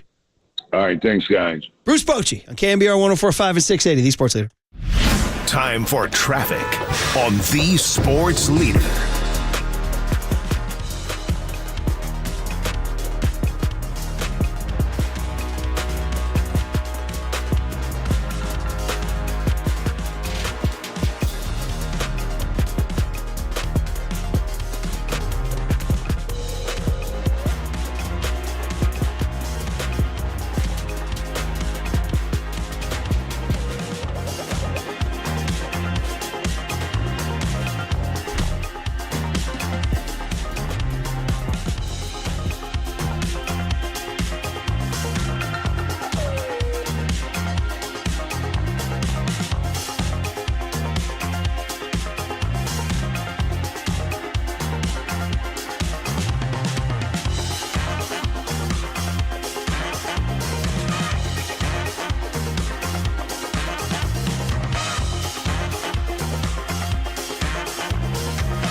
Listen to the sports leader anywhere, anytime. Download the KNBR app. Murph and Marcus continue live from the KNBR Casino Matrix Progressive Jackpot Studios. Casino Matrix. Progressive jackpots are here. Where are you? Just drop in 1-800-GAMBLER. All right. Are you doing this because shots were fired today between Marcus and me? Well, no, I'm doing this because the Warriors were boarding a plane, a real plane, not a paper plane. And they're going to come back home. And, of course, shout out The Clash. This is the sample, right? Go straight to hell, boy. Or actually, never mind. Don't want to step in another pile of This song mistakes. always reminds me of Pineapple Express. Interesting, because it's used in the movie Slumdog Millionaire. Ooh, okay. That's kind of where it was like, it broke through into the... They use it in Pineapple Express, too? What does it remind you of, young Tony? That's the real question. I agree with you. I don't know if I've seen the whole film. Yeah, I believe in the beginning of the film they used this movie. Did you guys see... they used this song. Slumdog Millionaire? I think I've seen it before, but I don't remember it. But then again, Murph, we found out this morning that I don't remember a lot of things from my lifetime. Look at you. Yeah. Gotta turn the page, buddy. I know. All right. Here's the deal. That's what happens when me and Don Nelson are hanging out too much. Yeah, I've been smoking some pot. 657 says, Dub Nation wants smoke with Amen Thompson on site at Chase Game 3. 623, who texts in all the time, says, you know what? I changed my mind. Looks dirty now. So there you go. We've accomplished something. We've changed one person's mind today. 415 says, can you imagine Matt Chapman playing alongside Brandon Crawford? Oh, man. 707 said, the whole interview, nobody mentioned Brandon Crawford's hair. What'd you want us to bring up about it? 831 says, it all happened because Boach challenged the play. There you go, man. It's all real fun. It was awesome having Boach on. Oh, yeah, he's so great, dude. And 83, another 831, different one says, Boach using the word "our" to describe AAA River Cats forever. Giant. It's been a pretty crazy day where we spent about 3 hours going back and forth on whether or not it was a dirty play on Jimmy Butler. And in between, oh, by the way, we talked to Matt Mayoko about the NFL draft tonight in 7 hours and 3 minutes, but also squeezed in Buster Posey and Bruce Bochy. Wow. And how much did we charge for you for that? $3.99. All right, Tony, what do we got today, buddy? Let's go. Murph and Marcus want to know, what did young Tony learn today? Well, so the joke is he's very, very young and innocent. Hey, I know that now, okay? All right, sponsored by Bigelow Tea. Grab a mug and tea proudly. Listen to this. I bet, Marcus, probably too deep of a cut for you or your mom and dad, maybe? Now, I've definitely heard the song, but I don't have the knowledge. So it's called White Rabbit by Jefferson Airplane. And young Tony, we did not prep this segment beforehand, but this is what you chose from today? Yes, indeed. I was thinking about it. What was it, Jefferson Airplane? So when I said that, you didn't know it? Somebody to Love. We played that earlier. I've heard that song. I had no idea it was a Jefferson Airplane song. By the way, 1967, Marcus. Can you blame me? Tony, I'll forgive you. Wait, now I can wrap it up. 1967, why, that's the year I was born, which means I don't know anything that happened before that year. I'll allow it. All right. Don't ask me about 66, damn it. Rubber Soul by the Beatles. What is that? Hey, Jefferson Airplane, one of the psychedelic rock bands that came out of San Francisco in the 60s. Signature band, obviously not as legendarily famous eternally as the Grateful Dead. But honestly, at the time, Jefferson Airplane way bigger than the Grateful Dead. The Dead only got bigger later. But shout out Grace Slick, of course, the famous female lead vocalist of this band. I was never, I gotta say, I'll be honest, they're a little slightly psychedelic for me. This song is about, I know the hippies are yelling at me right now, but it's about a certain psychedelic, right? Is it mushrooms or is it about LSD? I forget. I'm trying to Either way, think. it's a positive message for the kids. Was this like in a Quentin Tarantino movie or maybe Probably. like Fear and Loathing in Las Vegas? Hey, just heard LSD, apparently. Okay, LSD, yeah. The Grapevine is telling me that. Okay, good. Is that what the YouTube chat or the... No, it's all right. Don't worry about it. Well, we got some people dropping tabs back there? All right, so anyway. Well, young Tone, I don't know if you're going to put Jefferson Airplane on your playlist, but Somebody to Love, etc., all good stuff. So, Janis Joplin, Grace Slick, and so congrats. Well, the whole reason we brought it up, it's linked to the Giants City Connects, right? We asked Buster Posey about the City Connects, and he goes, yeah, I like how it's tied to the city's history. And I said to him, wait a minute. I know you're not in with the Dead and Jefferson Airplane. And his answer was, it's not my first choice, but I respect it. Also hilarious. You asked him, would you wear the jersey? He goes, yeah, I'd have to. I'm a player. I don't have any say in this. I know, that was dumb. Plus, he's going to support it now. He's running the show. Yeah. All right, guys. Well, what a day. Big day. And in the end, Jimmy Butler's still hurt. That's the end. All right, Mark. Hey, draft party? Draft party tonight, Jack's Bar and Restaurant down in San Jose, 7 hours and 31 seconds away. Cope's going to show his stomach burn? I hope so. Copes has got to show that belly. I'm going to make him do the truffle shuffle. Marcus is good drinking entertainment. Everybody go down there and hang out with him. All right, Greg Silver's going to be there. Hey, when it's time for a change, think Speedy Oil Change and Auto Service. Engine light on, we can fix that. You're listening to KNBR AM and KNBR FM San Francisco. Greg Silver's dad is liking this right now, by the way. The sports leader, a Cumulus media station. Oh, look out. Wow, Butler goes down hard. Thompson. And he's dirty, and I don't like him. I don't like the Rockets. I'm ready to fly down to Houston and take all the Rockets out right now. I'm out of here, fellas. That's the end of the game. 4 hours, 3 faces, 2 Gregs, and 1 place to be. Excellent. Greg Papa. San Francisco. And Greg Silver. Let me tell you something. There is no such thing as being calm. I am fired up to be here. This is Papa and Silver. Pajemski back on the floor. Let's keep an eye on him. That one. Oh, look out. Wow, Butler goes down hard. Thompson comes underneath Butler. He was bumped as well, and Jimmy Butler's legs went right out from under him. Straight contact on the floor. If he caught that in the front court, and now it's going to be offensive foul on Jalen Green. And we've said this is a physical game, and it's gotten closer. The physicality has picked up. We're going to take a look at this, Coach, see if it needs to be upgraded to a flagrant. There's wind-up and impact and unnecessary contact by Green. The play is upgraded to a flagrant foul, penalty 1. And a turnover now. Green on the run, rises high and throws it down. Jalen Green with a highlight of the night. That's it. Rockets win. 109-94. Monster game from Jalen Green. 38 points. How about this Western Conference? How about the Western Conferencing? Yeah, we got a short show today, so we're wasting no time getting right into it. Giants pregame starts at 11:45, which means first pitch is 12:45 right here on KNBR, the sports leader. We've also got to finish our NFL mock draft, so Jeff Joniak's going to be joining us at 11:15. We'll talk to Susan Slusser at 10:50. We'll talk to Mark Spears at 10:30. All right, let's get this out of the way. Houston Rockets did what a team that lost home court should do. They responded. They were physical. Jalen Green was fantastic. He had 38 points. There's also a lot of other things to get into, including the reason why Jimmy Butler played 8 minutes in the game, got knocked down. It was a hard fall, tried to tough it out, left, did not return, and now this series hinges on an MRI for one Jimmy Butler III. Thanks for joining us, Greg Papa, Greg Silver. We're going to pack it all in. Lots of action on a Thursday and lots more to process on a Friday. But good morning, my friend. Long time no see. Good morning, Greg. And today is, we got a lot of them coming up on the calendar, but today is D-Day. Today is a huge day. And right after we're done, we're heading down for our draft coverage. John Dickinson will anchor that. He's flying back from Houston right now. We'll land at 2:30. Todd Husak will be alongside.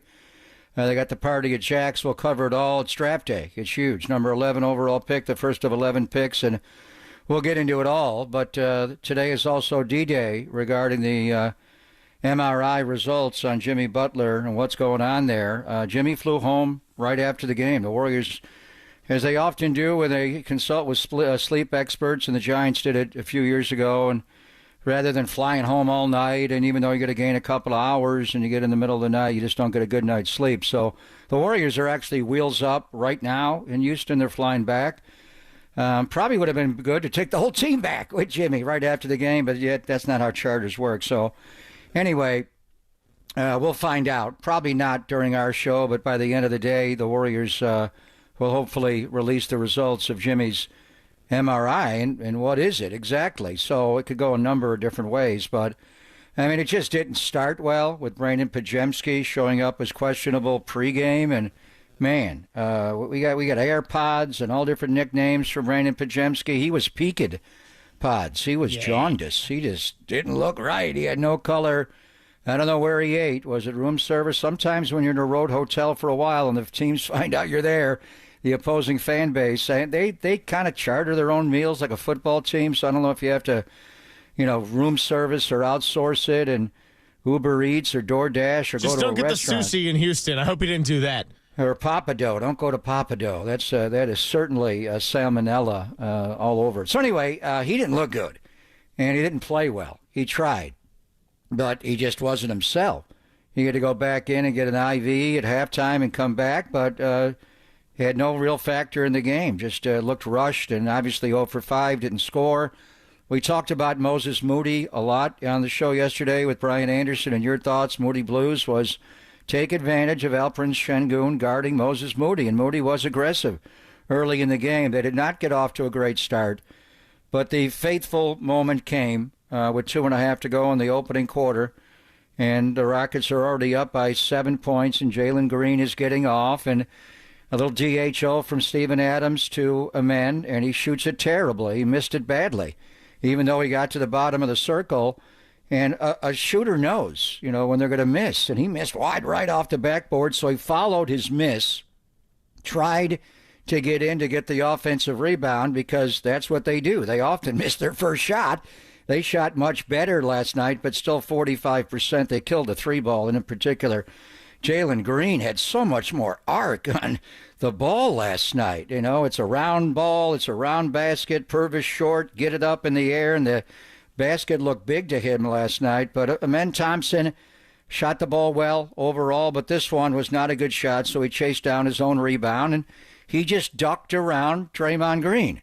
Almost every Warrior game I watch later after the game is over, and I don't follow things on social media, but because of the NFL draft and a lot of things to do this week, I have been watching these 2 playoff games live, and people on social media don't have a clue what they're talking about, and they put out misinformation that is just reckless, and it sways people's opinion as they're watching the game. This was not a dirty play. Amen Thompson just ducked around Draymond Green. Draymond was trying to box him out, but Amen is slender and sneaky and slippery. He got around him, and he just fell into the air path to Jimmy Butler. It was terrible. Amen Thompson went down hard himself. He was down for a long time, but what was really concerning was the way Jimmy landed. And I've seen this so many times. I remember a cheerleader in Marquette years ago falling doing the pyramid, the very top of the pyramid, landing right on the court. I thought she was paralyzed forever. I mean, these basketball players, the way they go up in the air and get undercut, happens all the time. The way they land, you'd think, how are they possibly going to get up? But it was the way Jimmy landed on the floor, right on his tailbone, and then just the way his head and the way he kind of flopped involuntarily after he landed, you're thinking, what just happened? His body went into a roll, and he came over, and he was moving his body parts. It wasn't like Luis Ariz the other night with a concussion with Dubon, but you knew he wasn't paralyzed, but you're like, what exactly is wrong with him? And he tried to stay in the game, and then he just couldn't. You could see he could not move. I mean, when he was playing defense initially, he shot 2 free throws. He missed the first, made the second, but his body was quivering on the floor. When he got up, he could hardly move. So I thought the Rockets would go right at him, just isolate Jalen Green against him, and let's see him move. And he obviously couldn't, but his face, and he was down for a long time. So we'll see. He's a tough guy. He said he was all right. Steph did this a couple of times. Did it earlier this year against Toronto, the day before our 9-9 party on March the 20th. It was just a pelvic contusion. He was sore. He didn't fly with him to Atlanta the next day. I wonder about Jimmy flying home last night, how they did that on a charter, but it wasn't the Warrior team charter, but I'm sure they had him spread out.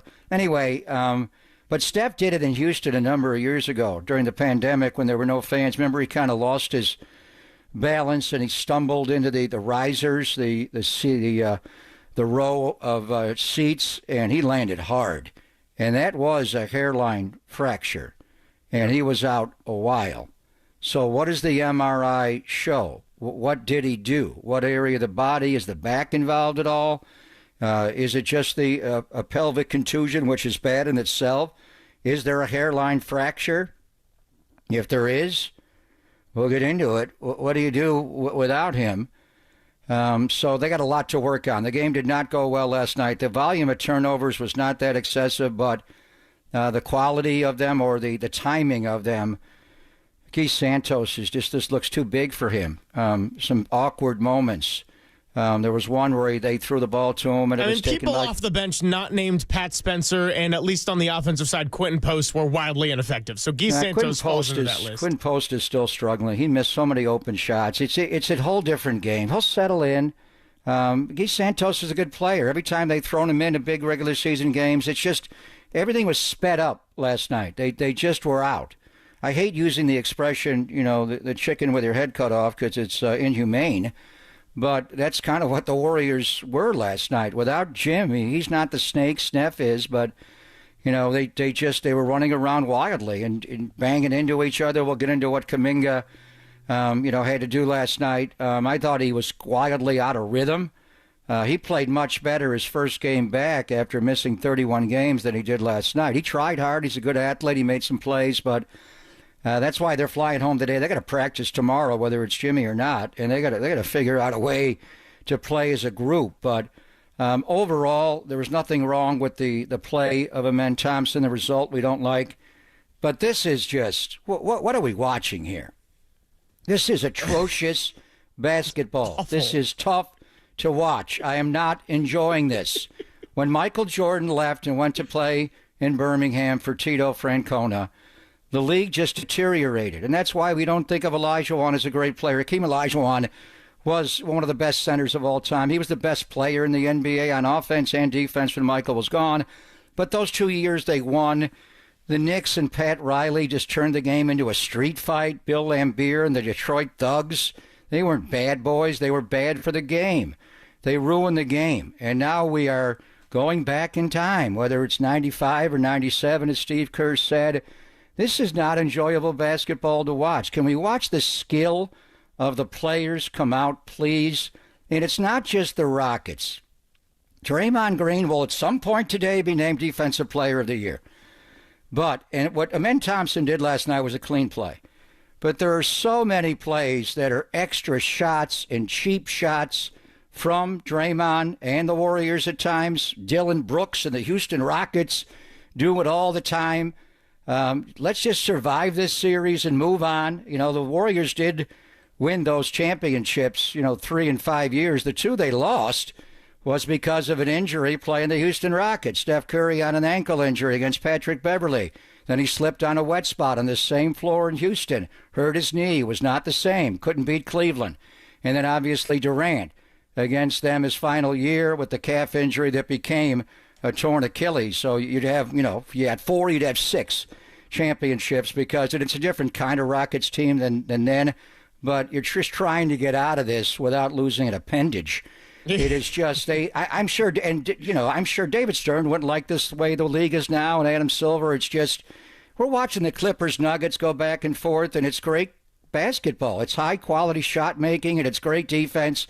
There was one moment, 2.5 minutes right before halftime, where they went back and forth, and the Rockets have a little more skill maybe than we think. I don't think they're going to do it consistently, but it went back and forth. They shot the ball, but then I thought the Warriors were going to win the game anyway. And then Gary Payton blows a layup, or a dunk, actually, went up for a dunk.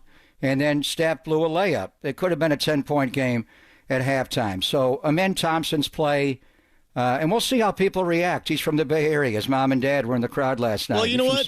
He's the San Leandro kid, and he's going to come home for his first playoff game and get met with such an aggressive reception from the Chase crowd. And that'll be fine. That's basketball. And they'll boo Dylan Brooks. But it's just, and they had 3 veteran officials on the game last night. They are ruining this series. Mm-hmm. I hope at some point this rugby scrum and tush push that we're watching constantly evolves into a basketball series, because there is high quality play on both sides, but it is difficult to watch. That play in particular, there was nothing wrong with it. But I could show you 25 plays from last night's game that are like, what are we doing here? Seriously? There's more bodies on the floor. And then the Houston fans and the FU Draymond. Seriously? We have to resort to that? That is so silly. Well, as you said, it's unoriginal because Sacramento and Boston already been there and done that. But all right, here's the deal. We got to pack a lot in, and we got Mark Spears joining us at 10:30. So before we take a timeout, very quick reminder of our contest. Bay Area Panthers, our show ends at 11:45, so tune in between now and then, and you can win 4 tickets to see the Bay Area Panthers take on the San Diego Strikeforce. May 4th, SAP Center in San Jose. When you hear the cue to call, be caller number 10 into the studio, 415-896-KNBR. And since we're talking Panthers and indoor football, today's cue to call is going to be a tribute to one of the greatest tacklers in the modern game.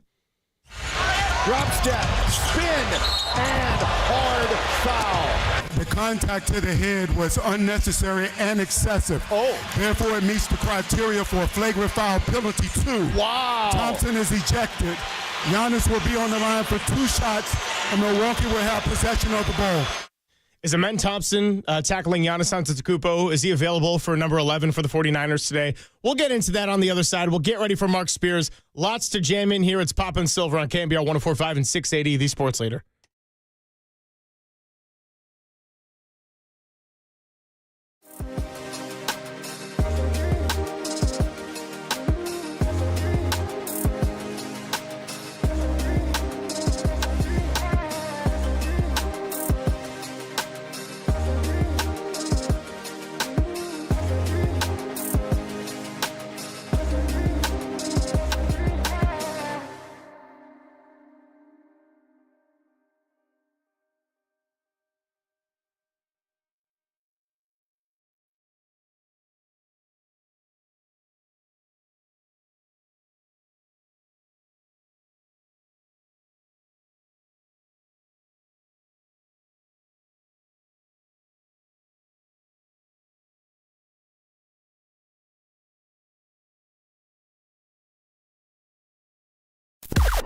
Now, from the O'Donnell Financial Group Sports Desk. Learn more at odfigroup.com. O'Donnell Financial Group, because planning is a process, not a product. Can I get an Amen Thompson? Prayers up for Jimmy Butler and his pelvic contusion.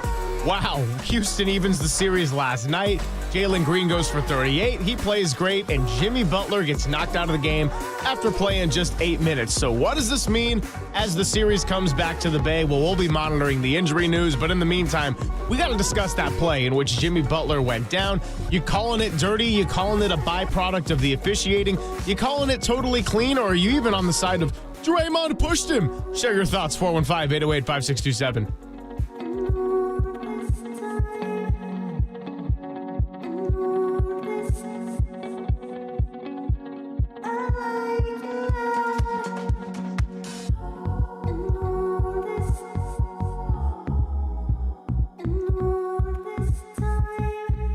Hey, it's Greg Pop here. I got a question for you. Do you struggle with glasses and contacts? And if you have, you probably thought about modern vision correction procedures such as LASIK or EVO ICL. But if you now need readers or bifocals, the Laser Eye Center of Silicon Valley is a permanent solution to ditch them all. It's called CLR, Custom Lens Replacement. I had CLR from Laser Eye Center a couple of summers ago, and I see perfectly without any glasses, including those annoying readers. It has been a life changer for me. It's truly amazing. If you'd like to learn more about CLR, join Laser Eye Center's free webinar. Friday, May the 9th. They're incredible doctors, so polite, so skilled. Will explain how CLR differs from other procedures, how it eliminates the need for readers, glasses, and contacts. Plus, extra bonus, you will never develop a cataract. So find out if CLR could be right for you. Register now at lasereyeclr.com for the webinar. That's Friday, May the 9th. CLR means no readers, no glasses, no contacts, no cataracts. Sounds right for you. Laser Eye Centers in Pleasanton and San Jose. lasereyeclr.com.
and Greg, Papa and Silver. This is KNBR, the sports leader. Pajemski back on the floor. Let's keep an eye on him. That one, oh, look out. Wow, Butler goes down hard. Thompson comes underneath Butler. He was bumped as well, and Jimmy Butler's legs went right out from under him. Straight contact on the floor. Yeah, and outside of a couple of free throws and a little limping around, that was the last we saw of Jimmy Butler last night. That, of course, the story of today. Papa and Silver, thanks for hanging out. Giants pregame starts at 11:45. We're going to catch up with Mark Spears shortly, so let's just get right into it. The Amen Thompson play, and here's the deal. It's not a dirty play in the sense that Amen Thompson was coming in with intentions. I'm going to get off of that. Here's what it is. It was a product of a complete failure on the officiating crew by not setting a tone and controlling that game. I'm not saying this in the Homer fanboy, Steph never gets a whistle way. I'm saying this in the context of you need to understand and do your homework on a playoff series and what might happen between two teams that have a history and possibly some bad blood. And Pop, when you were out last week and we had Steve Javy on with JD and I, we got into all of this. How you officiate differently. What's the difference between setting the tone of a first technical foul versus a second foul? There's going to be more complaining. There's going to be more chippiness. What do you let go? Where do you get control? And this crew has not gained any control. Even after the injury last night, there was no control of that game. I felt like I wasn't even watching a basketball game. And truthfully, the fact that the Warriors were somehow in that game for most of it just shows me how incredibly unserious the Rockets are. Now, I think the Rockets are a fine young team, and they could be serious at some point. But right now, they are young, they're physical, they're reckless, and they're really willing to push the boundaries. And that's not their fault that they had that approach. They needed to get that game. They played with the appropriate desperation. Jalen Green was great offensively, and the Rockets got it done. But when you just can't control things from the tip, there's going to be all sorts of weird scrums and physicality and excessive fouls. And if you as a crew can't get a control on that, and I'm not even just talking about one side of this. We're talking about Draymond Green and the physicality that he could bring too. Just the general control of that game, it didn't feel like we were watching basketball.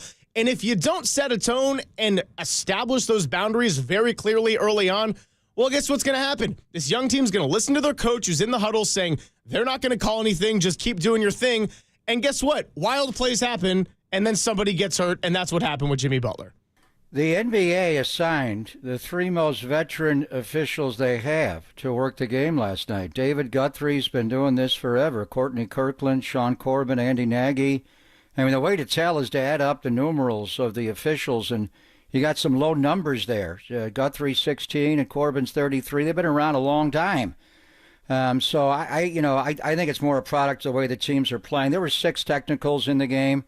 There could have been ejections at various points, but you want the guys to play the game and decide it. I think it's just a product of the way Houston plays, and the Warriors are a physical team, and it is what it is. So going back to this play, and I texted the Hall of Famer Mark Spears, because Mark is going to join us in a little bit of time in the next segment.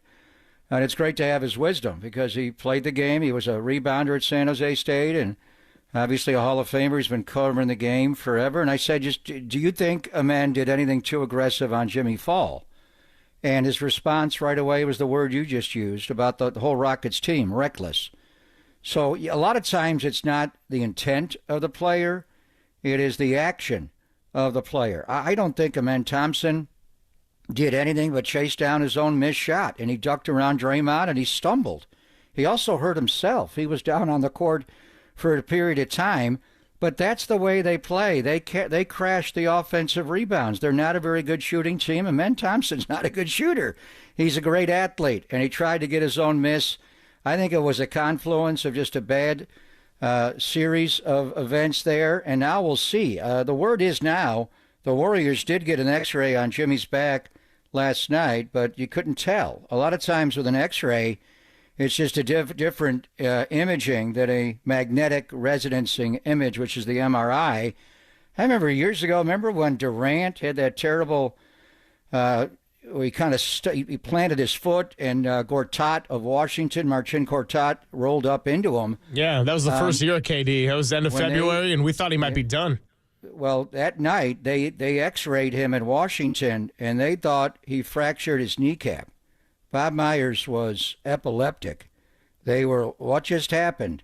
And then they got him back, and they MRI'd it. It was not a fractured kneecap. He had a knee injury, but he did come back at some point. So X-rays tell some body parts better than others, more bones, and MRI gets a clearer look. So Jimmy did fly home after the game last night. He's having an MRI this morning.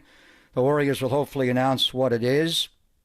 If he has a hairline fracture in the tailbone, pelvic area, then you got to adjust. But I think you have to brace that he's not going to be able to play on Saturday or maybe in Game 4 as well. The officiating crew, you don't get the same officials for every game. They rotate them around. So they come in with notes. They know. They read everything, and they watch the previous games. They understand. And when the captains go out for the opening tip, they'll lay it out to them. But this is just the nature of what's going on. There is so much chippiness, constantly grabbing and hugging, and Dylan Brooks is the main antagonist from them, but they all do it. That's just the way they play. They're extremely physical. And at 3:30 today, our time, Draymond Green's going to win his second Defensive Player of the Year award. But Draymond Green is an instigator. He's an agitator. He does this as much as anybody.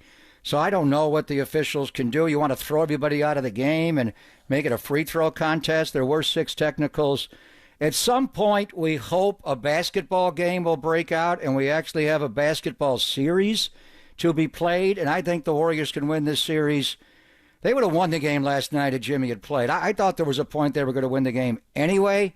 They just couldn't get over the top, and they didn't have any flow, and a lot of guys played rushed and hurried, including Steph.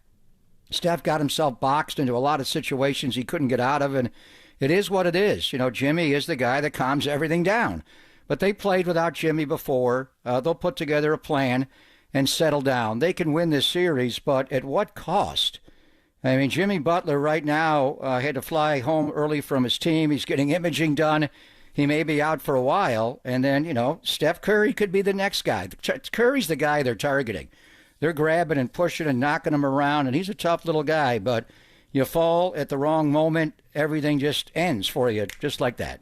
Yeah, well, it's going to be a whole lot of talk about this officiating and the crew and the tone set ahead of Game 3, which is Saturday, and we got a couple of days rest. So we'll see what happens when they come into Chase Center and if it's a very different kind of first quarter. But there's going to be, no doubt, some physicality and some chippiness.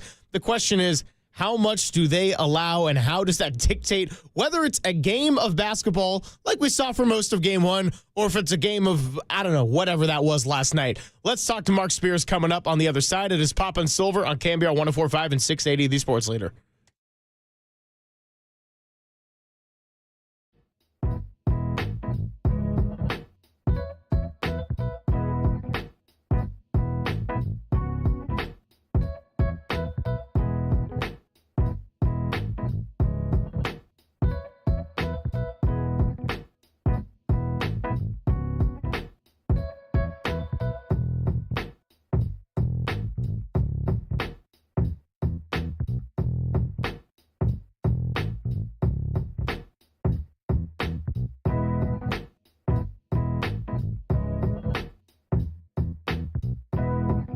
what's going on? Greg Silver here, and did you know that many of the attorney ads you've seen or heard aren't even based here in the Bay Area, some not even in this state? Well, Chris Dolan and the Dolan Law Firm are based right here in the Bay Area, and they have been for more than 25 years. Yes, we are talking about award-winning personal injury and employment attorneys who are fighting for you where you live. So if you've been discriminated against at work, wrongfully terminated, or sexually harassed, just know that your rights matter. And if you want to learn more about your rights, just go to dolanlawfirm.com. Now, over the past year, Chris and his team, they did see a sharp increase in all sorts of no-fault injury accidents. And you know very well by now, just even trying to get to work or the grocery store, the Bay Area is a busy and crowded region. So please be careful and let's work together in making it a safer place. But feel confident that you're in good hands with award-winning California Lawyer of the Year, because the Dolan Law Firm has secured more than $1 billion. That's right, billion with a B, in verdicts and settlements on behalf of their clients. You pay nothing up front, no hourly rates, no upfront fees, and they don't get paid until you get paid. They live here, they work here, they win here. DolanLawFirm.com.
It's the man who's as good on the mic as he is with the pen. It's Marcus Thompson of The Athletic with Papa and Silver on KNBR 104.5 and 680, the sports leader. What's happening? Papa and Silver hanging out with you. It's a shorty today. Just got another 71 minutes with you before Giants pregame. First pitch, 12:45, and so 11:45 is when we will hand it off to our Giants pregame. It is time to welcome in our good friend Mark Spears, the Hall of Famer, and he is sponsored by Mancini Sleep World. Get the rest easy promise only at Mancini Sleep World. Visit sleepworld.com. Mark, oh man, so much to get into. I know you were on with Dirty Work yesterday. A lot of talk about if the Warriors could go and steal game 2. Houston is in thin ice. And then we look this morning, and now the question is, well, can the Warriors respond at home possibly without Jimmy Butler? How's it going?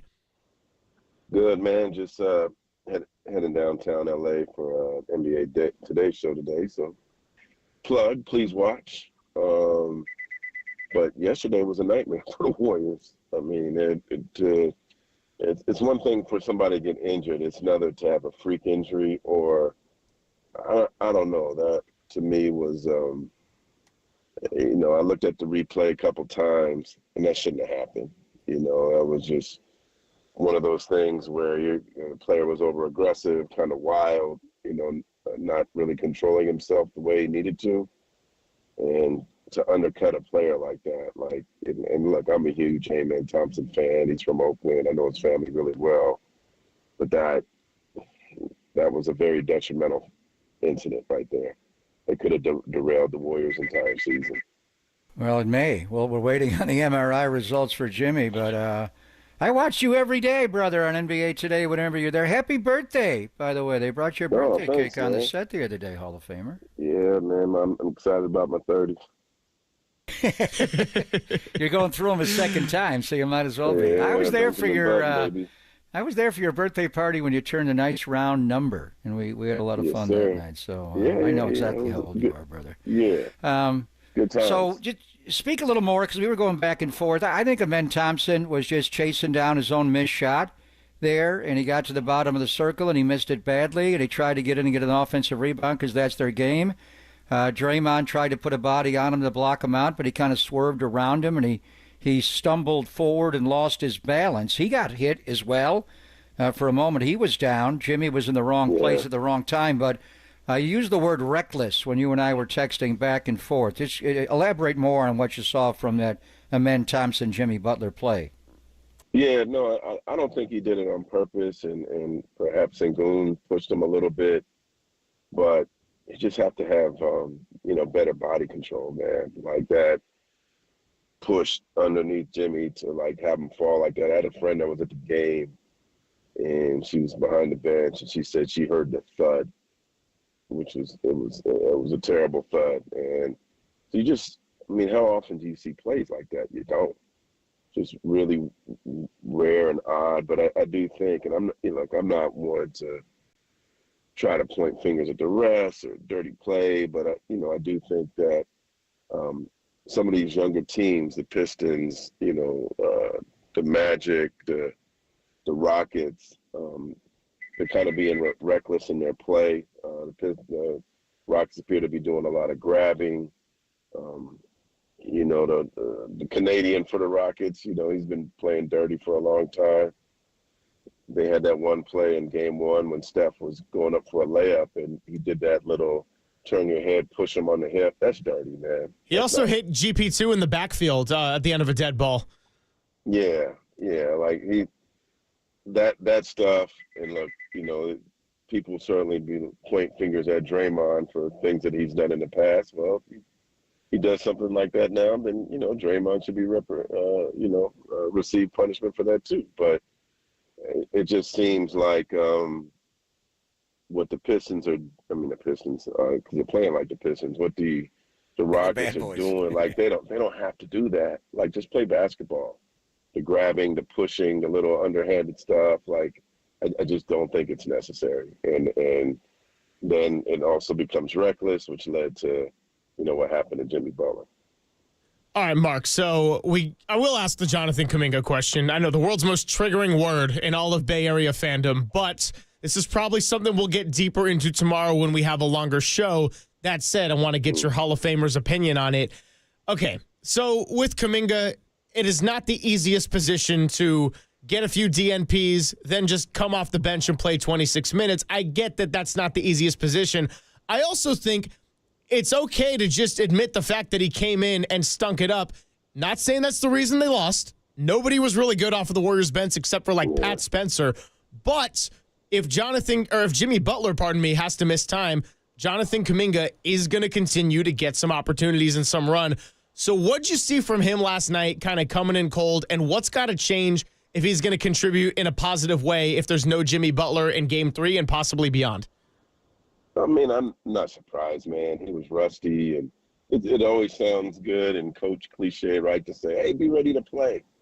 Be ready to play. And I'm sure there's some feelings involved, and then all of a sudden, oh, shoot, I got to play now.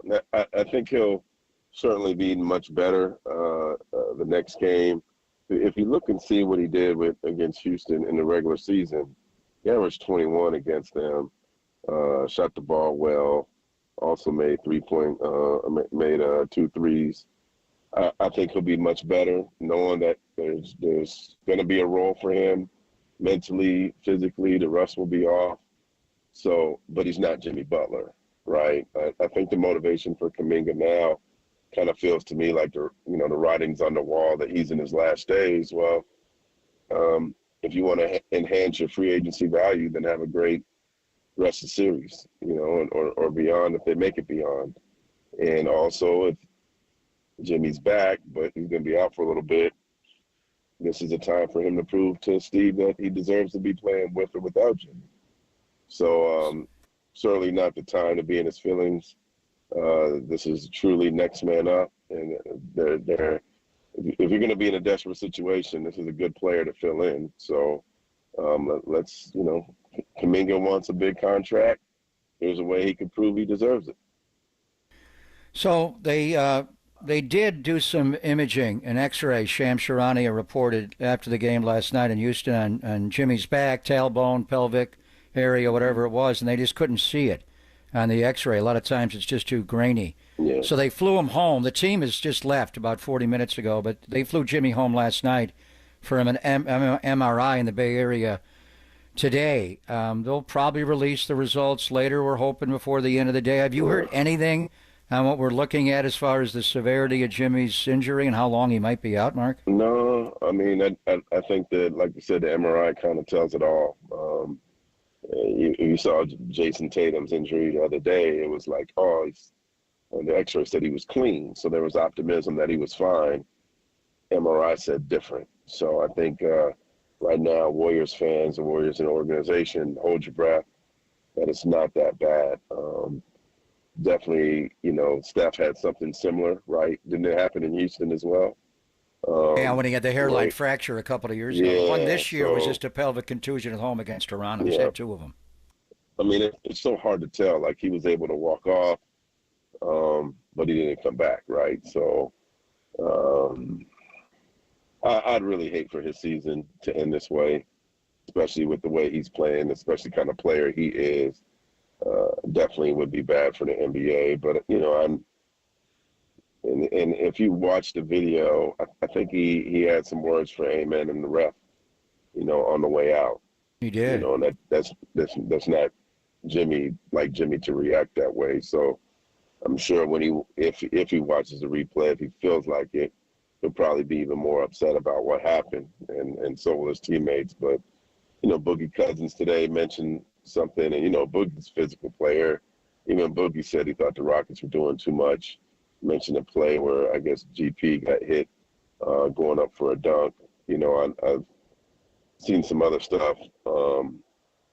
And again, man, I certainly found a lot of people back in my college days, so I'm not one to sit here and be in the pot calling the kettle black. But I just think that it's certainly getting to be over the top, and the referees need to pay attention to it. Yeah, I think it's okay to say that the Rockets are playing like a reckless team. That doesn't mean they're not a good team. It doesn't mean that they shouldn't be taken seriously. It's just the fact of the matter that they're young, they're physical, and they play reckless, and it's on the officiating crew to control that. That was my gripe with the play last night, not the play itself or Amen Thompson.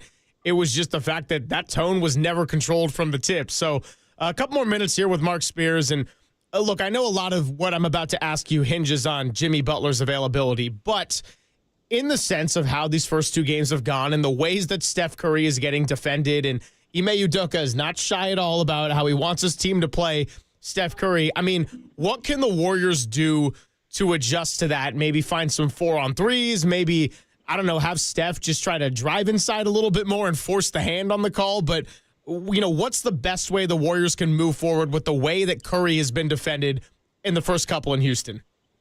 It's a very good question. I get a sense that they're so fearful of his threes that these lanes for drives are open for him. He's had a couple easy layups. Maybe he just kind of makes a couple more of those in to keep him honest. With Jimmy out, to kind of try to, I guess, protect Steph a little bit, to get him some space, you have to have Buddy Hield in there with him, probably more than normal. I just think the thing is with Jimmy, he not only gives you that number 2 scorer, but he gives you a basketball IQ that's elite. That's among the best in the world. And his presence alone makes life for Steph a lot easier. And just for him not to be there, while Kuminga is talented, he doesn't have the same gifts in that regard, which I think has been some of his issue with the Warriors. So I just think that Steph's got to be that's why he gets in the weight room like he does in all season for stuff like this, because Dylan Brooks isn't going to stop being physical with him. A-Man's not going to stop being physical with him. The Rockets have pride. They're the higher seed. They're hungry. Now they're not, they're 2 games in, as you saw what Jalen Green did, and he's been physical with Steph as well. He's not scared anymore. He's comfortable in the playoffs now. So this is the first time I think a lot of us are paying attention to the Rockets, and I think a lot of this mentality comes from their gritty coach as well, who's a journeyman NBA player. And the series is now 1-1, and we'll see about the availability for Jimmy the rest of the series, which is going to be huge. So I know you're getting ready. You're in L.A. today. You'll be in the ESPN studios in L.A. for NBA Today. And just the 2 L.A. teams. The Lakers are out of town. They're going to be in Minnesota tomorrow night. That series is 1-1. Minnesota took it to them in Game 1. And then the Nuggets-Clippers series has been extraordinary. Oh, wow.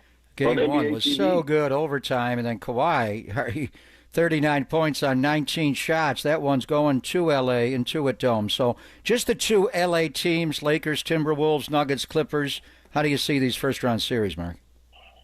I mean, I'm still confused as to why the Nuggets Clippers game is on NBA TV tonight. It's kind of strange. But, NFL draft, brother. NFL draft. Oklahoma City's on TNT. Memphis does not need to be on national TV a single time for the rest of the season. So, I think this series is a phenomenal series because both teams are certainly, capable and of making it out of the West. And this is a dogfight that shouldn't happen in the first round. So I'm really, really enjoying this series.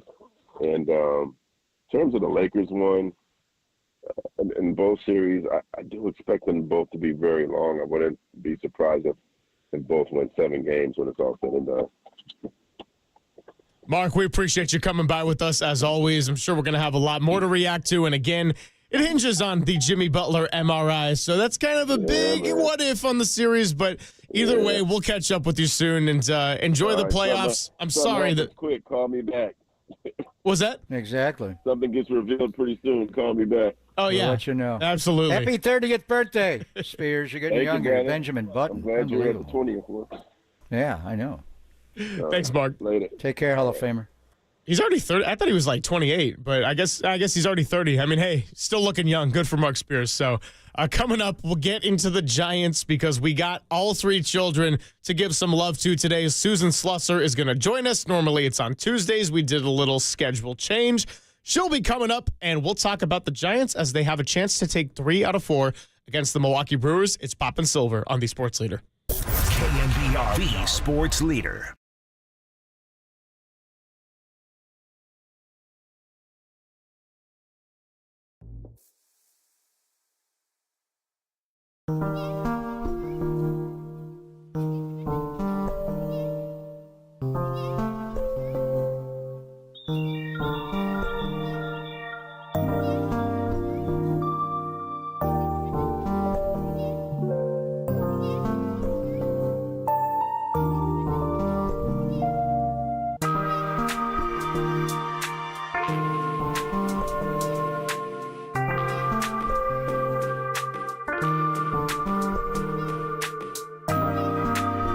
Greg Papa here, and making the transition from work life to retirement can be jarring and disorienting, but it doesn't have to be. Greg O'Donnell and the team at the O'Donnell Financial Group are dedicated to achieving a smooth transition into retirement life, and they can help you prepare to retire at a time that works for you.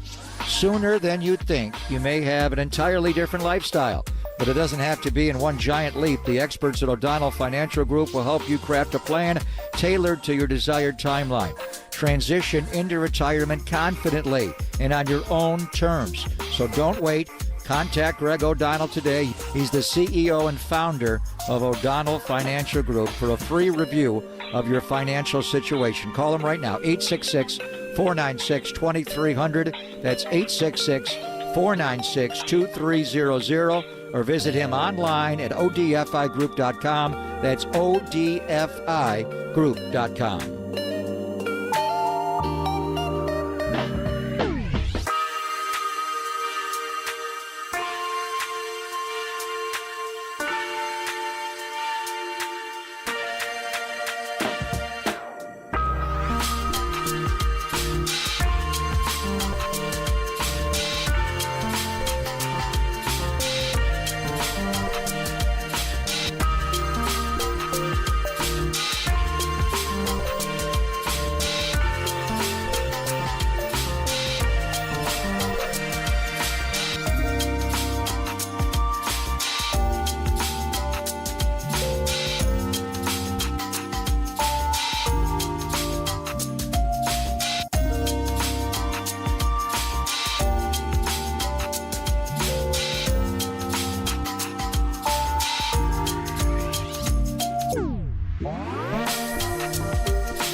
Back to Greg Papa and Greg Silver on KNBR, the sports leader. The 1-2 pitch. Swing a little bouncer toward the middle, and it's through! Off the glove of the diving Ortiz at short. One run is in. Here comes Lee. He's in. And over to third goes Chapman. And Wilmer Flores has come through in the clutch again for the Giants. A 2-run single. The first 2 runs of the game. 2-0 Giants. Yeah, Wilmer Flores has played all 25 games so far. He didn't get the start in one of those Mariners games, but then if you remember, all it took was 1 pitch, 1 swing. He got the walk-off there. He is not in the lineup to start today, so we'll get into all of that, and it is our pleasure to welcome in our friend Susan Slusser of the San Francisco Chronicle. She joins us courtesy of the Yuma Guest Line. Susan is sponsored by River Islands. Come home to River Islands in Lathrop and discover the San Joaquin River lifestyle with its lakes, parks, and schools. Start your tour today at riverislands.com. And for our show, Susan is also brought to you by Weichert Realtors, where home is everything to get started. Call your local Weichert office today, because at Weichert, we guide you home. The Giants needed to be guided home after the longest road trip of the season. How's it going, Susan? Great. How are you guys? We're doing pretty well. I mean, gotten pretty deep into this Warriors-Rockets series and all the tensions there. So now we get to pivot back to the Giants. And yesterday was not the most fun with the 8 runs in the 6th inning conceded. But then last night you saw Logan Webb do his thing on the mound. And we came in with that play of Wilmer Flores knocking in a couple of RBIs to give him the league-leading number of 27. All right, let's start with everybody's favorite panic topic, the closer position. Ryan Walker, we putting out the fingers? Are we at least taking it off the glove, nearing the panic button? What's the deal with Ryan Walker right now? I mean, the Giants literally have one blown save this year in which they've lost the game. So I don't think anyone's panicking. I think all along, like they've liked the idea that they have a few guys that could close as needed, which they've done, to some extent in years past. Doval has been a little inconsistent here and there. Certainly he was last year. He had a couple rough patches here. He has 2 of the blown saves this year. They have 4 blown saves, 2 by Doval, 1 by Lou Trevino, and obviously Sundays by Walker, which is the only game that they lost. So 0 panic. And Ryan Walker's having a little problem with his slider, obviously. That's one of those things where it's something that's going to be addressed and fixed. I mean, it's just probably a mechanics thing. Maybe he works so quickly. I'm sure that's maybe just a slight little adjustment. 0 panic. Yeah, all that being said, he has given it up, and it's not Saturday night. He got the out against Mike Trout, but Trout almost hit that ball out of the ballpark on a 3-0 pitch, and he squirmed a little bit. And then Sunday, last game of the road trip, he gave it up, and then obviously last night. So the number, he's allowed 6 runs on 6 hits and hit a couple of batters and walked 1 over his last 2 appearances, and he's only gotten a couple of outs. So now he's having a hard time. What's that? That's 2 appearances. Yeah, I don't think I understand, but there are actually 3 when you go back to Saturday. But on top of Duvall. Also Sunday, Trout walks on a pitch that clearly was strike 3. If ball is called correctly, there's 2 out, and you can't assume what happens next. But even so, he's out of the inning. Right. So obviously you're defending. I mean, Camilo Duvall had a bad stretch too. His last 6 appearances, though, he is locked in. And Bob did go get Walker in the middle of the inning last night, and Duvall got the last 2 out. So the question is, and even Bob mentioned it, Buster was on this morning talking about we got essentially 2 closers. I mean, if they go into a save situation, and hopefully they do behind Landon Roop, do you think they go to Ryan Walker, or do they entrust Camilo Duvall to close the game out in the 9th inning? I think, it's going to be probably a 50-50 proposition, maybe based on matchups, based on how much somebody's been used the previous few days. All sorts of things are going to come into that, what the best look might be. But yeah, I think Bob, like you said Bob basically said they could go either way. So maybe until Ryan Walker's figured out what's happening with his slider, maybe they do go to Duvall. But I don't think this is a change of closer situation. I think this is we have multiple guys who can finish out games. And again, the bullpen has been extraordinary this year. They're 12-1 now when they're leading after 6, 7, 8, or 8 innings. Talking to Susan Slusser here. You're listening to KNBR and KNBR FM San Francisco, the sports leader, a Cumulus media station. About 45 minutes to go before we bring you Giants pregame right here on these airwaves. I do want to get into a different struggling Giant. That is Patrick Bailey. Now, defensively, letting some of the balls get past has been one issue, but really at the plate is where I want to focus on, because you just wrote about this. And you said since July 19th, he's batting 170 with the homer in 72 games. Now, in the first couple of years, it hasn't been the first half of the season that we've talked about Patrick Bailey and his struggles. It's really been the post-All-Star break.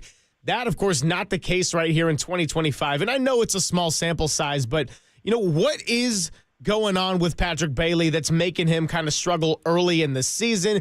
You would think that it wouldn't be the struggle against lefties so much because of his ability to switch hit, but he just really has not found a way to get it going and generate much power at all. Yeah, I think that is a little bit the concern, right? He's typically a guy who gets off to good starts, and then he tailed off the last 2 years. The first year, it was, he was feeling tired, hadn't worked a full big league season before, was a little tuckered out. Last year there were thoughts maybe the concussions were playing a little bit of a role. So what's going on now? He says it's a matter of timing. Pat Burrell says it's a matter of timing. It is tough to keep both halves, both swings going, and to catch all of those things like huge demands. You've got twice as much work as anybody else for starters when you're a catcher, but you've got twice as much work in the cage when you're a switch hitter. So nobody with the Giants is suggesting that he just go to one side, which would be hitting left. He's also, there have been years he's hit left-handers better than he's hit right-handers. So, and he's never hit a lefty left-handed. That's a tough switch. You're not going to do that in the regular season. But a couple of scouts said, like, hey, simplify things. Just go from one side.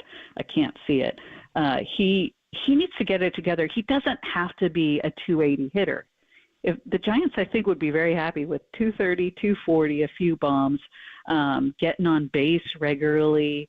He has hit into a little bit of bad luck at times this year, but this is a position in general where the Giants are at the bottom in the major leagues in any sort of offensive production at catcher. So, Sam Huff has more power. He needs to get on base a little bit more too when he's in there. So, that homer he hit the other day was the first homer by a Giants catcher this year. That right now, offensively, it's a little bit of a void for them. Without a doubt. And Bailey is really struggling, obviously, overall. He's sitting just 167 on the year, 11 for 66. And, we talked to Pat the Bat. I've always wondered, you just don't see switch hitting catchers. It's just too hard. And he's just 2 for 19 against left-handed pitching this year from the right side. But he does have a couple of big hits. The one he shot to Triples Alley on the last homestand was right on left. So, and it is tough to make that adjustment. But they got to get more production from the catcher. He's not in today, day game after night game. Huff is. We were talking about Wilmer earlier, and Wilmer's also not in today. But what a homestand Wilmer's had. He's 7 for 10 with 4 RBI. I mean, he leads not only the National League, Suze, he leads baseball in RBIs. He has 27 RBIs on the year. And I know you love the guy, and he's one of the most popular Giants, McCovey Award winner a couple of years ago. He's always the fashion icon in the clubhouse. My question is, he's not playing much at first base. Encarnacion's injury and going on the 60-day IL now has made DH available. Do they not want to use Wilmer at first base hardly at all and just use him as a DH this year? Well, I think there's two components to that. One, I think he is the guy that probably fits best if you're going to have a sort of regular DH while Encarnacion is out. Probably keeps his legs a little healthier, and that was the problem last year. We're seeing what a healthy Wilmer Flores can do offensively. Defense has never been his strength. So, I'm fine with that. Not everybody's great at DHing or coming off the bench, which I'm sure he would do today. He's a veteran who can handle those things with zero issue. But I think when Encarnacion's back, I think we will see Wilmer Flores playing more first base. He can do it. He's fine there. But, when you had Casey Schmidt's is a better first baseman than Wilmer Flores is. So, it's just a little bit of a shift in thinking, but there is no doubt Wilmer Flores will keep getting as many at-bats. Certainly, the guy can produce. He's just, again, this is the experience factor. He loves being up when there are runners in scoring position. He knows what to do. He is willing to move guys over. He can hit a sacrifice fly. He's got power. He really locks in when there's guys on base. He's got a nose for the RBI, as they say.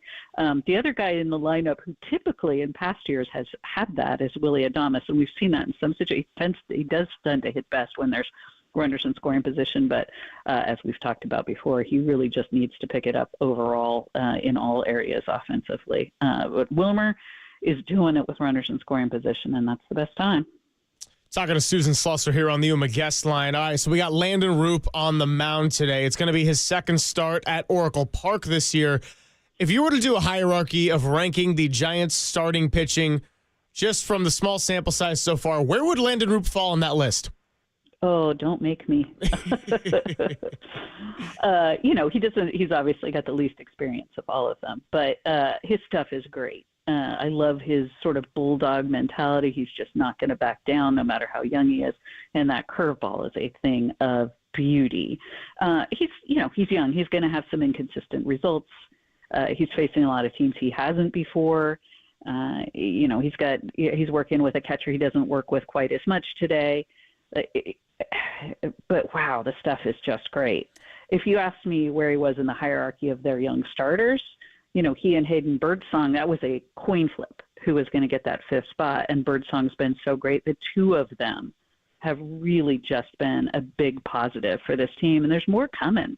That's what's really exciting is, they've got all these Carsons and, Kyle Harrison's actually been pitching pretty well. And, this is just sort of the tip of the iceberg. But, Landon Roop, I think, is very solidly in the rotation, let's say. Okay, so just a quick follow on that, because the reason I wanted to ask you is I think you could make the case for just this season alone, Landon Roop is maybe number 2 on that list, as high as that behind Logan Webb. And you said it was a coin flip between him and Hayden Birdsong for that fifth spot. Birdsong's been awesome, giving you multiple innings from the pen. It does make me wonder, though, if you see a little bit of inconsistency from maybe a Jordan Hicks or even a Justin Verlander, and we'll see how he holds up over the course of a season. But, I think the level of impatience is going to get greater with the fan base, knowing that you got a Hayden Birdsong and the way he's been able to play and the fact that he's got starter stuff. I mean, how quick would you be to give Birdsong a starting opportunity if you're seeing enough inconsistency out of some of the back-end starter production? This is very much a Buster Posey, Bob Melvin, Zach Manassian situation, and they have shown patience. They tend to go with experience. Enough underproduction, maybe somebody should. Justin Verlander coming out of the rotation. What would you do with Justin Verlander if you took him out of the rotation and just no, that's not going to, what sort of message are you sending to anybody? I cannot see it unless he, just gives it up day after day after day after day in all of his starts. It's just, which is inconceivable. He's also been sort of subject to a just one bad inning thing, but then limiting damage the other time. This stuff's been good. All that kind of stuff. Jordan Hicks, he was so good the first month and a half, 2 months last year, and then tailed off. I think they'd like to give him a chance to sort of even things out. And he has had a good starter too. I don't see any imminent changes. But, look, this is a team that has been performing pretty well, even with starting with really heavy pitching, defense, and with some starters who are a little bit underperforming. They're still doing well. I think they see that there's room for more patience here before doing something that looks maybe a little bit panicked. Hayden Birdsong, though, has been, for me, kind of their unsung hero. So is there a place for him in the rotation? Not right now. At some point, maybe. Yep, Landon Roop goes tonight, and then we welcome in Bruce Bochy and the Texas Rangers. Verlander will pitch on Friday night. People will freak out because that'll be on Apple TV+. And then Saturday rolls around, and that's a Fox game. So NBC Sports Bay Area is not going to televise the Brandon Crawford ceremony because they don't have the game. It's strange that they picked that day as opposed to the next day. But in any event, so that's why you got to be at the ballpark. The Warriors are going to play at night. But just give me your thoughts on Boch coming back over the weekend. And we kind of did this with Craw a couple of years ago when we thought it'd be his last game as a Giant, that last game of the season. What was that, in 23, I guess it was? He kind of gave us a so long, but this will be officially as he's retired, and certainly the greatest shortstop in all things considered in San Francisco Giants history. So, and Buster Posey will be speaking on Saturday during the Brandon Crawford ceremony, Suze.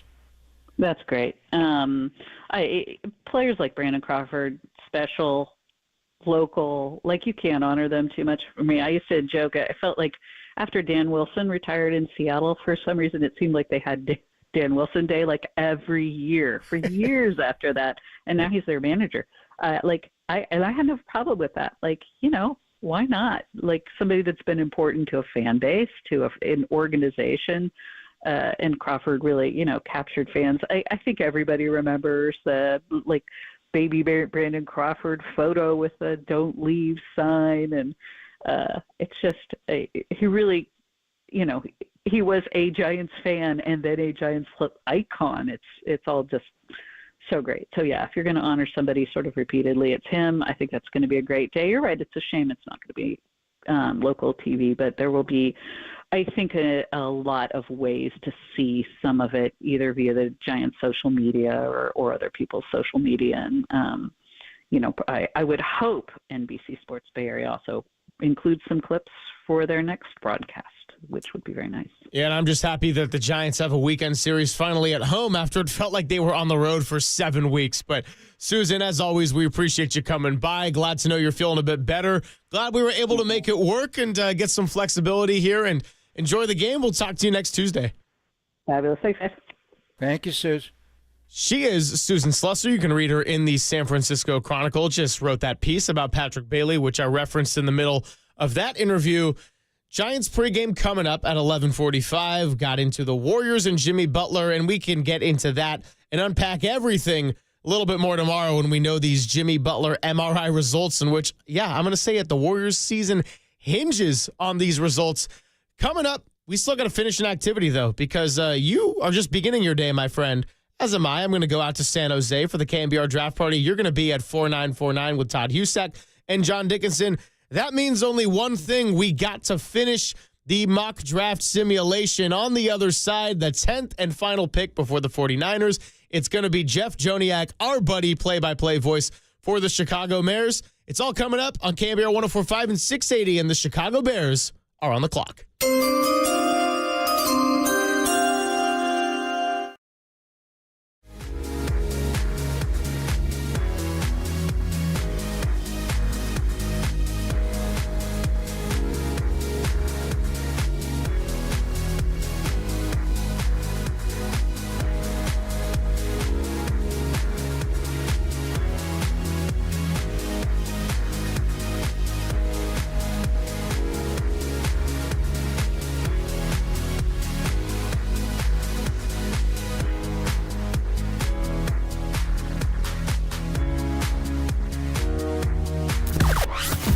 From the O'Donnell Financial Group Sports Desk. Learn more at ODFIGroup.com. O'Donnell Financial Group, because planning is a process, not a product. Can I get an amen? Thompson, prayers up for Jimmy Butler and his pelvic contusion. Wow, Houston evens the series last night. Jalen Green goes for 38. He plays great, and Jimmy Butler gets knocked out of the game after playing just 8 minutes. So what does this mean as the series comes back to the Bay? Well, we'll be monitoring the injury news, but in the meantime, we got to discuss that play in which Jimmy Butler went down. You calling it dirty? You calling it a byproduct of the officiating? You calling it totally clean, or are you even on the side of Draymond pushed him? Share your thoughts, 415-808-5627.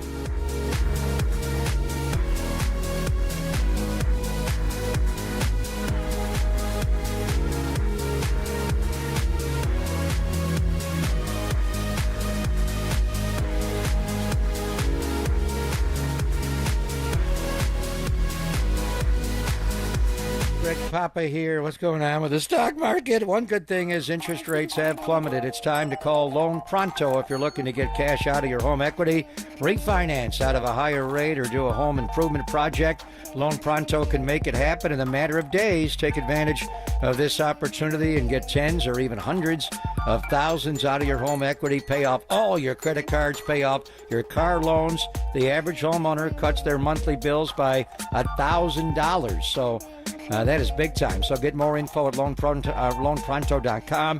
Inflation and higher costs have put a lot of people in a stressful financial situation.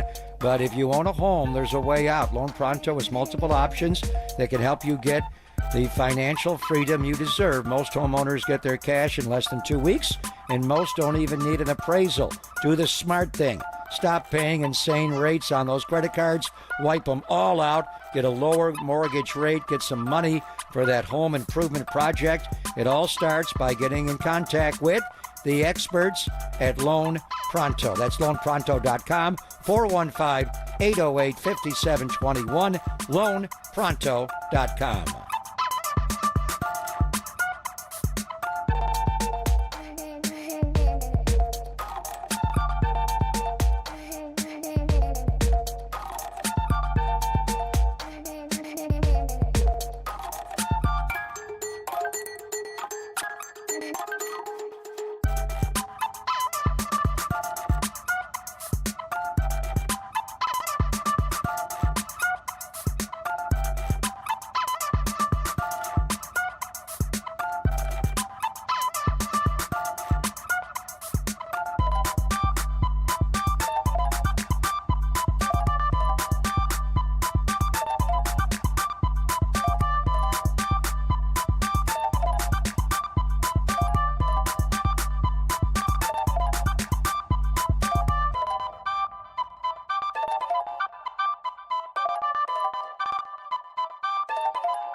Silver on KNBR, the sports leader.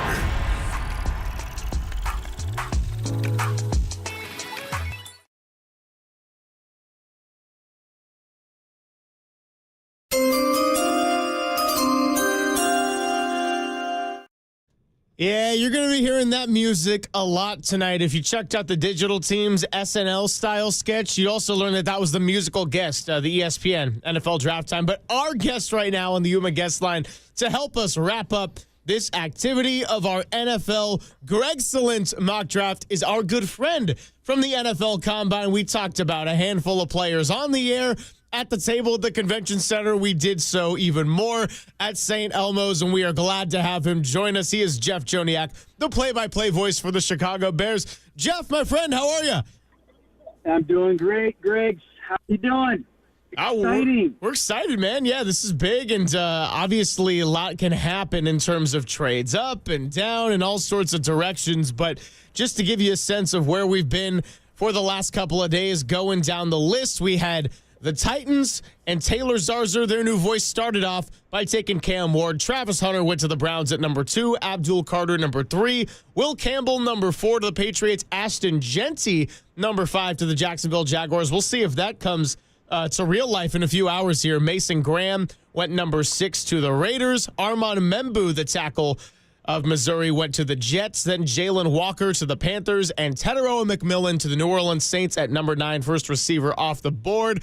All right, Jeff, so there's a guy we talked about a lot, and his name is Tyler Warren. But we also know that offensive line was a big priority this offseason, and the Bears have attacked just that with Ben Johnson now running the show over there, looking to get Caleb Williams going after a very shaky rookie year with multiple offensive coordinators. So just tell me about the Bears situation, the offensive approach, the Ben Johnson of it all, and how it's kind of been since the end of this last season. Oh, it's been an eye-opener, honestly. Terrific coaching staff. Had a chance to meet with many of the new coaches just a week ago. You got all sorts of age groups here. You got a 69-year-old coach. You got a 28-year-old offensive coordinator and everything in between, a lot of experience, ex-players. And they're all speaking the same language. They want tough, nasty, physical demeanors in all three phases of the game. And the offensive line obviously got a major upgrade. The interior, they feel, is locked down right now with the three veterans. They got a veteran now at right tackle in Darnell Wright and a key third year. And left tackle, Braxton Jones, coming off an injury. So that's the big question mark. Where is he at right now? And so that leads me to, keep building what you've started in the trenches. I'm an old Jim Finks guy.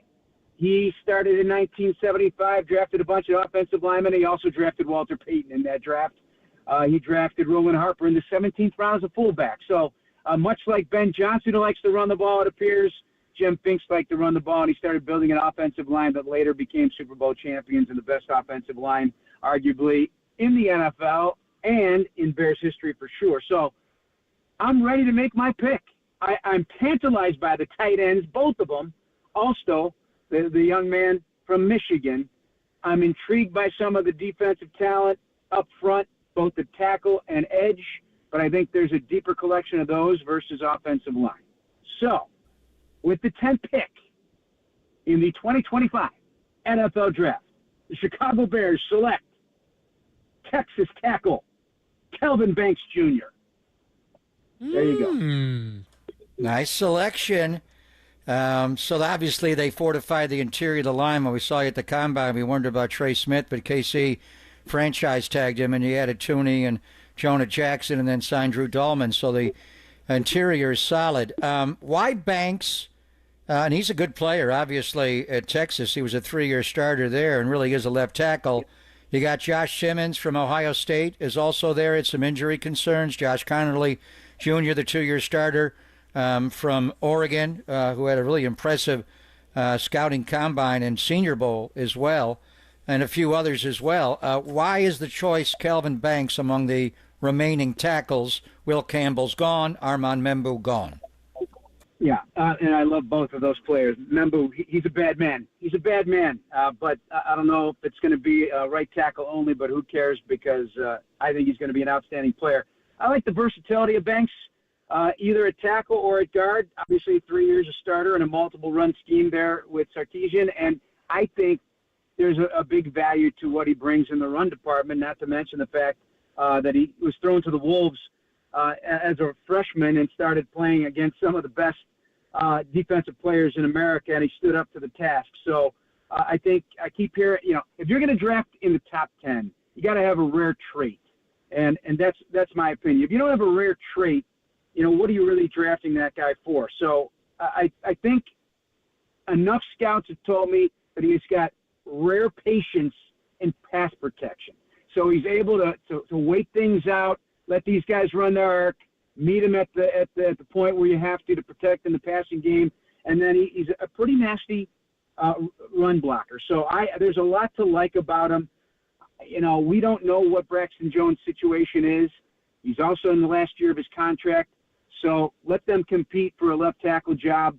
And for some reason, if he's not a left tackle in the long run, we don't know what the situation will be with Joe Tooney. He's a left guard right now, but, are they going to extend him? How long is he going to play?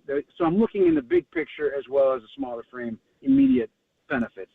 All right, Jeff, before we let you go with this Kelvin Banks pick, there's all this talk now about teams, even within the top 10, doing some trades, and this is not part of the exercise. We talked to Paul Gutierrez. Yeah. He said if Ashton Genty's off the board, there's a reality in which the Raiders may look to trade back. Same with Mike Haas and the New Orleans Saints. Would you see the Bears as possibly willing to trade up a couple of spots if it means they could go and get someone like an Armand Membu if they're going to target tackle? I'll tell you, I just was listening to another a station another network, Sirius XM, if I may, on the way into Soldier Field, getting ready for our draft show. And they said, Vegas is putting a ton of money on the Bears moving up to get Genty. And I personally don't see that going up. Would I see them entertaining going back and collecting more assets? Absolutely. I would if things fall in a certain way. So, I mean, believe me, it's intriguing. Just like I started out with saying, a tantalizing duo of tight ends, because I think they're both going to be really good NFL players. But there's a practicality to it as well that you got to listen. I know you got to get the best players, and I'm a big fan of that. I don't care where you pick a player. Heck, I'm a big fan of Malachi Starks. I take him at 10. You know, I get booed off the stage though, right? Because isn't he projected in the 20s? Bears could use another safety. There's uncertainty there as well. So, but the Genty, I mean, he's got traits all day long. He's got special and elite all day long. And so I'm in the camp of, you really love somebody and he falls to you, go get him. If you fall back and get somebody, but I don't want to waste a lot of assets to move up, even a few spots. And it sounds like Jacksonville's going to take him at 5. So if you did to get Genty, you'd have to go up to New England at 4. So I'm not sure you want to do that. So when we were together at the Combine and we all had dinner at St. Elmo's on that Friday night. It was an awesome time, by the way. You were late. You were fashionably late showing up because you were looking at the tight ends on that Friday night. I was watching them there. You didn't see me.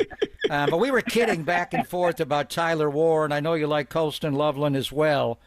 I mean, and I don't know what Warren's going to run, but man, Ditka and the Bears. Did you see them passing? According to our mock, Tyler Warren is available for Ryan Poles and Ben Johnson at number 10. Do they pass on that guy? They might. What if Loveland's there as well? I'm telling you, there's so much. Here's what you got to factor in. You got Cole Kmet. These are two different tight ends, Tyler Warren and Colston Loveland. In my opinion, I think you guys would agree, are different tight ends. You got more of a big pass-catching target. I know they're both in the same height range of 6'5", but this guy runs routes extremely well, this Loveland character out of Idaho. That's where he was born and raised in a farm. Really strong grip to catch the football. And I don't know much about his blocking in line and whatnot. Tyler Warren is a chess piece. You can do him doing a ton of different ways. So you got a creative coordinator could do a lot with both of those guys. So, you know, it's a matter of taste. Initially, as I'm sitting there with you guys, yeah, I'm all over Warren. I would love that. But the more I think about it, and this is where I'd never make it as a GM, guys. I'd never make it, because when what's around the line for $1 billion industry, and you got to make that pick at 10 that's going to live with you for the rest of your GM career, it's hard. It really, especially this draft. Like, this is hard. I mean, I'm listening to scouts and friends of mine all over the league. They really don't know what's going to happen, and it's a big puzzle. So yeah, I am intrigued by many different names, and those are just a handful. Jeff, you're the best. We'll be watching the Bears very closely tonight, of course, along with the other 9 teams that are ahead of both of our squads. Always good to connect with you. We'll do it again soon, and happy draft day. Yeah, same to you guys. Always good to talk to you guys. Be good. Thank you, Jeff. He is Jeff Joniak, voice of the Chicago Bears, and with the pick number 10, he went tackle Kelvin Banks Jr. Before we get ready to give our Papa and Silver pick, I do have to let you all know that it's a Thursday, and that means that it's time for the KNBR Bay Area Sports Calendar, sponsored by Surfside. Before first pitch, grab a pack of Surfside iced tea and vodka, or Surfside lemonade and vodka. Surfside, a proud partner of Giants baseball. So what's going on this weekend? You got Brandon Crawford, Celebration Day. Bruce Bochy back in town, 3 games against the Texas Rangers. You also got the Warriors coming back to the Bay. Game 3, will Jimmy Butler be playing? I don't know. That's to be determined. But either way, Chase Center, 5:30 Saturday night. That's where tip-off is going to happen against the Houston Rockets. As one of those teams will take a 2-1 lead. If you're into the soccer scene and closer to San Jose, Bay FC is also home this weekend, so you can go and check out the new NWSL squad as they take on Seattle Reign. and a whole lot more to get into with the 49ers and the NFL draft, which will continue on into Saturday. On the other side, let's wrap up the exercises. We made the 10 picks. We've been doing it over a few days, and today is the day. It is Papa and Silver on KNBR 104.5 and 680, the Sports Leader.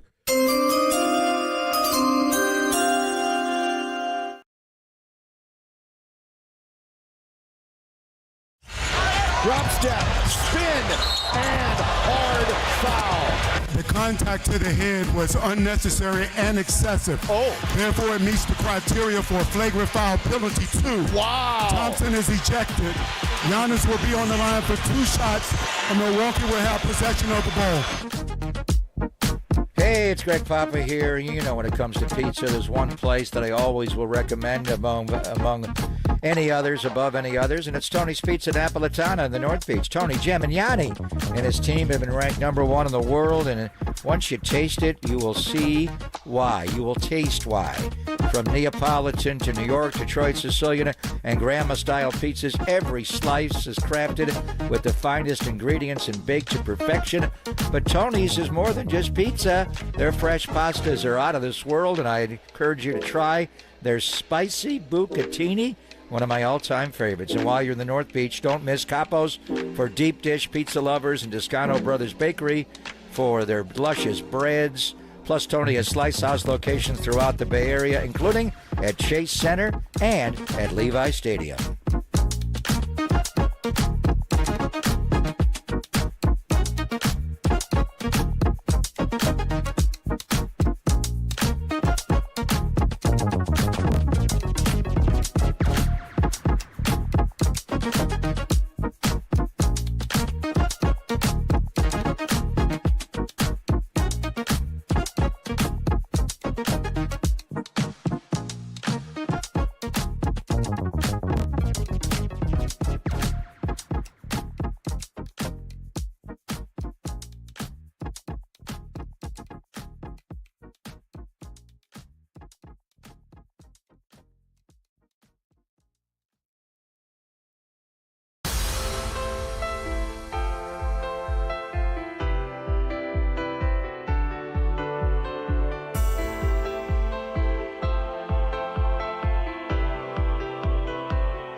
Papa and Silver now continues live from the KNBR Casino Matrix Progressive Jackpot Studios. Casino Matrix. Progressive jackpots are here. Where are you? Just drop in. Please play responsibly. 1-800-GAMBLER.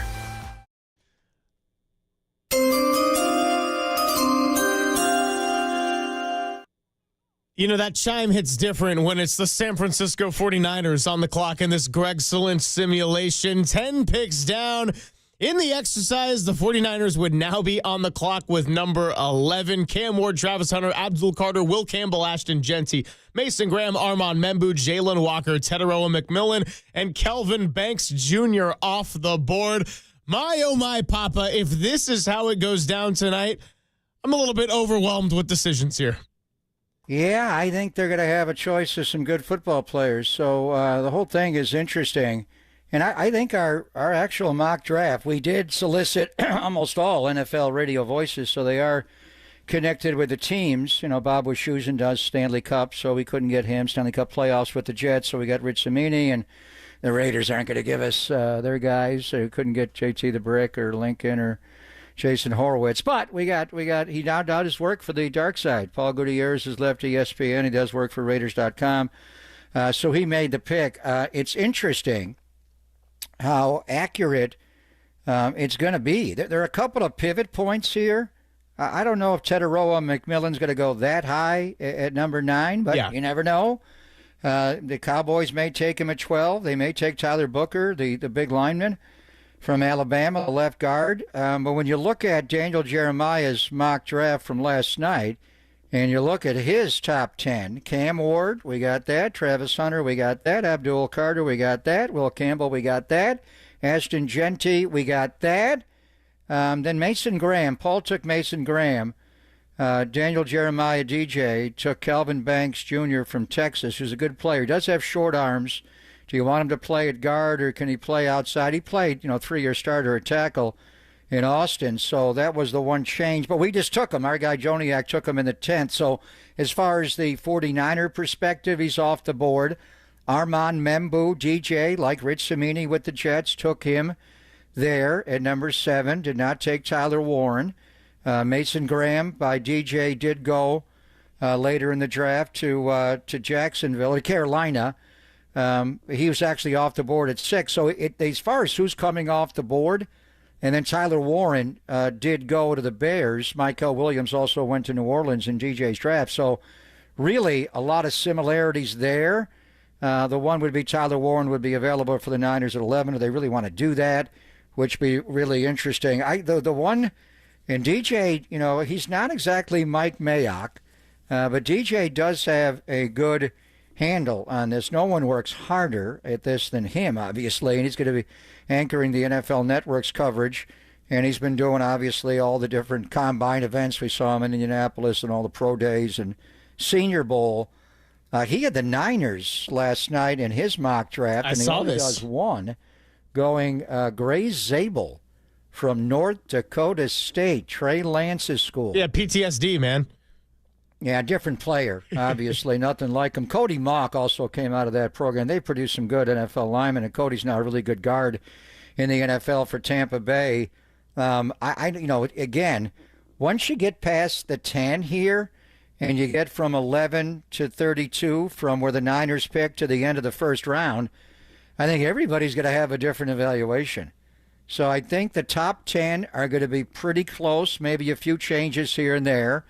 And then, where does it go from there? The Niners could go anywhere at number 11 if this, in fact, goes. Grace Zabel is a really good player, and he's played all over the offensive line at North Dakota State, and they won the FCS championship again. He played left tackle last year, but in 23 played right tackle. In 22, he was a jumbo lineman, played guard, played tackle. I know Dane Brugler projects him as a center in the NFL. He does not have, big arms at 32 inches. That's why he benched 26 times because of the short arms. But he's a good player. Josh Simmons, Josh Connerly. There are a lot of good linemen. Larry Kruger wants Tyler Booker, who's a badass from Alabama. Would you take a guard that early in the draft? Donovan Jackson from Ohio State, who I was just mesmerized watching him at the Combine because he was clearly hurt. And yet he went through every single drill. I'm sure his agent is like, bro, come off the field. You're not scoring well, you're not testing well, but he don't care. That guy just wanted to, work out and compete, which is great. And then you get into that. Those are the old linemen that are certainly in play. And we talked about, the guys in the defensive backfield. Jahdae Barron from Texas, a good player. Will Johnson. I mean, a lot of these guys DJ didn't even have going in the first round. He had Jahdae Barron going very late in the first round. And then we talked incessantly about the the edge guys, Donovan Ezeruku from Boston College and James Pierce and Mike Green. There's so many of them. The inside guys are really, DJ did not have Walter Nolan going in the first round at all. I saw that. I saw that. Whoa, he is not a first-round pick. People think that guy is pure power. He did produce in Mississippi, where Patrick Willis obviously came from that school. And if you're looking for a Jalen Carter type in the NFL, it would be Walter Nolan. So this is where, everybody's got their own board, but each team has their own board. And this is where it could go any one direction. But I think as far as the top 10, we did a pretty good job in our mock draft. The most Gregsolent mock draft out there. I think in a lot of forms, maybe not McMillan that high, but easily the other 9 could easily go in the top 10 tonight. Yeah, and of course we thank our 10 contributors for contributing to this project over the last 3 days. And a big thank you to Walter for all the graphics he has done in the organization. Some very fine work. Speaking of Walters, is it going to be Walter Nolan? Is this where we go? And I think it's time.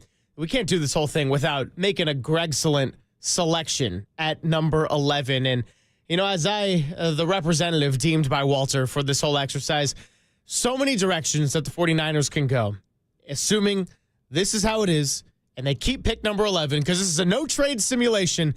Oh, man. Well, first of all, I didn't expect Tyler Warren to still be available at number 11 when we did this. I thought there's a chance that Jeff Joniak was going to take him at 10 after all those conversations we had at the Combine.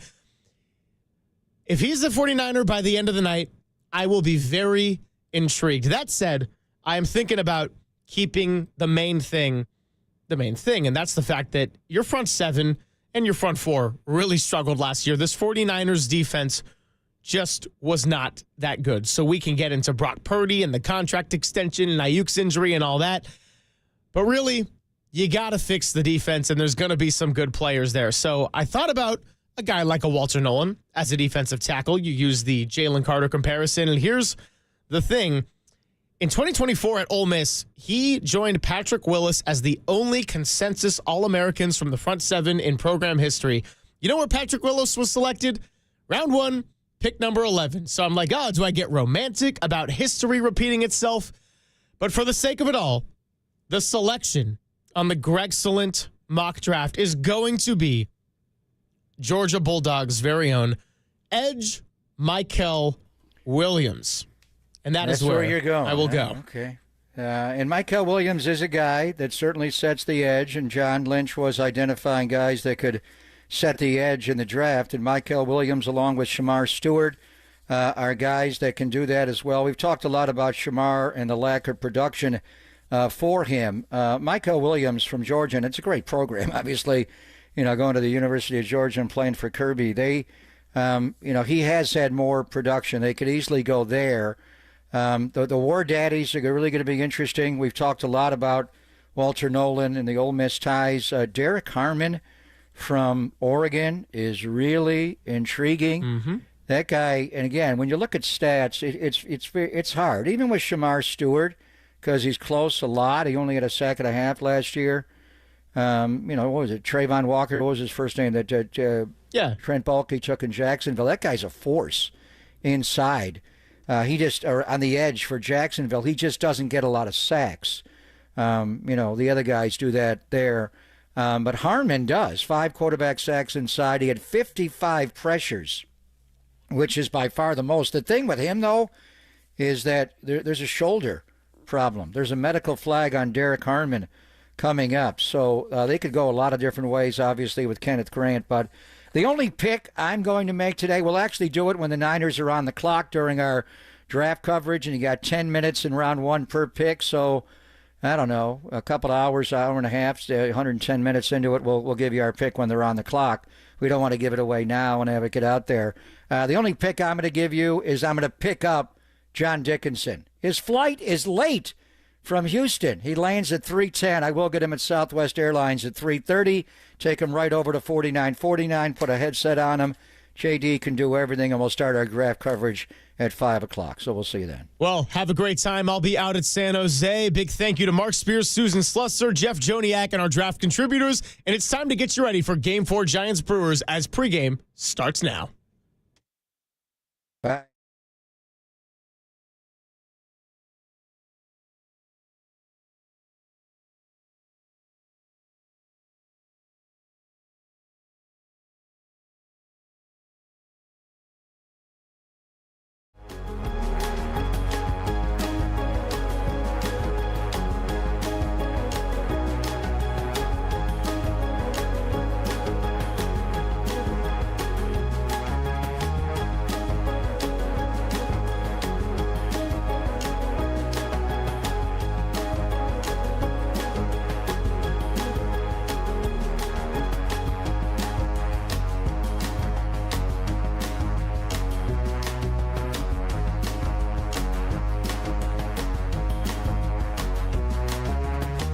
Welcome to Oracle Park for the finale of this 4-game set against the Milwaukee Brewers. The Giants are going to try to win the series, and they'll send Landon Roop to the bump, who was great last time out against the Angels. The Brewers, they're going to counter with right-hander Tobias Myers. I'm FP Santangelo along with Joe Ritzo, and we'll have all the action for you today. It's Giants baseball on the radio. The pregame show starts right now.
Hey, everybody, it is April 24th in Giants history. We're going to go back to 2006. Now, it wasn't the best year in Giants history, sort of forgettable. But you know who's hitting the ball back in 2006 for the Giants?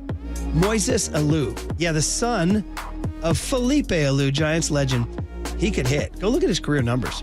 April 24, 2006, Matt Cain's pitching for the Giants and taking on Tom Glavine and the Mets, not the Braves. Now, he'd just done this date in Giants history earlier with Tom Glavine for the Braves. He's a Met in 06. But the Giants are going to get after him, even though he's a Hall of Famer. Giants getting after Tom Glavine in the first inning. And here he is, that guy we were just talking about, Moises Alou. Now Alou swings, and there's a shot high and deep to left center field and way out of here. A 3-run shot by Moises Alou. So they walked Bonds intentionally, and Alou followed up with a 3-spot. 3-0 Giants. Yeah, I love 3-run homers. Great call, John Miller. He does it off of Tom Glavine, and he's not done. Bottom of the 7th, Giants are winning 4-2, and Moises Alou is going to drive in even more. The 2-2 pitch, a swing and a line drive, base hit into center field. That'll score Vizquel. Necro to third and rounding third. Here he comes. The throw is late. Necro scores, and Moises Alou has driven in 2 more tonight with a base hit into center field. And the Giants have, in fact, broken it open here in the inning. It is 6-2 Giants. Yeah, Dave Fleming on the call. Moises Alou, 5 RBIs. Guys, I told you about his career numbers. Career 303 hitter, 332 career bombs. Career OPS of 885. Great career for Moises Alou, and a great day, too. helped the Giants beat the Mets 6-2. Matt Cain goes 7 innings, only allows 2, and he finally got some run support. That was all on April 24, 2006. And this has been Brian Murphy with this date in Giants history.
We take you out to Oracle Park. Always good to catch up with our friends in the booth. And today, we're going to be joined by Joe Ritzo, who's going to be on the call for today's afternoon game. First pitch coming up in less than an hour.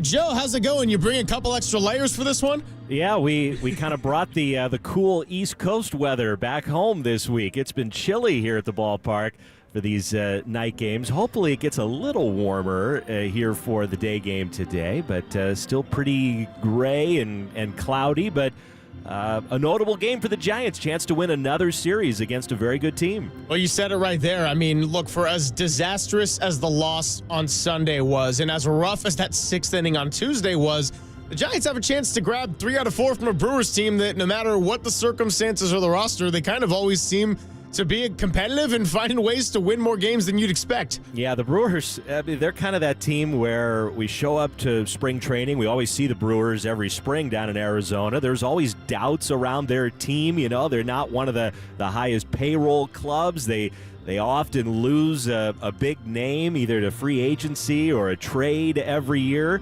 And yet they always seem to overperform, and they find a way to be competitive in that NL Central. And they've been a playoff team 6 of the last 7 years. So this is a good opponent. This would be a real nice feather in the cap for the Giants if they can take 3 out of 4. I think yesterday you saw the Giants very opportunistic. They do what good teams do when they are presented with an opportunity. There weren't a lot of base runners yesterday. It's ace against ace, and there's a little bit of an opening in that bottom of the 6th, and the Giants get a couple of clutch hits. I mean, they've been doing that all year, and then the Brewers, few misplays in the field, and the good teams take advantage of that, and the Giants did. They made it a big inning, and those extra runs turned out to be very important when it was all said and done. Yeah, yesterday, ace against ace. Today, it's going to be youngster against youngster. Landon Roop's going to be out there. He's got a 2-1 record coming off his longest start of the year, and then making the season debut for Milwaukee, it's going to be Tobias Myers. Have you gotten a chance to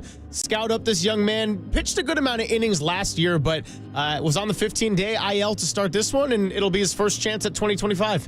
Yeah, so he was hurt. He got hurt in the spring. This is his first outing since the playoffs last year. I think it tells you what the Brewers think about Tobias Myers, and that last year in his rookie season, he was the pitcher that they turned to in that winner-take-all Game 3 of the wild card series against the New York Mets. And we all remember that game, of course, because Pete Alonso hit the home run in the 9th inning off of Devin Williams, a dramatic homer which put the Mets ahead and ended the Brewers' season. Well, earlier in that game, I mean, the Brewers were in a position to win because of the start from Myers. He threw 5 scoreless innings in his playoff debut in a winner-take-all situation. So he was someone that just kind of came out of nowhere last year for Milwaukee. He bounced around 5 organizations during his minor league days, one of which was actually the Giants. He made 2 appearances in the Giants farm system in the middle of the 22 season. So the Giants saw something in Myers, but ultimately they just didn't have a roster spot for him. So he moved on to another organization. He's found a home here in Milwaukee, and they expect big things from him again this year. And what can we say about Landon Roop? I mean, he's throwing that curveball. He's throwing it with a lot of confidence right now. It's been one of the best curveballs in the game here in these first few weeks. I think it's an intriguing matchup today. The Brewers with 5 left-handed hitters in their lineup, and they're one of the best in baseball here early in the season in terms of hitting the curveball. So it's kind of strength against strength. We'll see if Landon sticks with that. I know he's been working on the changeup. He's developed a cutter this year as well. He's not throwing those nearly as often. Might be a start where we start to see those 3rd and 4th offerings for Landon Roop. I'm intrigued to see how it kind of all develops today. Yeah, well, I'm going to get into this coming up in our award-winning Diamond Notes in a bit, but the Giants starters, and granted, they're top 10 in most innings pitched, but they're tied with the Dodgers for most walks conceded. And Landon Roop had 4 in that first start in Houston. He has just 4 since. And the only other start at Oracle Park, he had none at all. So it's going to be important for Landon Roop to showcase what he's got and avoid giving up the free 90s. We'll catch up with Joe Ritzo for our second booth segment coming up after this.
Back here getting you ready for the final of 4 games against the Milwaukee Brewers at Oracle Park. We are catching up with Joe Ritzo, who's going to be on the call with FP Santangelo, and got a lot into the pitching and the defense, Joe, but let's also go into the offense because the Giants are 16-9, and for all the flaws that they may have had in the last week or so, they have been what you said, well, as an opportunistic team. 16-9 and a chance to take 3 out of 4 here. Now, nobody's been more opportunistic than Wilmer Flores, leading entire Major League Baseball with 27 RBIs. He's not in the lineup to start today. He's appeared in all 25 games, and mentioned the Seattle game where he came off the bench and all he needed was one swing for that walk-off single. But, you know, with no Wilmer in the lineup to start, where do the Giants need to look for their offense? Yeah, we're kind of surprised not to see Wilmer in there. We've been just penciling him in every day. You mentioned he's played in every single game, and I think Bob Melvin might look for that perfect spot for Wilmer, maybe in the late innings as a pinch hitter today. But yeah, he's not in there, so you're looking at some others. Obviously, the Giants, they want to get more out of Elliot Ramos. Great start to the year, and has scuffled a bit here in recent weeks. Giants are still waiting for Lamont Wade Jr.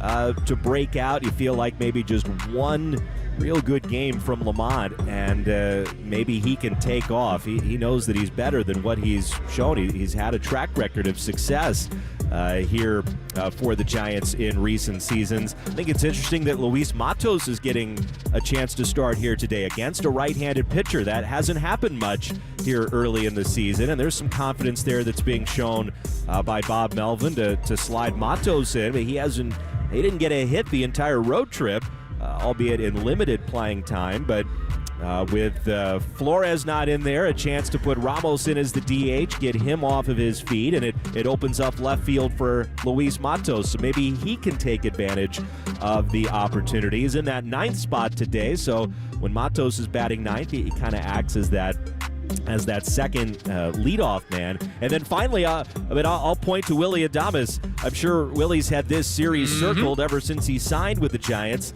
and just 2 for 12 so far here in the first 3 games against his former teammates. You know he wants to do something big against this Brewers team before they leave town. So maybe a day for Willy Adames to come up with a big hit in a Giants game here this afternoon. Yeah, just to kind of wrap things up here, I mean, this is a small enough sample size with 25 games on the year so far. So for anyone who's struggling on the offensive side, like a Lamont Wade Jr. or Willy Adames, as you just mentioned, it's not really time to push the panic button, but just as a team broadcaster, Joe, who are you most eager to see pick it up? Because we've seen it with Tyler Fitzgerald on this last road trip and the kind of lift that he's given the team, but also how that's impacted him personally. You could look at a Wade, you could look at a Ramos getting back on track. You could certainly look at an Adames with the feel-good story of going against his old team, but the bottom line is there are a lot of improvements to be had around the lineup here.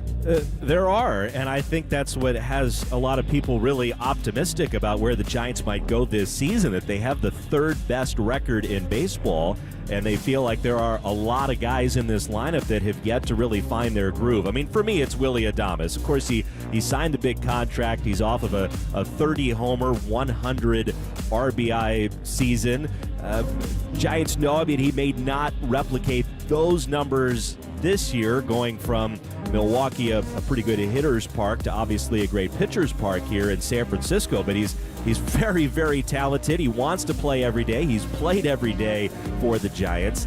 And I think kind of like Lamont Wade Jr., I mean, maybe it just takes 1 or 2 games where things really start to click in, and then he can take off. With Willy Adames, I mean, he's always been a top run producer, even in the moments in his career maybe where he's going through a tough time. He's not hitting for a lot of average. He's still a player you want up there in the biggest moments of the game. There is a track record with runners in scoring position when you need that big hit that Willy Adames has been the guy. So I think the Giants still feel like it's only a matter of time before he gets going. And if Willy Adames can find his groove out of that 2nd spot in the order, batting in front of Jung-Hoo Lee and Matt Chapman, then watch out. Giants could really take off.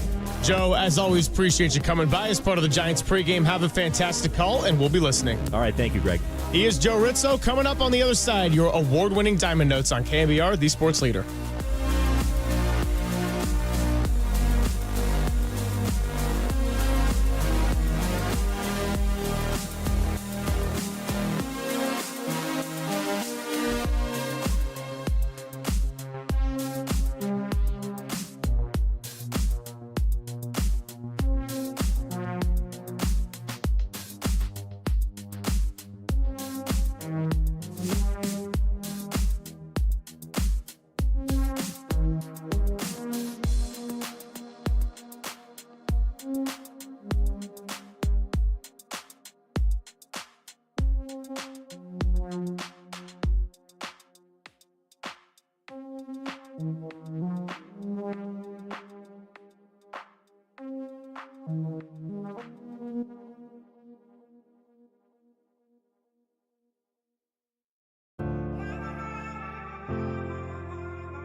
Back here getting you ready for Game 4 of Giants versus Brewers. Time for your award-winning Diamond Notes. Let's begin with the starting pitchers, sponsored by Benjamin Moore Paints. Experience the Benjamin Moore retail difference at our independently owned authorized retailers today or at benjaminmoore.com. Well, for the Giants, it's going to be Landon Roop, 29 strikeouts on the year, 2-1 record.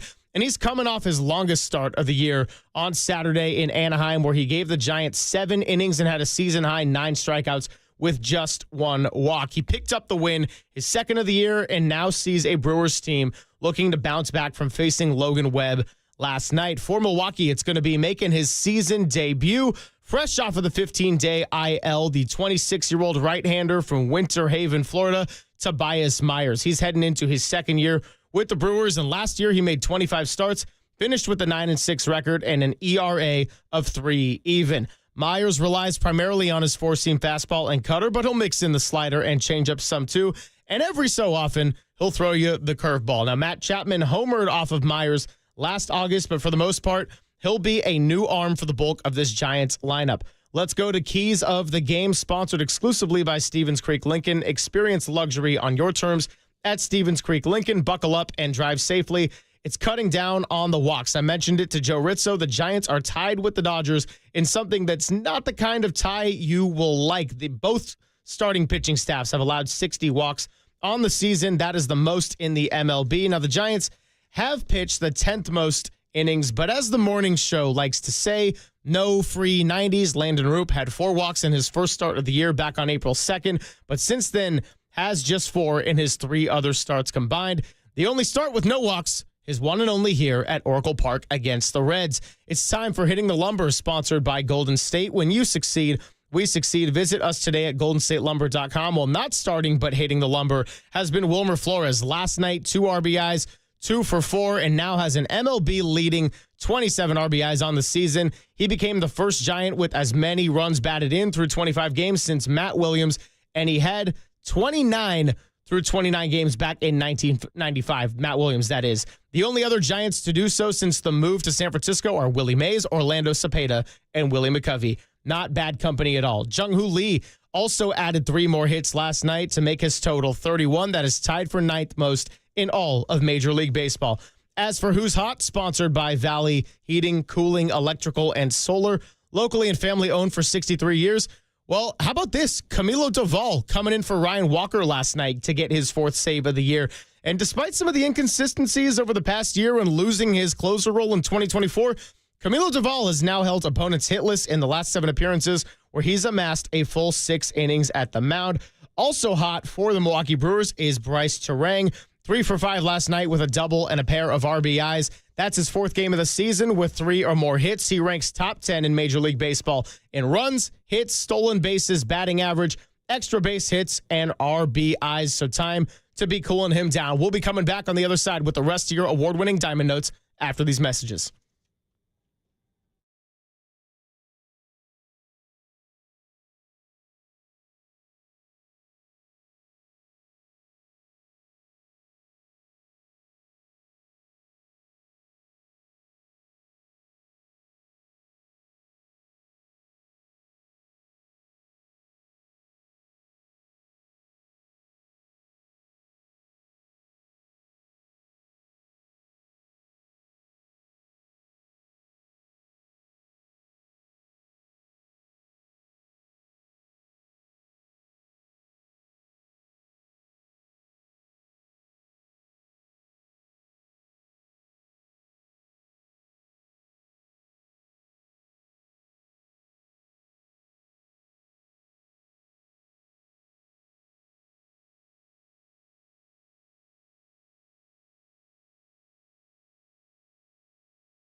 Back here with your award-winning Diamond Notes. Let's talk about an X Factor sponsored by Casino Matrix.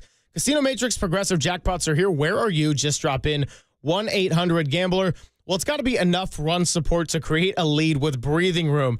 With their 2 runs in the 9th inning last night, the Brewers have now scored 20 runs in the 9th inning or later this year.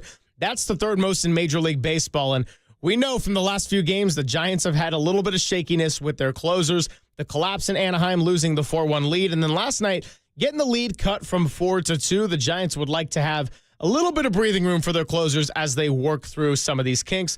Now, Camilo Doval has thrown for 3 out of the last 4 days, and Walker has conceded 6 earned runs in his last 2 outings. So who do I look at specifically? Tyler Fitzgerald has reached base safely 11 times in his last 12 outings, and after a day off last night, I look for Fitzgerald to stay hot, get on base, and use that speed to provide some run support. Quickly on the Giants weather report, brought to you by Surfside. Before first pitch, grab a pack of Surfside iced tea and vodka or Surfside lemonade and vodka. Surfside, a proud partner of Giants baseball. It's 55. It's cold. We got gusts of wind up to 18 miles per hour. And lastly, let's go places with the Toyota out of town scoreboard. Well, not a lot underway to this point. You got the Rockies and the Royals tied at 4, Mariners and Red Sox, White Sox and Twins getting it going. But it's time to send you out for Around the Park, which is up next on your Giants pregame.